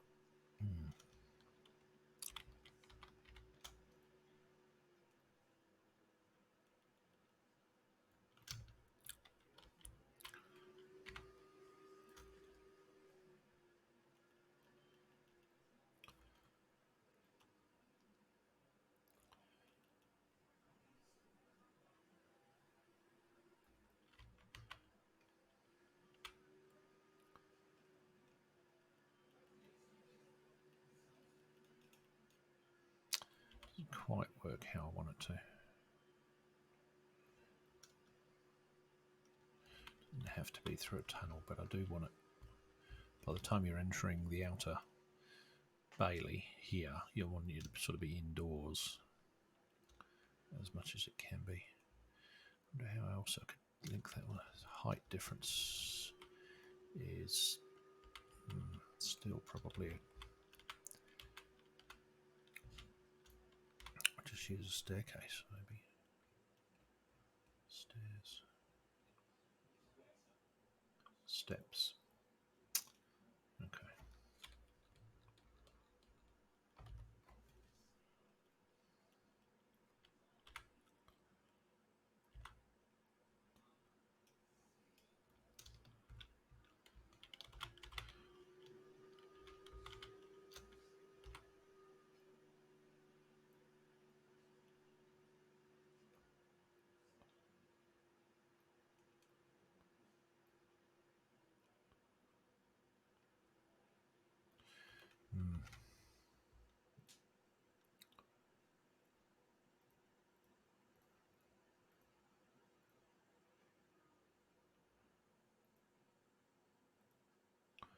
I want something a bit more substantial.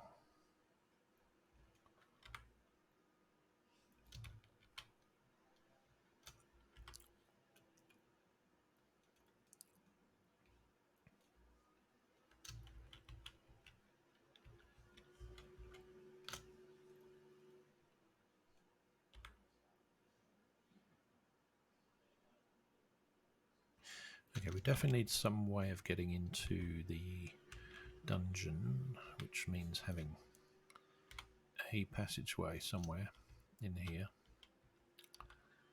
that takes you down through the terrain to another level, so I need those for that. I'm just not convinced about this bit. I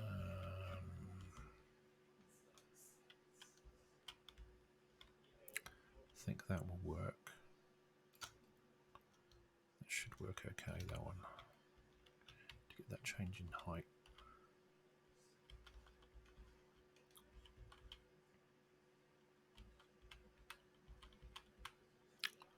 That looks fine through there. And then we need something like that other stairs again.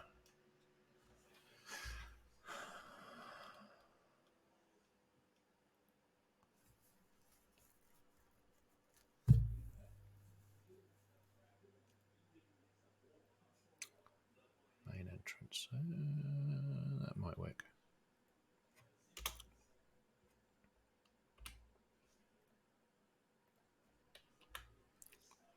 No, I don't want to do that. I want to get rid of that. There.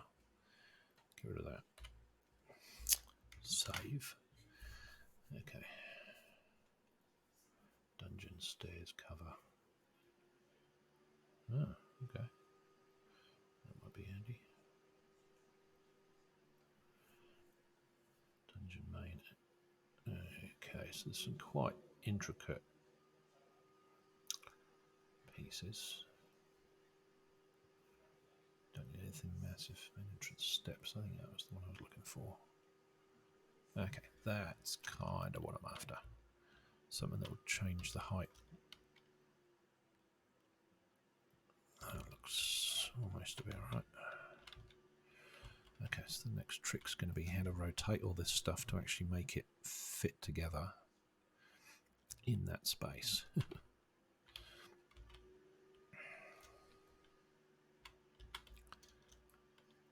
Let's start from the bottom, work my way up, I think. See if the height's right.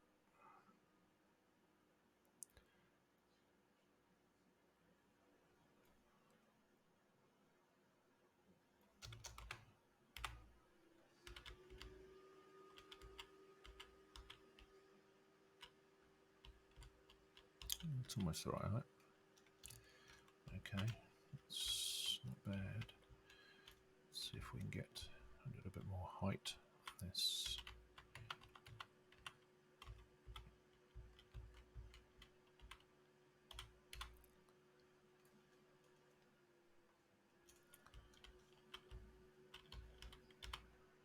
It's pretty close.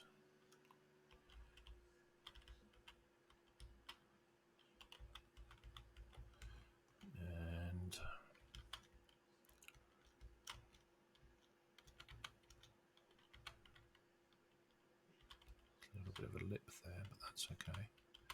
Steps down, and then this thing can come up marginally, and I don't think that's going to be a problem because I'm going to level this bit off a bit anyway. So that should work. So then the other thing that I'm sort of thinking is that this wall here could be put on top of this wall. Should give me a little bit more room to play with inside, I think. Yes, that's I think the way to go. Bring that out somewhat.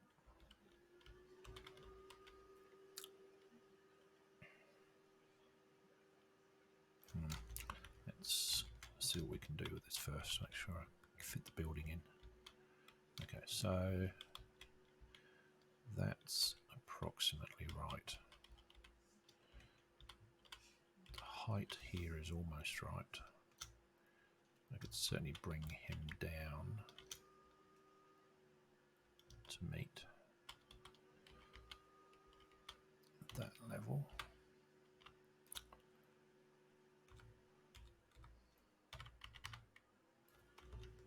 Yeah, that'll work. So then I'm into this area. I need to have a floor across there.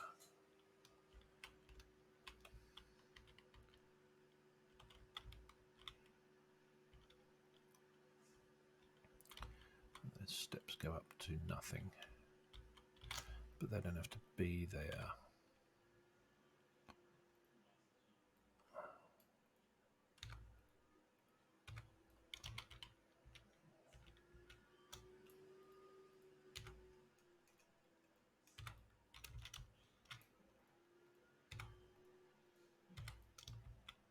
That could work, yeah. And then we could do something interesting on this side. Although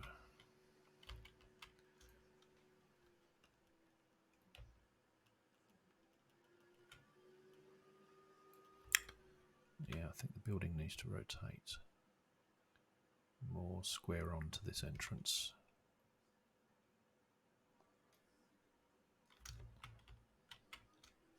Got a bit of room to play with.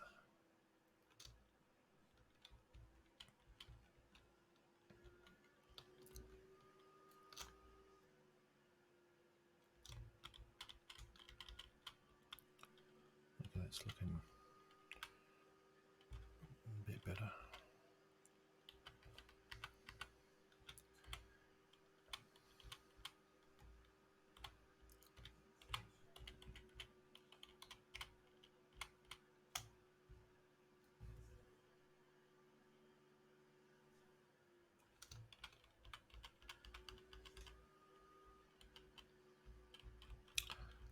Cool, that fits just. That is just enough space around there.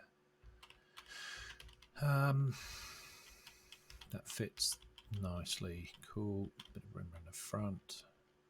Bit of a height change here. That's okay. Can do something with that side. Yeah, I think that's it. I think that's going to work.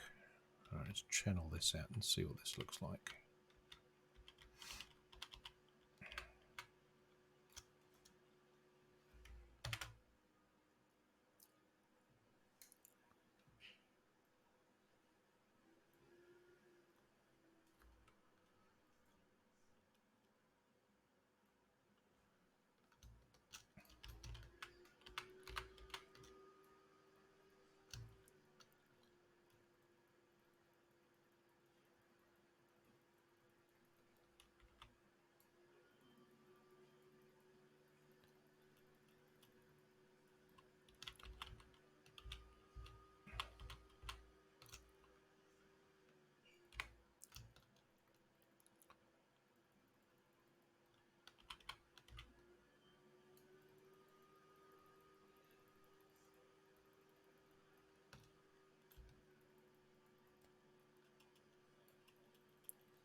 It does go down quite a way.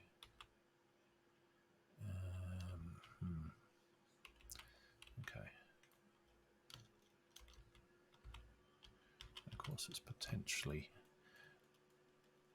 able to get out this side if I remove something here. So let's see what I can do with that. Certainly wanted to this level to be, this area to be a bit more level anyway, so it's just impractical being on such a slope.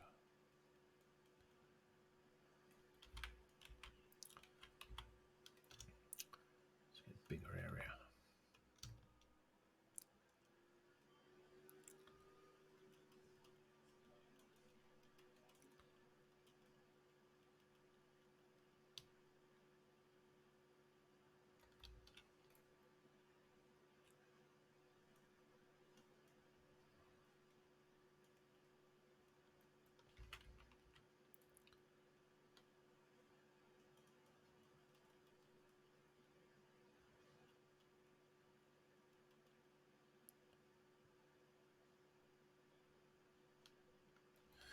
Okay, right, sort of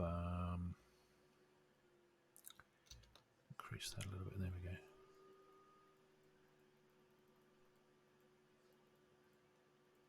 Definitely get up to level stuff out around this, so I'm not overly fussed if I expose too much.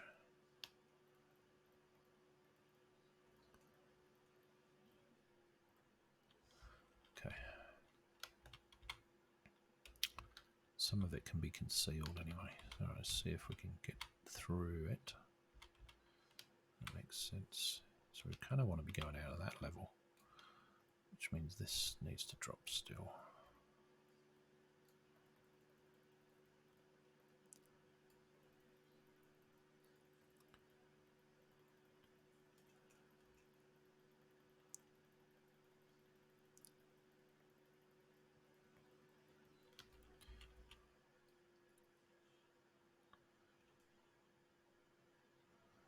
Alright. And maybe I put a wall in there.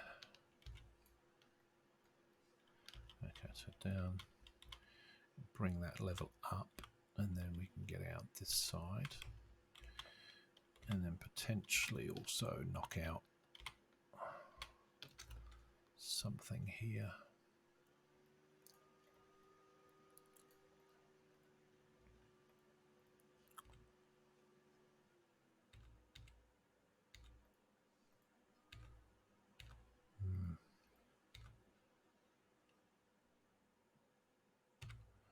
Maybe, maybe not. All right, let me try leveling the ground off and make this a bit more reasonable.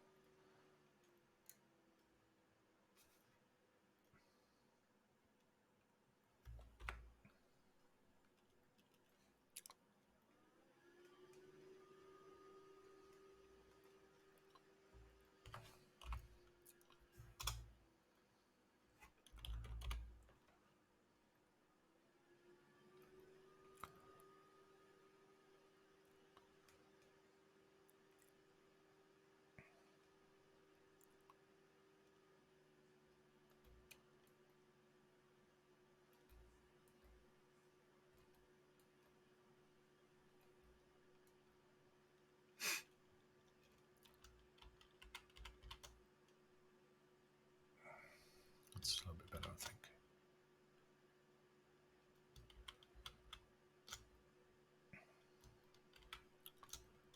Okay.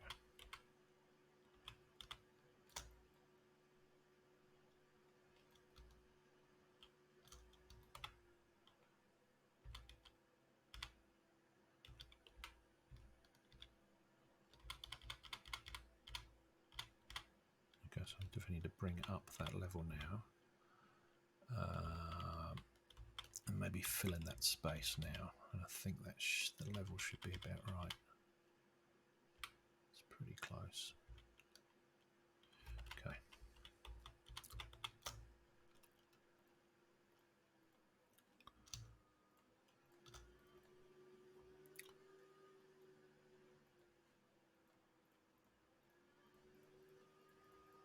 Always do too much with this. Whoa.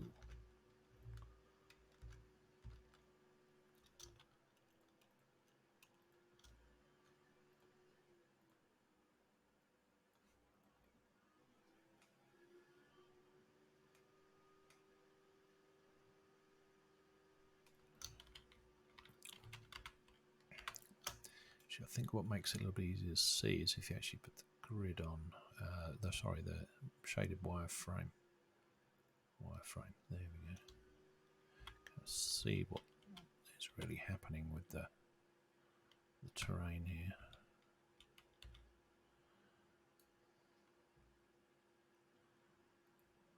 There's definitely that stuff there.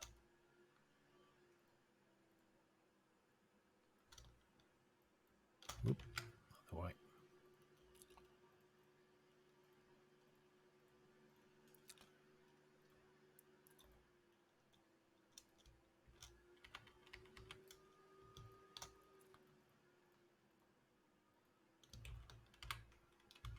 It's a bit of a mess at the moment, but the smoothing takes care of a lot of this. I'm not overly worried. This makes it interesting, I suppose. Alright, smooth that out.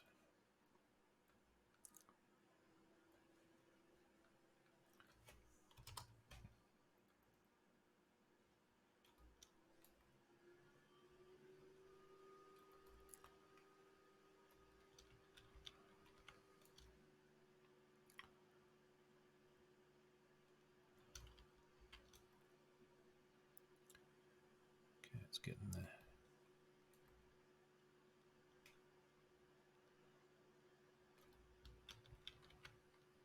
Yeah, it's getting closer and closer.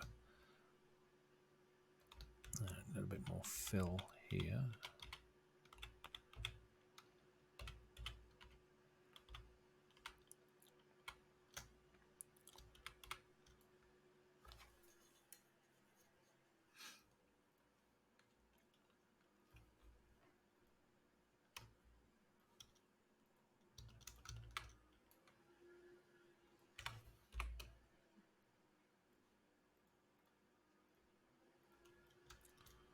Too much.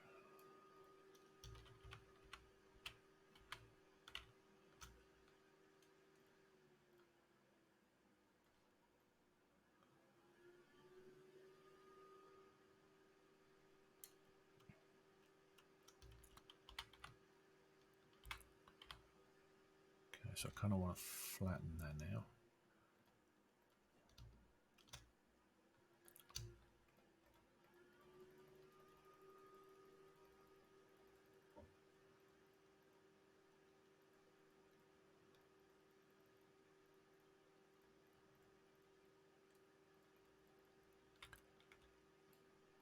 I do want to be able to get up here as well, so I need to be able to make that a gentle slope, or at least able to put a staircase up or something in there.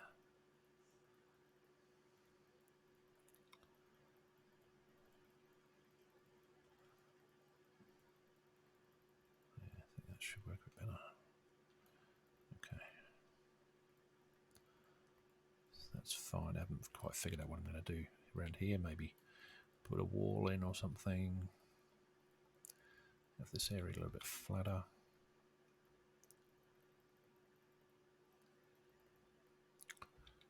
Let's see if we can get this part properly exposed this time.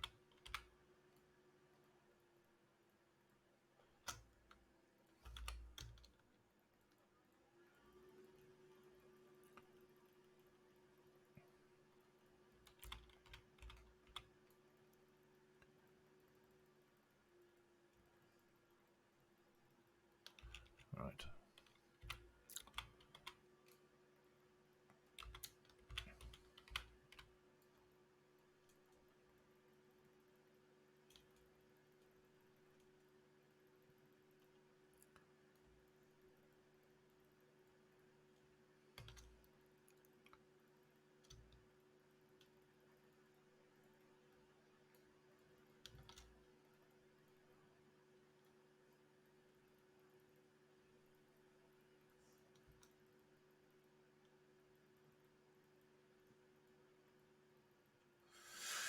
Okay, I think it's ready for smoothing.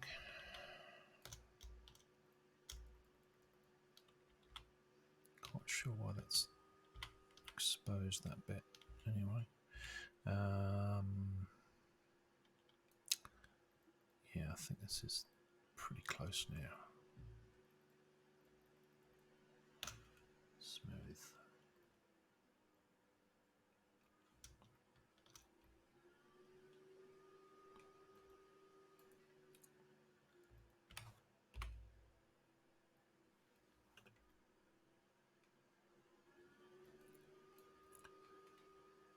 Much better.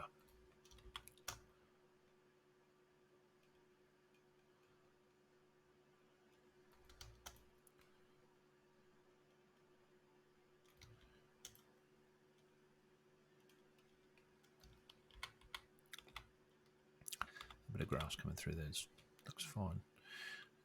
More concerned with this part on this side. Now, I'm not going to channel that out a bit more. It needs to be a bit easier to get out of there.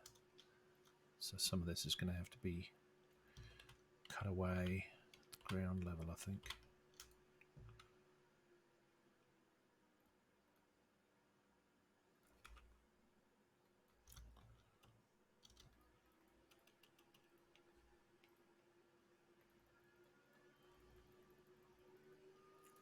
Just to make it a reasonable exit from this doorway.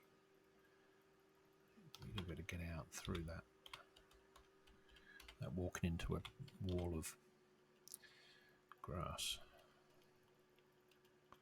So I think it does need a wall here. It needs something to contain this.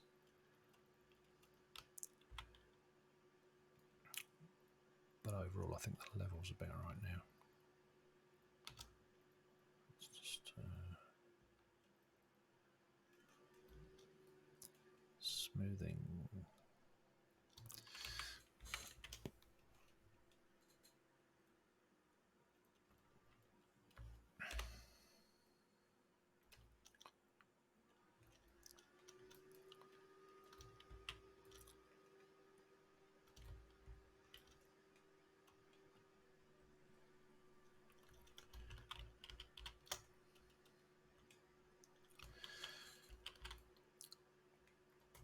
All right.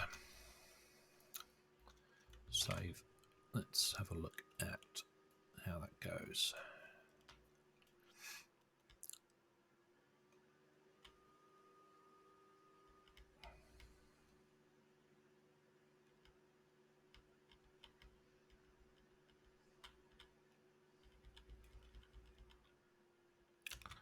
A bit of flickering going on there, but I think I can fix that.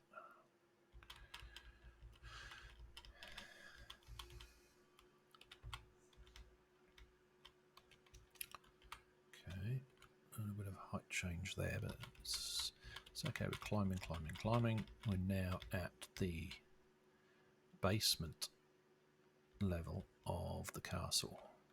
That's perfect. Probably just need to bring up the castle now a little bit, I think.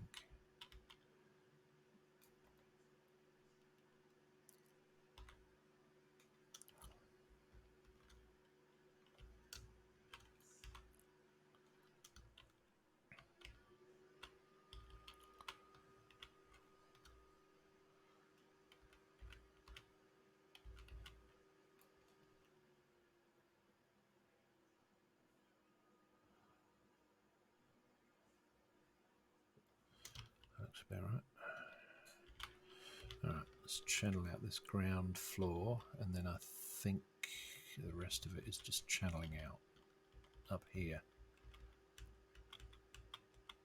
See, I think that'll work. Bit of tidy up to do, but it's workable.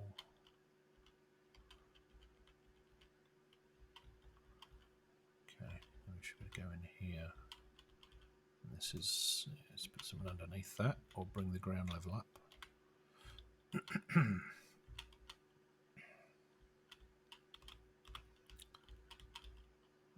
something going on. This is the rampart section that could join onto something.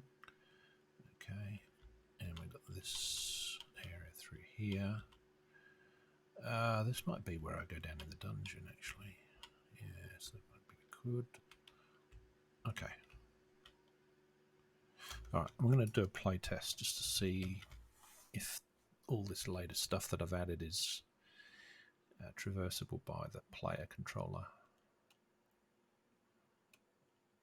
There are a few errors there, but they are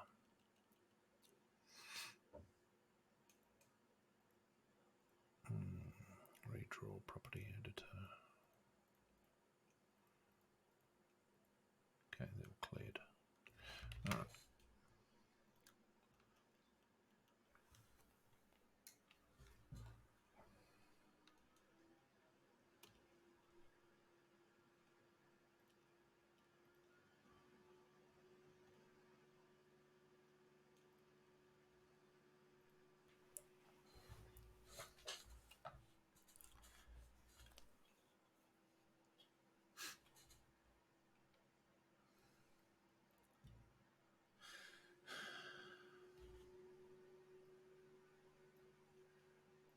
Preview window.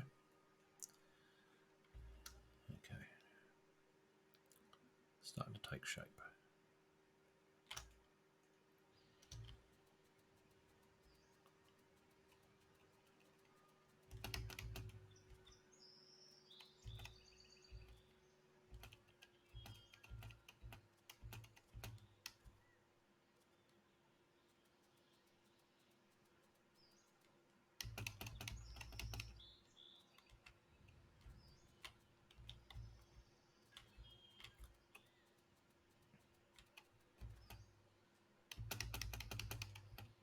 Yeah, it doesn't look like you can scale it easily.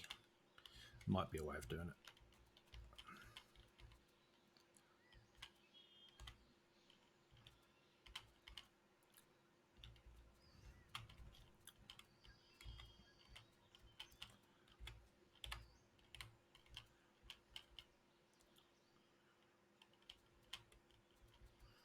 Okay.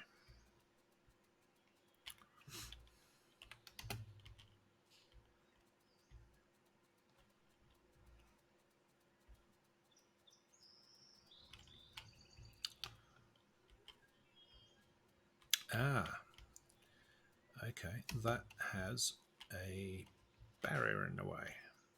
Well, that's a pain.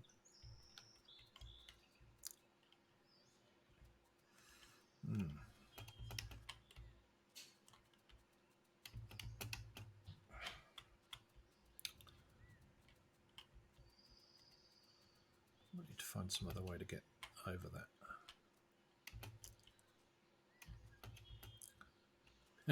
Jump over the wall to this side. All right, this is the bit I wanted to test, this side here. Okay, so we've got the main entrance in.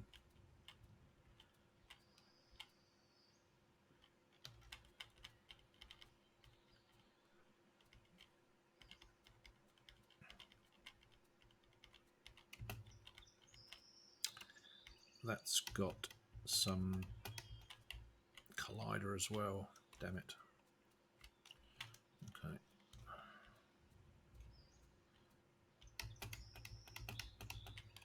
Alright, there's definitely a collider in the way. Alright, needs to get rid of those colliders. That's not going to work.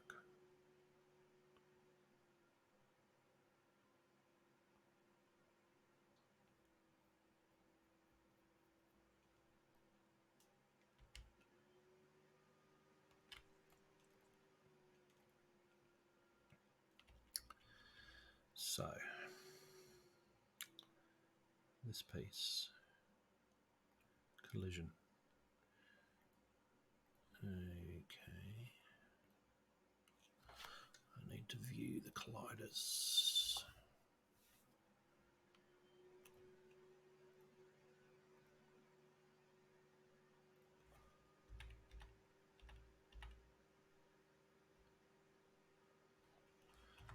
Okay, so if I turn those colliders off, I wonder if I can get through that. Just want to make sure that that's what it is. Actually, you know what it might be? I think it's the colliders on the wall itself. I think that's the issue. So the bits that I've disabled have their own colliders.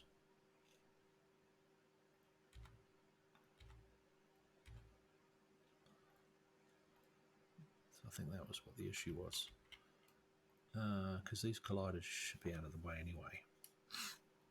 So I've obviously hidden the meshes, but I didn't get rid of the colliders on those entrances through those custom walls. So probably got the same issue down here. Where was it? It was here. So we've got a wall section there. Yep, that looks like. I think that's probably where it is.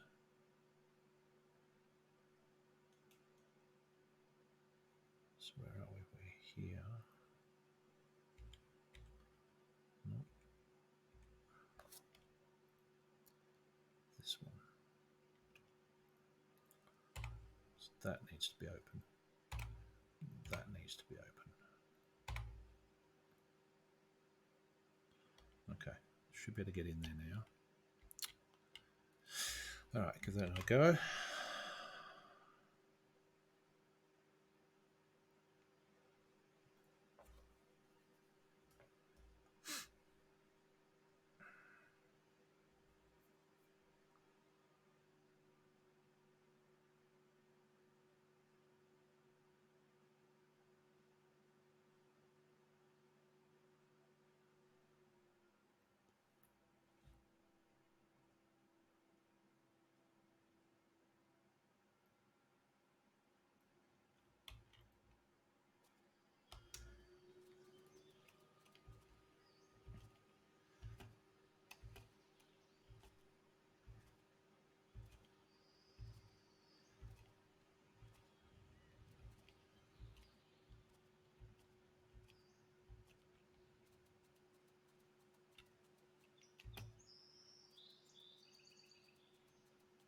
That's better. All right. So we should be able to move around most of the inner part. Okay. That's the one that was blocking us before. Couldn't get up there.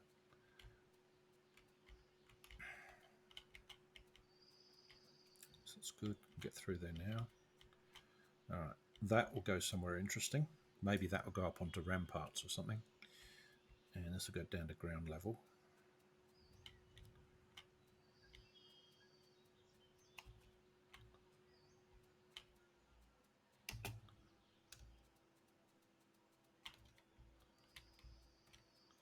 And this part here is still a bit messy. Okay, let's have an explore of the castle.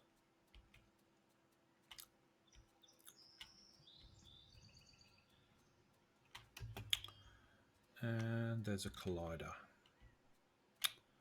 All right, let's see if we can get in another way. There we go. There's obviously something in there.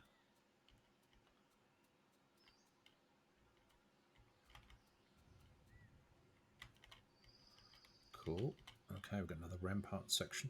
So yeah, maybe that inner inner bailey should be, or part of it should be ramparts that you can walk onto.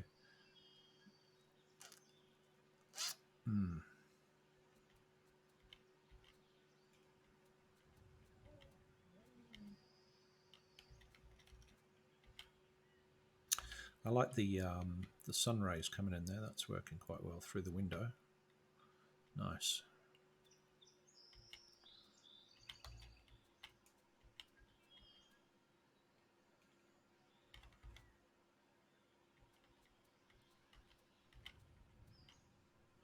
Okay, so I think this is the highest point in the castle, unless you go in the other tower.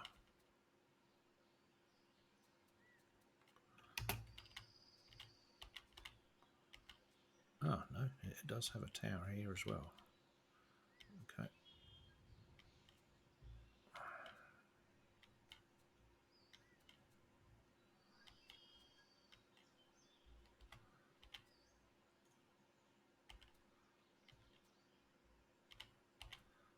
Uh-huh. Well, that's facing the right way. That's cool.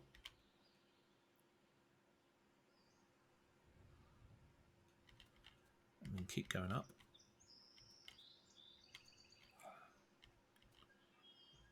And we're in another sort of tower section, but we can't get to the roof. Not unless I modify it in some way, which I could do. Okay, should be able to jump out of here. There we go. Alright, it's got a flat roof, which could be modified.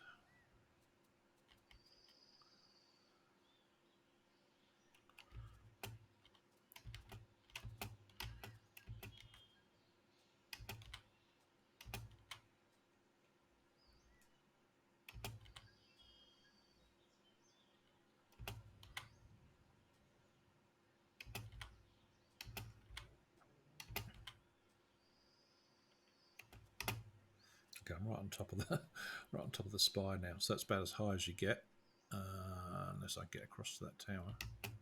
No. Whoop.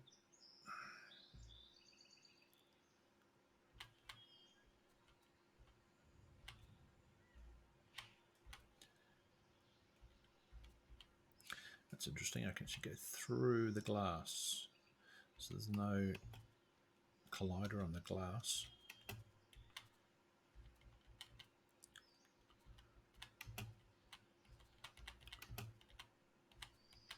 There is on that one. Okay.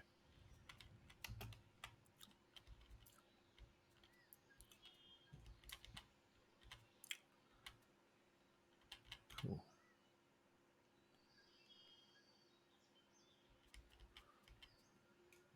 Okay, still go higher. God, that's precarious. And higher. It's got to be the top. Surely. There we go. There we go.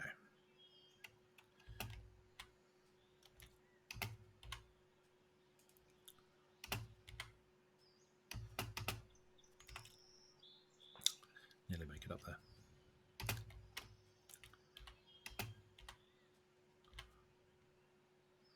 All right. Well, that's going pretty well. I think what I want to do is call that a night and sort of work on the rest of this tomorrow. Tomorrow's stream. It's now 1:15 in the morning for me, so it's a bit of a late one.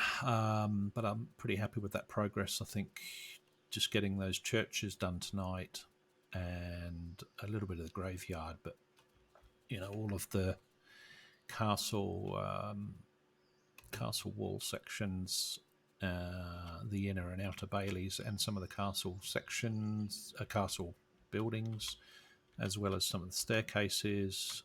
And there's definitely a collider issue there somewhere. If I can jump past it. No, there's definitely a collider there. There's obviously a few things to fix up, but it's not too bad.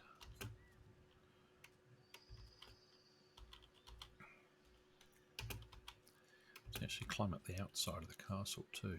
Interesting. Certainly can with this controller. I've got the Gaia controller on double speed at the moment, so it probably can jump a lot further than it should be able to. So that looks like that's working okay. Can always jump over there. This level's approximately right. There's obviously a lot of tidy up to do with that terrain, but I might put another wall in here to cordon that off, or at least finish it more properly and have this as a way up into the Northern Hay Gardens. And of course these sections will go down into the dungeons, these things here. If I can get into them.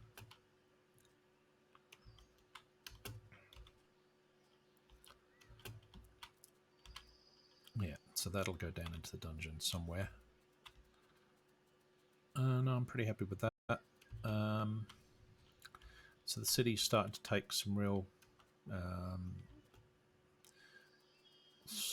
character now. It's not just a blank canvas anymore. It's starting to have points of interest and locations that I can put non-player characters to trade with and to give quests. So all of this area, if I unhide,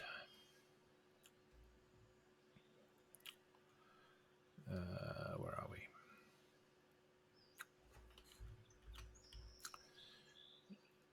Terrains, characters, Exeter, right, so River X, Smithy Zone, the Quay, which is all the fishing village, the market zone, the graveyard zones. So still getting sort of 30 frames per second.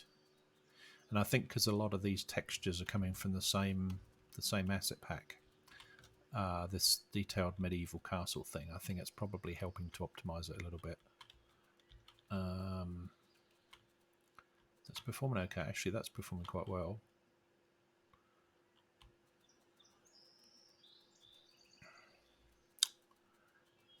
And these churches are obviously part of a different model, but they sort of fit the scene nicely. And one of these, I think, down here I should be able to get into. Or did I put the door? But I think I put the door back on, so maybe I can't. Yeah, I can't get in these yet, so the doors are locked. But the market area is taking shape. It needs a bit of work to place them correctly. I don't think I like the placement of these, but they're in the locale. And then the blacksmiths, I'm pretty happy with the locations of all this stuff. There are definitely some issues with colliders here. Being able to walk through a furnace is not good, but you can't walk through the anvil. And some of these buildings you can get into, which is good. So these are all the 3D Forge assets here. These will be homes of the non-player characters that you deal with. I've got quite a few inns to put in as well. So I've done the churches. The inns need to go in. Quite a bit more work on graveyards. There's graveyards everywhere, so there's going to be a whole lot of graves everywhere. They're kind of looking okay. I think the material looks quite good. Yeah, I think I'm pretty happy with that. It's starting to take shape.